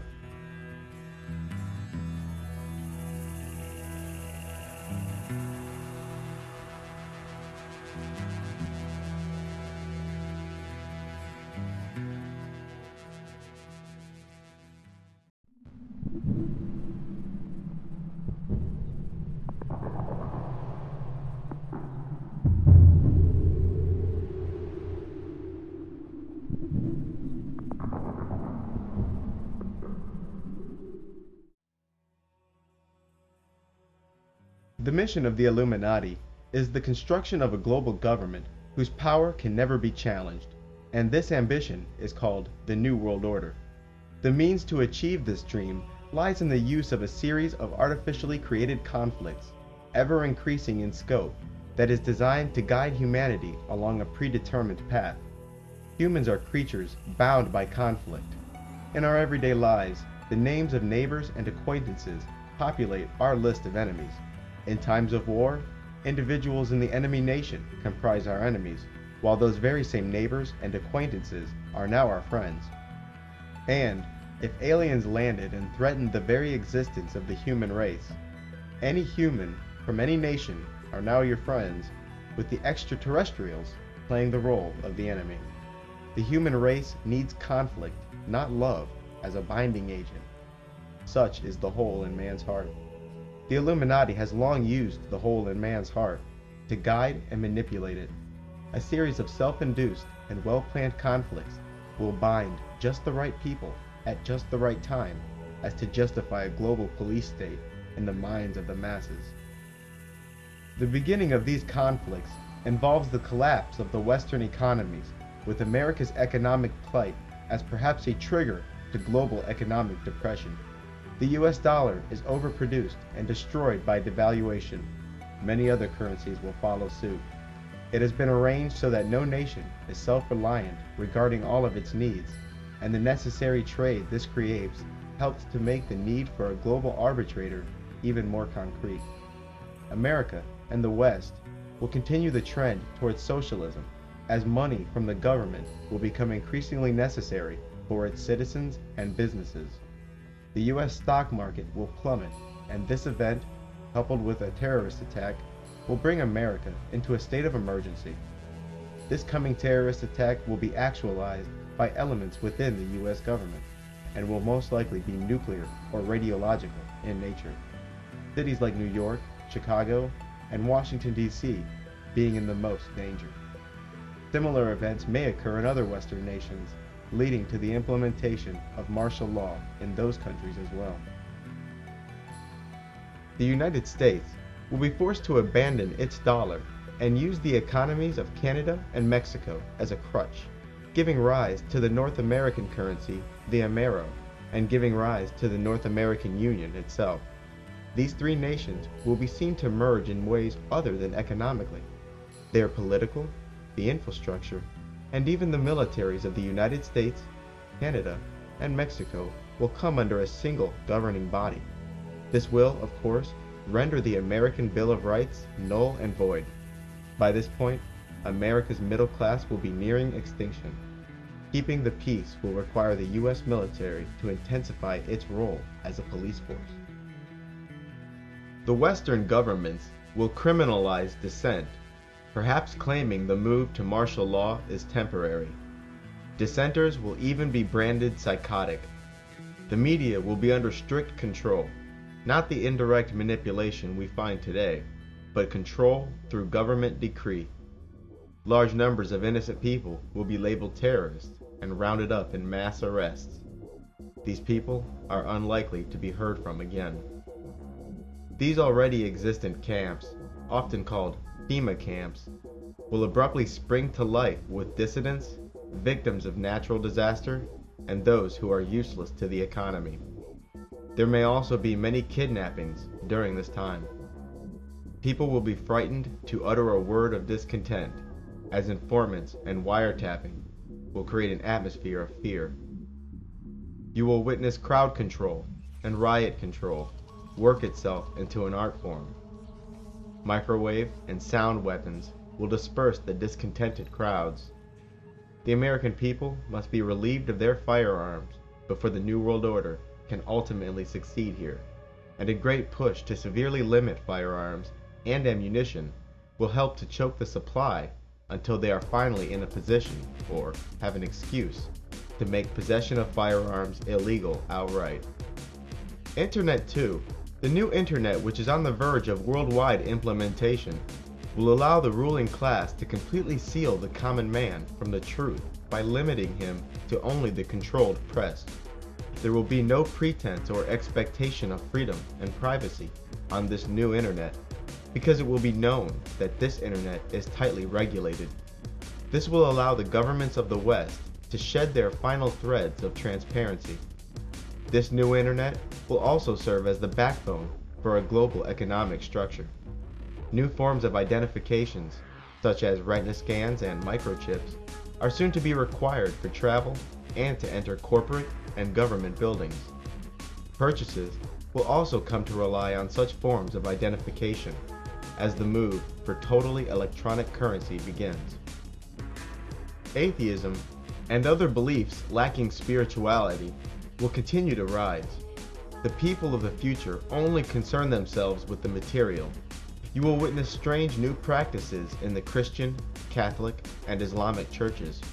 They will begin to resemble festivals and marketplaces more than places of worship. Those religious people who are unwilling to liberalize their principles will be pegged as dangerous fanatics and fundamentalists. As life for the commoner becomes increasingly unbearable, he seeks to use drugs to escape from it. The depression he attempts to banish is the result of a healthy person living in an unhealthy environment, not the reverse. And since taking a pill, smoking dope, or drinking alcohol is easier than changing the world, this is exactly what he does. The way of life lived by those in the future is completely foreign to the human spirit, and entertainment and drugs will maintain control over the frustrations that build in the human heart. The blood games, like those seen in Rome, will return and be used to channel the frustrations of the people who live under ever-escalating tyranny. My guess is that the reality shows of today are merely serving to bridge the gap between those who are watched and those who are hunted. Mass media, especially TV and the movies, will be used to spread propaganda and desensitization. Using subliminals, magic, fear, and chemicals, the Illuminati will continue to interfere with free moral agency. Chemicals causing sickness, submissiveness, and infertility will be found in the food and water. Medications resulting in pliability will be forced on children. Cancer will be the new way to die. TV, clergy, movies, and schools will be the vectors by which highly advanced mind control techniques will be delivered. Vanity and fear will be subtly doled out on every show. You will see the global arbitrator or global government depicted as the solution. Evil men will be praised and placed into positions of power. The good will be silenced, murdered, and consistently demoted. The individual will grow estranged from their family and friends. The children will be distant from their parents, and families will splinter.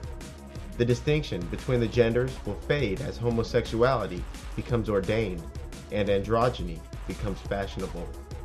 The Illuminati will continue to promote a gender war, constantly increasing the gap between the genders to the point where no marriage is safe and no relationship is sacred. Both genders will find themselves surrounded by images of beauty whose requirements few could fulfill, and this will further instill frustration. Loyalty will become pragmatism, faith will become practicality, and affection will be relegated to the symbiotic. In this future, the adults will act like children, while the children act like adults. Not even genetics is left a quiet front in this war, because whole generations of crop plants will be ruined by genetic manipulation. There shall be a day when the trees bear no fruit, and the skies bear no rain. Even people who were born with certain traits will be euthanized like weeds. The masses, growing ever more materialistic, will begin making superficial choices regarding their mating partners, which results in the altering of the very gene pool of the human race. Eventually will come war in the Middle East and East Asia. The Middle East and the Far East will serve as the major theaters in the coming World War. This global conflict will likely be initiated as a smaller war between America and her allies and rogue states like North Korea and Iran. Israel herself may engage Iran, while the South and North Koreas finally take to war. These smaller conflicts will soon draw in all the other world powers, namely China and Russia. Proposals involving the weaponization of space will be expensive, wasteful, and may further incite tensions between the superpowers. The Western nations will naturally side with America, and, although I'm not sure of Russia's role, China's role will surely be adversarial to America in the coming World War. This World War will crush the human spirit and will play a major role in the masses' acceptance of global government. Even though the deliberately spoiled environment and the phony global warming crisis will continue to empower global government, in truth, only a devastating war could justify the dissolving of nations. This war is not likely to have a clear winner, but instead will exhaust all the parties involved, the superpowers in particular. Such is its purpose. In the midst of devastation, and at the height of despair, the human race will finally submit to a single authority.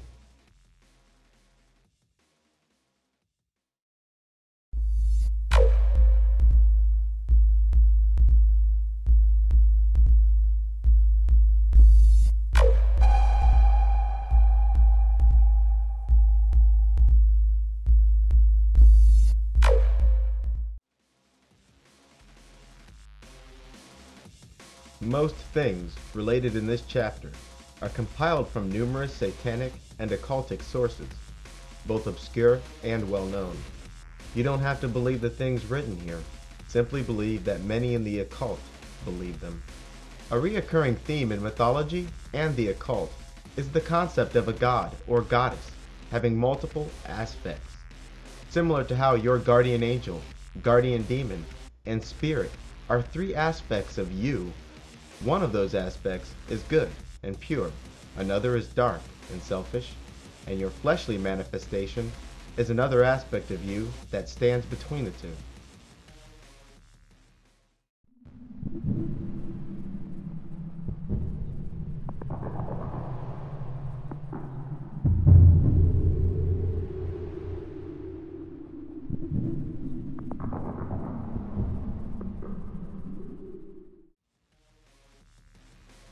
Yahweh. This is the Most High God, Jehovah, the God of Israel. He is also Zeus, Jupiter, Osiris, Jove, and Ahura Mazda. He is the Archon Emperor, the King of Heaven, and the Father of the Elohim. He is said to be the true father of the archangels Michael, Gabriel, Uriel, Raphael, and, before his fall, Sataniel. Satan, although in some accounts, is in fact Yahweh's brother. These sons of God were commonly equated with the children of Jehovah. Zeus is also said to have plenty of offspring. Modern-day Satanists often remark that Satan successfully stole Yahweh's quote-unquote creative power, and this belief has fueled much use of phallic symbolism. The planet is dotted with obelisks, like the Washington Monument, which are merely phallic symbols which represent the creative principle that Satan now possesses. It is the fire Prometheus stole from the gods. The act of stealing Jehovah's creative principle, however, also resulted in the discontinuance of the birth of new angels, now a race whose numbers are forever in decline. It is also remarked that Jehovah transformed his children, the archangels, into new kinds of beings when they were young. God exists outside of creation, and when God desires to drop down into the lower realms, such as heavens or earth, he is often described as no longer all-knowing, but instead capable of being deceived. Jehovah is frequently depicted as an aging old man whose love for humans exceeds his love for the race he spawned, the angels. Osiris, too, is said to have reclaimed all his parts except his phallus.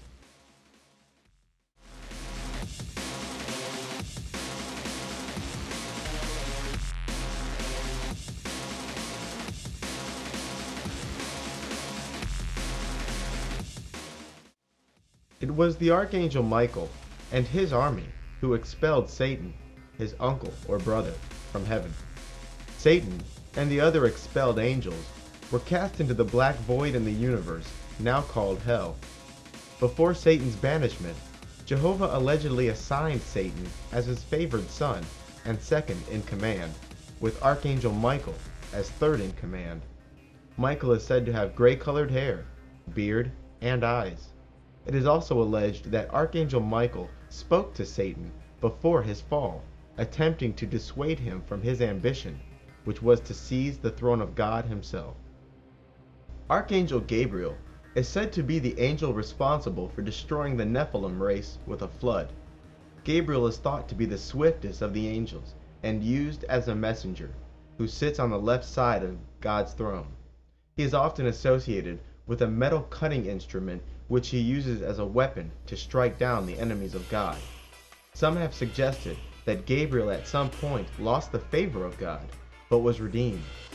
It has also been remarked about Gabriel that it was he, at the behest of God, that confused the languages and divided man into his many current sub-races.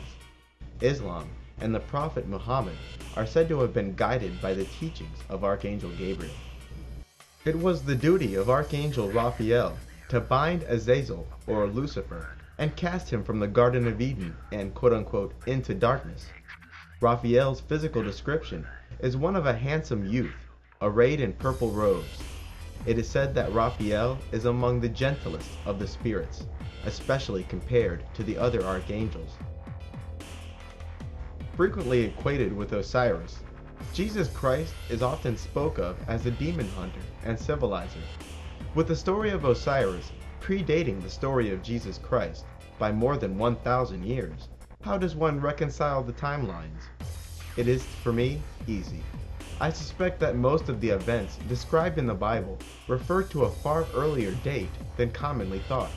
I am absolutely certain that this is the case in regards to the Bible's Old Testament, whose pre-Diluvian accounts are probably that of Atlantis. Proof of this fact lies in the many unoriginal stories contained in the Bible, stories which appear to be nothing more than retellings of earlier mythological accounts. Although Christians claim that Jesus is the Son of God and made a noble sacrifice for mankind, they often have trouble describing the nature of the sacrifice. Members of the occult, however, have convinced me that this sacrifice was quite real, and Jesus did indeed take an incredible risk for us, and that his fate was not certain, and his soul was up for grabs. So noble was this act, whatever it was, that he was found quote-unquote perfect before the gods.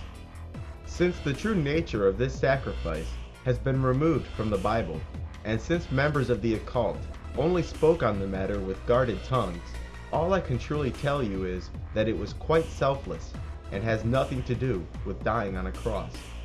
Satan promised those in hell much spoils after Jesus' death, but instead, Jesus released many spirits who were bound in prison.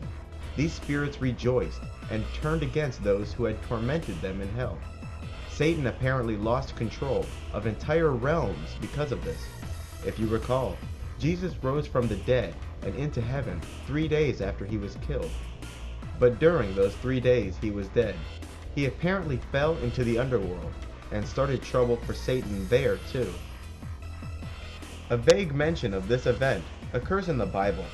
In 1 Peter chapter 3, verse 18, we read, "For Christ also hath once suffered for sins, the just for the unjust, that he might bring us to God, being put into death in the flesh, but quickened by the Spirit, by which also he went and preached unto the spirits in prison, which sometime were disobedient, when once the long suffering of God waited in the days of Noah, while the ark was a preparing, wherein few, that is, 8 souls were saved by water."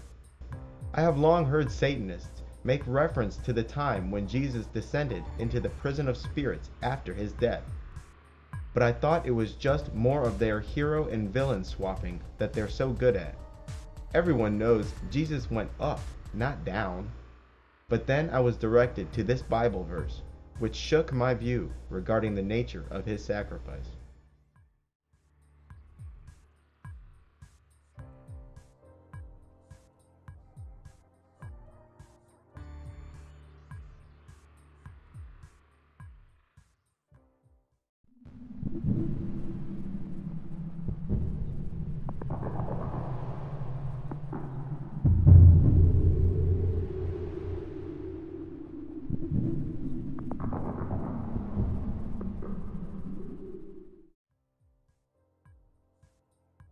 The goddess Lilith is associated with a host of other goddesses, including Hecate, Astarte, Isis, Sekhmet, Virgo, Venus, Ishtar, Inanna, Aradia, Davsina, Selene, Diana, Az, Babylon, Kali, Tiamat, Al-Uzza, and Gaia. Although this goddess is mostly associated with the moon, she is said to both have good and bad aspects, and true to that logic, she is often spoke of as Lilith, who was consumed or possessed by a much more ancient goddess named Tiamat, as if Lilith is now the body that Tiamat walks in. Lilith is the feminine principle personified. Tiamat is said to be the most ancient of God's enemies, long before the fall of Lucifer, and she spawned a race of wicked giants and demons. In Babylonian legend, Tiamat was called the monster of chaos and waged war against the gods. Finally, Marduk defeated Tiamat, split her in two, and used her flesh to create the universe. This battle between the angels and the older gods goes unmentioned in the biblical Genesis account, but remains in the Greek tradition. According to Greek mythology, Zeus, along with his brothers Poseidon and Hades, defeated the older gods, called the Titans, and banished them to Tartarus, the Greek underworld.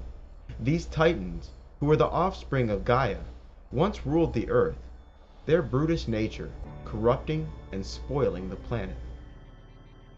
This race of Titans even attempted to make slaves and sport out of the angelic race, but Jehovah and Satan cast down the Titans. It is also worth mentioning that Prometheus sided with Zeus and the other Olympians in the War of the Titans. Although the Greek mythology does not mention it, eventually a flaming rock was hurled to the earth from space, killing this race of terrible beasts and casting their souls into Tartarus. It is important to bear in mind that there were two wars or desertions in heaven. The first was between the angels and the spawn of Tiamat, and the second heavenly conflict was between Satan's angels and Jehovah's angels. The only trace of this event in the Genesis account is subtle and easily overlooked.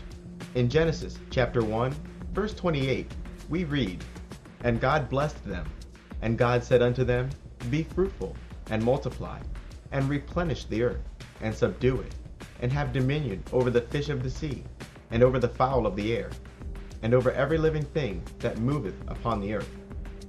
Replenish the earth is certainly interesting wording for a universe that was supposedly only a week old. I'm inclined to believe that these 7 quote-unquote days of creation were instead phases as opposed to literal 24-hour periods. There are more scientific traces of a beastly race who were destroyed by a large falling rock, and this race we call the dinosaurs. Perhaps these monsters of the past aren't the bumbling creatures we take them for, but an intelligent and powerful race that once ruled and desecrated the earth. One of the best retellings of this story can be found in the literary works of H.P. Lovecraft, who used the terms Ancient Ones and Elder Gods to refer to the Titans and the angels, respectively. A fact related in his novels, and echoed by a few in the occult, is that the Ancient Ones are chained in darkness, and that there is a certain celestial radiation arriving from space that is utterly toxic to these Titans. There is a day coming, however, when the rays of the stars will no longer be toxic to the old ones, and this day will be marked by some kind of rare astronomical event. After this event in the sky, the wicked god Azagthoth, also called Hades and Pluto, will free and lead the Titans out of their prison. Black magicians also have a long list of titles for Lilith, and have much reverence for her because she is among those who give them the dark gift of transformation.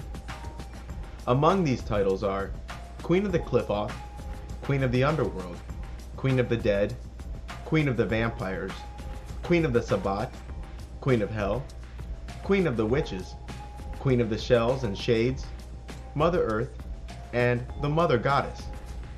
She is the bride of Satan and the mother of all demons, also called Lilitu. Lilith is often associated with the Red Sea, which is said to be a place where she spawned and instructed demons.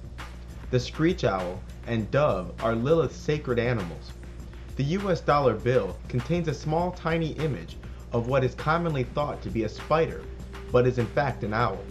At Bohemian Grove, members of the elite perform rituals and mock sacrifices before a 35-foot stone owl. This owl, which was long suspected to be symbolic of the Canaanite god Moloch, is in fact symbolic of Lilith, who is Babylon the Great, and the bride of Lucifer. Tiamat may also be symbolized by a red dragon and is known as a devouring goddess. In the Bible, Lilith goes by the titles Whore of Babylon, Mother of Harlots, and Babylon the Great. This woman is depicted holding a golden cup and wearing many precious stones while robed in the colors purple and scarlet. Scarlet is just plain red with a slight hint of orange. The imagery commonly relates her as riding a scarlet beast. This woman is described as drunk from the blood of the saints. Lilith, being the mother of vampires, this is fitting. The Whore of Babylon is also related to a city or location. This city has had relations with all the rich men of the earth and is a haven for demons. It is understood that this character or city currently rules the world and uses sorcery to do so. Hecate, also equated with Lilith, is the Greek triple goddess. She is the goddess of the crossroads, who is frequently depicted with 3 heads, one of a dog, one of a snake, and one of a horse. This goddess is often associated with witchcraft and childbirth, and was accompanied by an owl during her travels. She is known as the Virgin Goddess, and is also reported to have a quote-unquote following of ghosts, and lives in the underworld with Hades, lord of the underworld. Another goddess related to Lilith is the Egyptian goddess Isis. Isis was the wife of Osiris and was responsible for Osiris's first resurrection. Isis is skilled at magic and especially intelligent. Isis, like Hecate, is a goddess of childbirth. It appears Isis, the widow of noble Osiris, is now the harlot, bride of Satan. Sekhmet, an Egyptian goddess who was among the most ancient of the gods, is also associated with both Lilith and Isis. Sekhmet is spoke of as being just as much a weapon as a goddess. At the behest of the god Ra, Sekhmet almost destroyed all of humanity. She was unable to halt her bloodlust and had to be tricked into desisting. She is symbolized by a lion-headed woman wearing red. She even has titles like the Scarlet Lady. In Rome, Lilith was known as Diana. Diana is a goddess of the hunt, the moon, and childbirth. She was also known as the Virgin Goddess. Artemis, the Greek equivalent of Diana, is also a goddess of the hunt, childbirth, the moon, and is also a virgin goddess. Artemis is also closely related to Selene, yet another moon goddess. In Hinduism, Lilith goes by the name Kali. Kali is a goddess identified with death, carnage, and the feminine principle. She is often called Mother Kali and the Mother Goddess, who is the consort of the god Shiva, the Destroyer. Kali is depicted as a naked woman with black skin, who wears a necklace of skulls and holds a bloody sword. Similar to the Babylonian account of Tiamat, Kali's body parts constitute the universe of space and time. The goddess Kali, along with her husband Shiva, roam the quote-unquote cremation grounds. This is a likely reference to the Qliphoth, or underworld. In the Persian narration, Az is the mother of demons and the consort of Ahriman, who is Satan. Semiramis, yet another name for this goddess, an Assyrian queen of legend, was reportedly the inspiration behind the Hanging Gardens of Babylon. The Hanging Gardens of Babylon, also called the Hanging Gardens of Semiramis, are considered to be one of the 7 great wonders of the ancient world. The Hanging Gardens, which some speculate to date back to 600 BC, much more likely to be earlier, was a spectacular series of man-made terraces with flowing waters and lush growth on every platform. Queen Semiramis is said to be a harlot, a homewrecker, and a powerful sorceress. This personage is associated with the dove and, proper to the Virgin, was credited with the invention of the chastity belt. Semiramis became the patroness of Babylon when she restored the city to its ancient glory.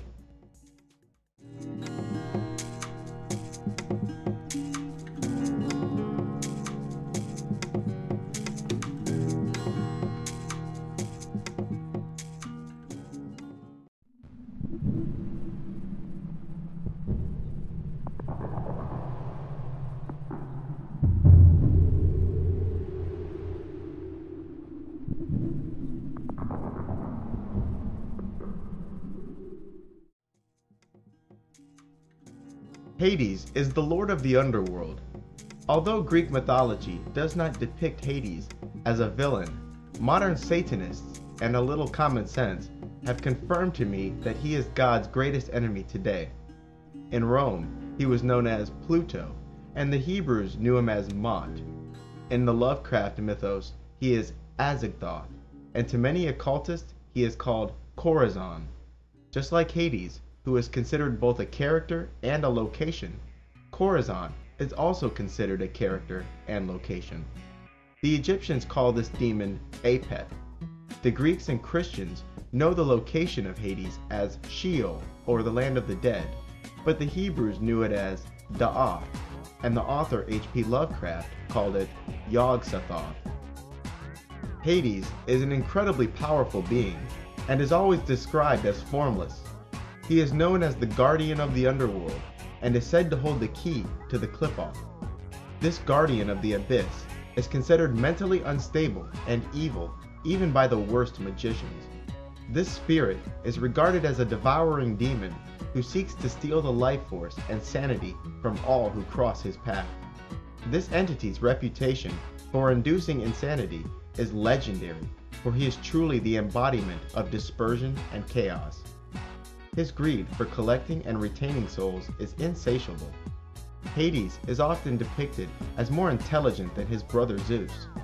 This god waits in the abyss for the magician who seeks union with his guardian angel, so that in order to be transformed, the magician must master Chorazon. The abode of Chorazon is a dark place where those long dead gesture and stumble aimlessly, a place where hope is not to be found. Hades sided with Zeus and the other Olympians in the war against the Titans.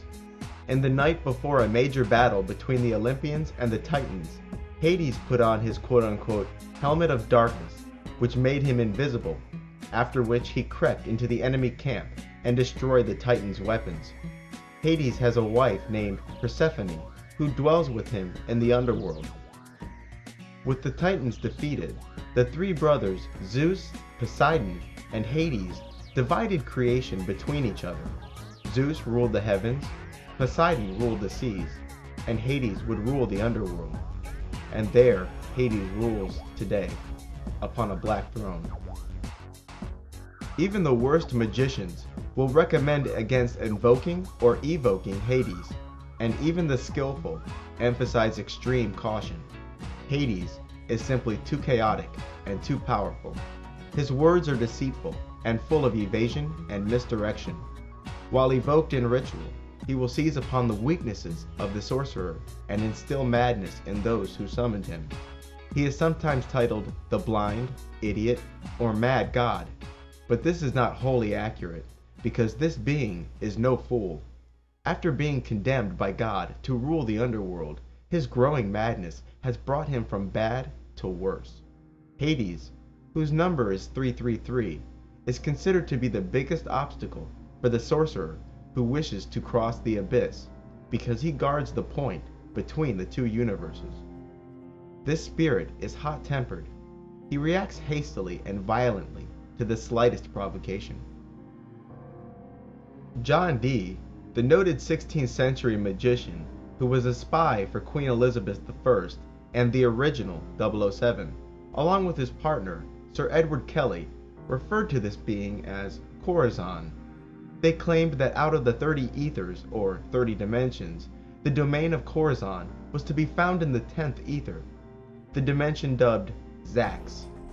They also titled him He That Is Fallen, and even associated him with the leader of the Serpent from the Garden of Eden, who equated to the fallen angel Azazel Semyaza from the apocryphal book of Enoch. Aleister Crowley, who thought of himself as a reincarnation of Sir Edward Kelly, once attended an invocation of Chorazon. Crowley described this being as extremely deceitful and manipulative. He found Chorazon to be extremely unstable and incapable of concentrating his thoughts. Chorazon, who was said to be tortured by silence, would sometimes begin to argue and test the will of Crowley's partner. Chorazon claimed to have 1,000,000 voices in his head, which is why the demon is reported to be extremely talkative and moves from thought to thought quickly. Crowley was told by Corazon that if the names of God had not bound him, he would leap out of the evocation triangle and slay all of those present. This mad god is said to laugh loudly and often, like a madman. In his Equinox Volume 1, Part 5, Crowley recounts a first-person narrative of Corazon, where the demon states, "Ah, I will reach up to the knees of the Most High and tear his phallus with my teeth, and I will bray his testicles in a mortar, and make poison thereof, to slay the sons of men." Corazon goes on to state, "I have prevailed against the kingdom of the Father, and befouled his beard. I have prevailed against the kingdom of the Son, and torn off his phallus.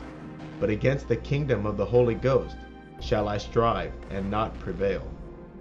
As stated earlier, Satanists make numerous references to a devilish force stealing the creative power of the Most High God, and this has given birth to much phallic symbolism.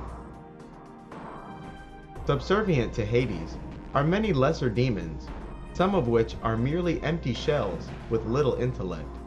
For the novelist H.P. Lovecraft, Hades went by the name Azagthoth, the mad blind god. Azagthoth is presented as the leader of the demons and resides at the center of the universe in a dark underworld called the Agigi. Azagthoth is described as the embodiment of chaos, extremely powerful, and rendered sightless in some battle. The mad god sits upon a black throne, where he rules the dead spirits of the outer void. The black man of the Sabbat, Baphomet, is considered the messenger of Azagthoth, and his will made flesh. When the stars assume the correct positions, and the rays that come from them are no longer poisonous, Azagthoth will lead the Titans out of the abyss and into the world of man. The old ones intend on ruling the earth as they once did. In this new age, the human race will of course be reduced to slaves and food. In Egyptian mythology, Apep, called the Chaos Serpent, lurked in the Tuat, which is the Egyptian underworld. The Tuat was considered a dark, altar universe. Every night the sun god Ra would descend into the underworld, and there he would find Apep lying in ambush. Reminiscent of Corazon and his 10th ether, Apep's domain was called the 10th region of night. This serpent, also symbolized by a crocodile or dragon, is purported to have a hypnotic gaze. In Greece, this monster of chaos was known as Apophis. As the story goes, Set, who is also a god of darkness and chaos and once the defender of Ra, did battle with Apep and defeated him. It is said that total victory over the Chaos Serpent is impossible, as the wicked demon can regenerate and return to life. Many Satanists make mention that Set did not destroy Apep, but instead absorbed the essence of Apep into his own being.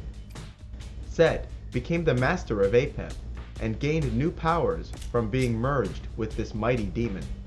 This probably contributed to further corrupting Set and driving him from the light.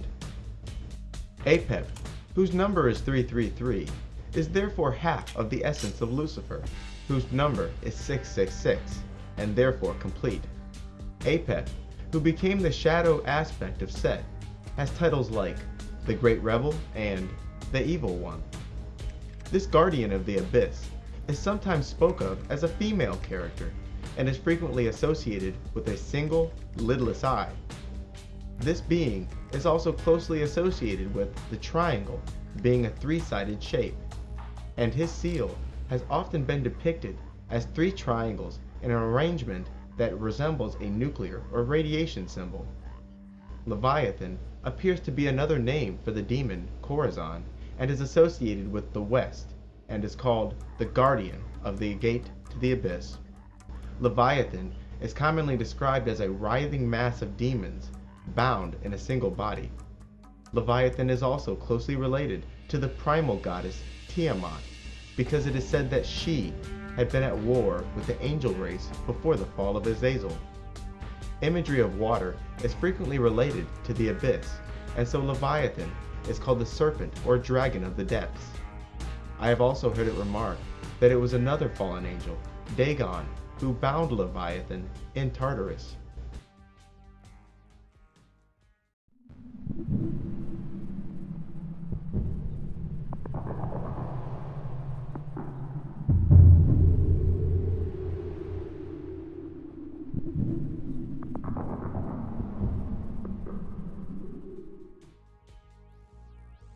Satan is easily the most enigmatic character in all the occult and mythology. No character out there is more shrouded in a cloak of names. I admit much remaining confusion regarding the details of this character because of the name game that magicians tend to play regarding his different aspects. The first thing you should do is free yourself from the mindset that this character Satan has anything to do with Christianity, for it is often accused that Christians have fabricated stories of this character as a scapegoat for the evils that beset the heavens and the earth. Perish the thought.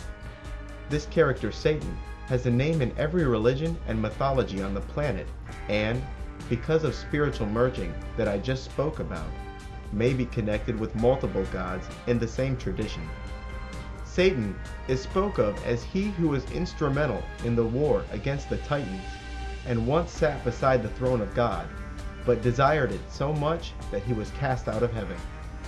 Satan is called Shaitan and Iblis by the Muslims, Set and Seker by the Egyptians, Samael by the Hebrews, and Ahriman by the Persians. Satan is the god who carries away the soul. A well-known symbol, that of an all-seeing eye, is related to Satan and has been called the Eye of Set. Satan is a god of the setting sun, and is therefore often symbolized by a black sun, or a sun that is in total eclipse. Perhaps it was a time before the merger of Satan and Hades, but once these two beings competed for the souls of the Nephilim who had died in the flood. Satan sent Ishtar to the gates of the underworld, demanding the souls of the Nephilim from Hades. Lucifer, who is also called Azazel and Prometheus, absorbed the essence of Satan. Think of Lucifer as an avatar of Satan. And it must be remembered that Lucifer is Satan only because of the merger. Upon falling to earth, he worked some kind of transformation upon himself, where he became both angel and demon. Azazel, one of the children of Jehovah, fell from heaven along with Leviathan, Belial, Beelzebub, Ashtoreth, Asmodeus, Dagon, Satan, and many others whose names go unrecorded.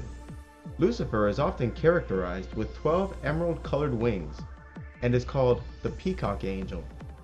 Lucifer is said to have many faces and forms, and when he appears on earth, he arrives in the form of Baphomet, the black man of the Sabbath. Azazel and his bride Lilith spawned a race of demons which plague man to this day. Lucifer refused to bow before humans, who he claimed were made from mere clay, as opposed to himself, who was angelic and therefore made of light. Satanists often speak of Lucifer as he who recognized his own will and desires outside of the will of God.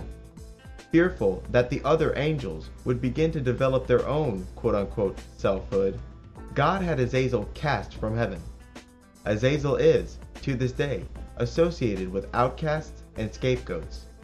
Lucifer, who is now both angel and demon, is called the bringer of the black flame, and represents the ideal of every Satanist to achieve union of their angelic and demonic guardians. The direction associated with Lucifer is the east, whereas Satan proper is associated with the north.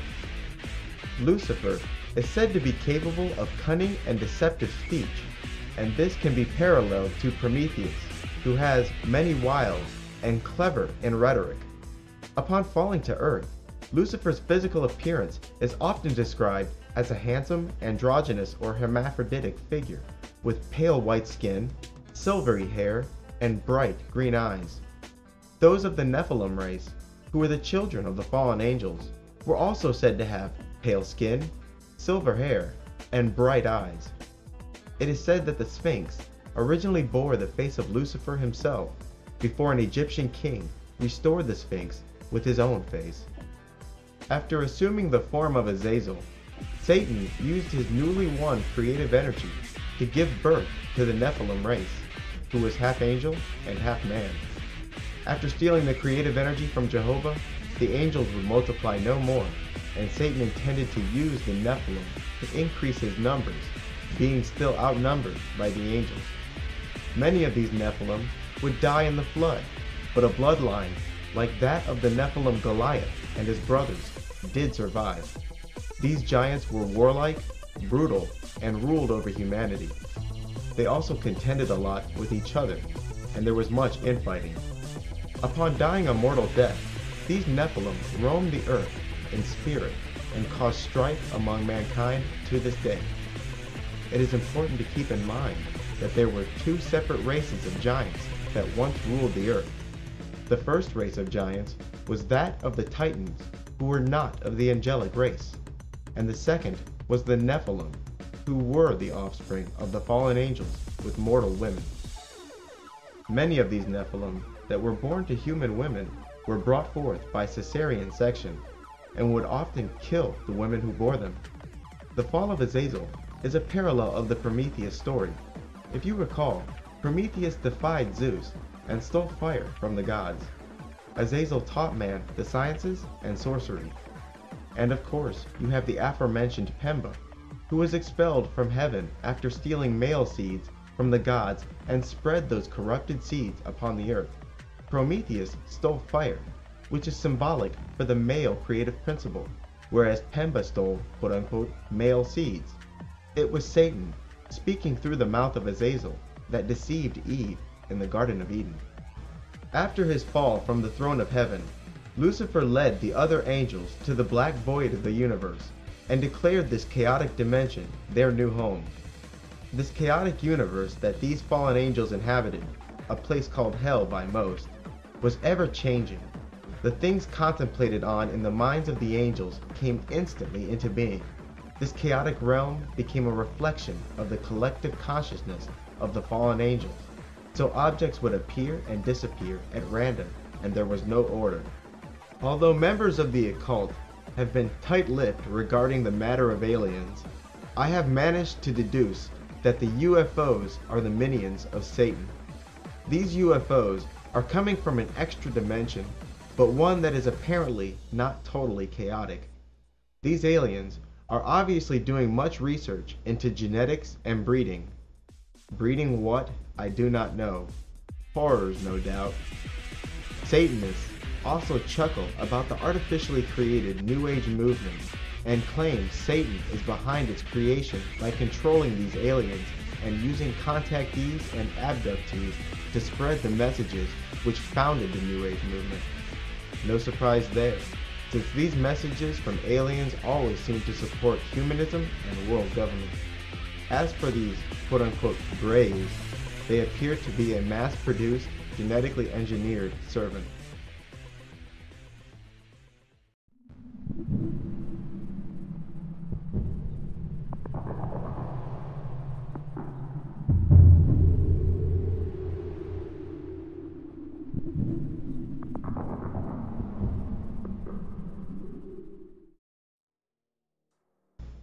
Asmodeus is an archdemon and servant of Lucifer. By some accounts, Asmodeus is Lucifer, and he took Satan, or Hades, into his own essence. Asmodeus is further associated with Samael, who is also associated with Lucifer. Asmodeus is a powerful, high-ranking demon and one of the lords of the Cliboth, or the underworld. He is a demon of lust, whose duty it is to estrange newlyweds. It is said that King Solomon once had power over Asmodeus and forced him to help build his temple. Asmodeus is said to be frustrated and under the dominion of Archangel Raphael. This fallen angel is called the Demon of the Wounding Spear and is often depicted having 3 heads and riding a dragon. One of his heads is that of a ram, one of a human, and the last of a bull. He is often called the god of the witches, the god of sorcery, the god of the circle, and is sometimes called the serpent. Asmodeus is responsible for many of humanity's scientific achievements and has long taught sorcery, mathematics, and the arts. Asmodeus, also called Eshma, Asmodee, and Chashmodee, is considered a prime initiator in magic, which further connects him to Lucifer and Baphomet. He is a prince of hell and governs 72 legions of spirits. Asmodeus is considered extremely fast-moving and very much plays the role of a messenger for the dark gods, because he is the earthbound one. Asmodeus is extremely insightful and psychic. He is highly intelligent and makes excellent predictions regarding the future. He also may be subject to abrupt mood swings. Asmodeus, like Lilith, has also approached the gates of Sheol.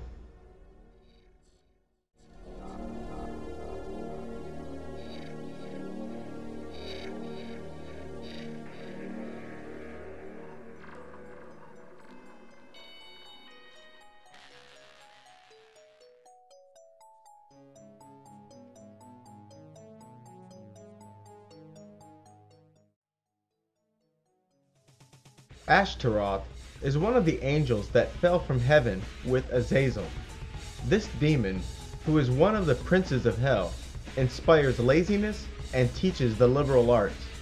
His description is that of a man, pale as death, with jet black eyes, without pupils, wearing a crown, holding a serpent, and riding an infernal dragon.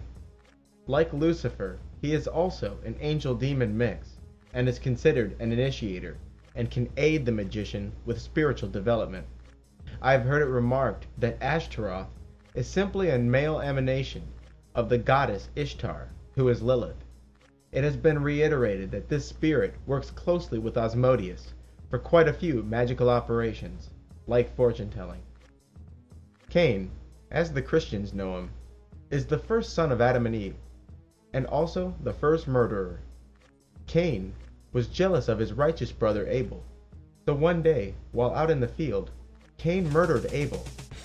The Lord, enraged at what Cain had done, drives Cain away from his parents and places a mark upon him so that people who cross his path do not slay him. I have always thought that the standard Christian interpretation of this story was wrong. Just listen to the wording. Here's the Lord speaking to Cain after his crime. In Genesis chapter 4, verse 11, we read, "And now thou art cursed from the earth, which hath opened up her mouth to deliver thy brother's blood from thy hand. When thou tillest the ground, it shall not henceforth yield unto thee her strength. A fugitive and a vagabond shalt thou be in the earth." And Cain said unto the Lord, "My punishment is greater than I can bear. Behold, thou hast driven me away on this day from the face of the earth, and from thy face shall I be hid. And I shall be a fugitive and a vagabond in the earth. And it shall come to pass that everyone that findeth me shall slay me." And the Lord said unto him, "Therefore whoever slayeth Cain, vengeance shall be taken on him sevenfold." And the Lord set a mark upon Cain, lest any finding him should kill him. And Cain went out from the presence of the Lord, and dwelt in the land of Nod, on east of the garden. And Cain knew his wife, and she conceived, and bare Enoch. And he builded a city, and called the name of this city, after the name of his son, Enoch. Firstly, who does Cain suspect will kill him if he and his parents are, allegedly, the only people on the planet? Secondly, how would a literal mark on the body stop anyone from slaying you? And thirdly, who's this girl he met in the land of Nod when, again, his parents are allegedly the only other humans on the planet? Occultists have a different view of Cain. They claim that Cain was the child of Lucifer and Lilith, and they sometimes speak of Lucifer as possessing Adam, while Eve herself was possessed by Lilith.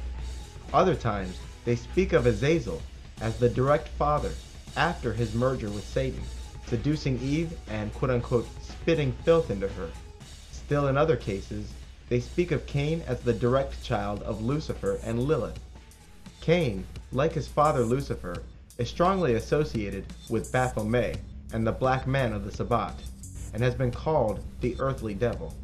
Cain is apparently the avatar by which Satan visits the realm of the flesh. Cain also represents humanity perfected, as he is both angel and demon. Cain is said to be the firstborn child of witch's blood, and it is he who bestows the mark of the beast.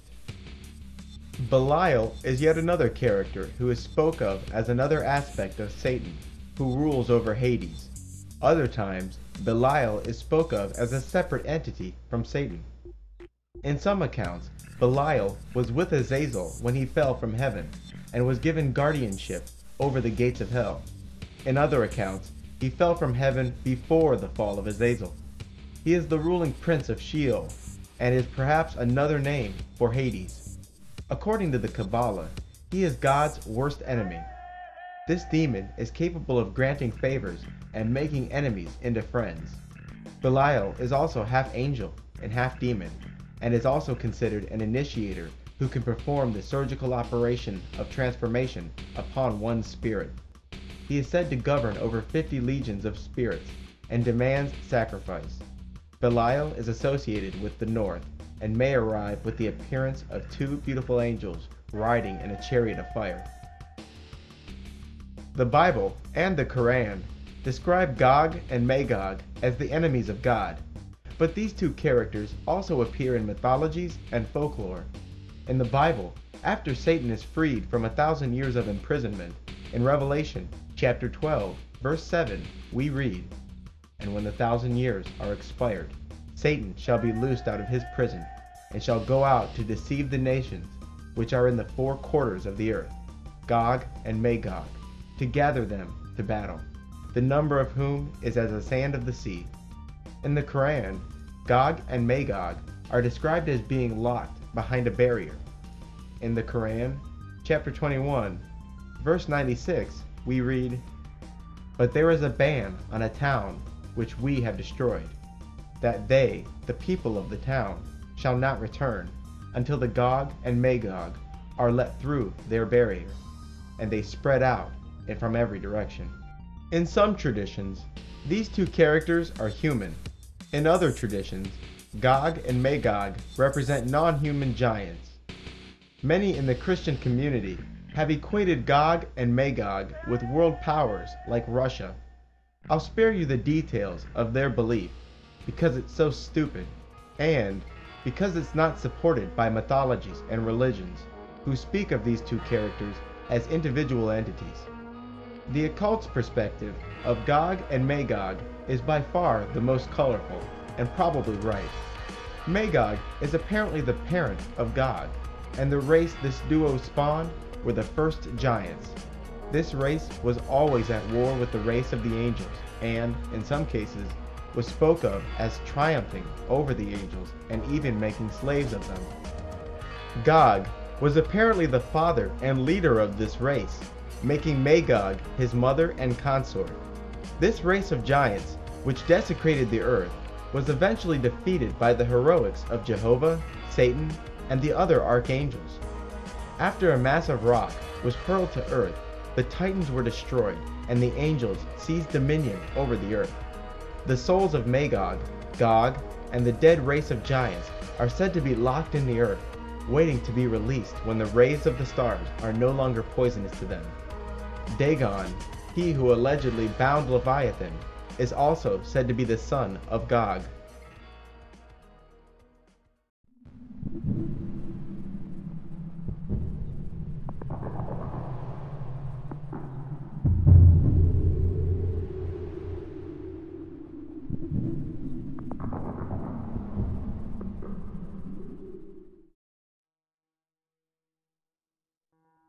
I'm just a guy from Florida who found out about 9/11 in the spring of 2006. As my research began to expand, I felt like someone who was plunged into a fog and yet never saw things more clearly. All those times my grandmother explained to me the things my generation would see, and all the times I was told the meaning of the eye on the dollar bill, and all the times I inwardly chuckled at her stories, seemed to echo from the past and chuckle back. I started to suspect that quote-unquote conspiracy land already had all the answers, and that the most I would have to do is find and study the work of the right researchers. Never was I so big-headed as to think that I would play any part in the unveiling that is happening in our time, nor discover anything new, and I was perfectly content with being a mouthpiece for other people's messages. But I also saw much flaw in conspiracy land, which came in the form of disinformation, misinformation, and everyday hair-splitting. I was also slowly growing aware of a repeating theme in mythologies and movies. Over a period of 2 years, I would make 6 or so documentaries regarding Illuminati symbolism and mythology in Hollywood movies. But there was indeed something lacking from the conclusions of most occult researchers, and even the conclusions made in my own documentaries and research. Why does the Illuminati use occult symbols? Where do they stand to gain by practicing the occult? And if the occult is nothing but magic, why do these researchers never explain the details of sorcery and how the Illuminati use it? The more I learned, the more frustrated I became with the unanswered questions. I decided that the time had come for me to start reading satanic books and skip the middleman, because typing satanic occult symbolism into YouTube had apparently expended itself. Those occult authors revealed to me a world unlike anything I encountered in any documentary out there. For as many people who claim to have studied the occult, none have ever reported to me these reoccurring themes in satanic books. Either these researchers did not research what they said they did, or they simply scan-read satanic literature looking for vague statements that support their pre-existing theory. Anything these researchers found in those satanic books that they did not believe in personally was obviously not reported to us. I have tried to report on the matter without the filter of any pre-existing beliefs. I should not have been the one to inform you that the Illuminati believe in permanent spiritual transformation through ritual. It is difficult, if not impossible, to do any respectable amount of research into Satanism without stumbling across this fact.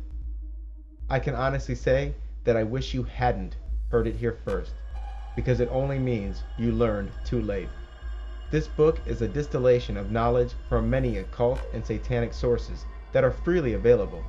It will certainly prepare you to better understand the occult, and if you ever start doing your own research or practice of the occult, you will discover that I reported accurately in this book. I wrote this book with much haste, and whole chapters could be written on subjects I glazed over in a single paragraph, but, as I stated, I will waste no words here. I was aiming for brevity, and did not feel that this book should become a place where I document every little thing I know, lest I be forced to speculate more often and turn this text into something of a manifesto. I hope you found this book entertaining and enlightening. I hope this book changed the way you think about the world. I hope I spoke in a fashion that was plain and clear, and I hope that this is what I was supposed to do relative to the eyes of God. Much love, labor, and light to you all. Michael Wynn.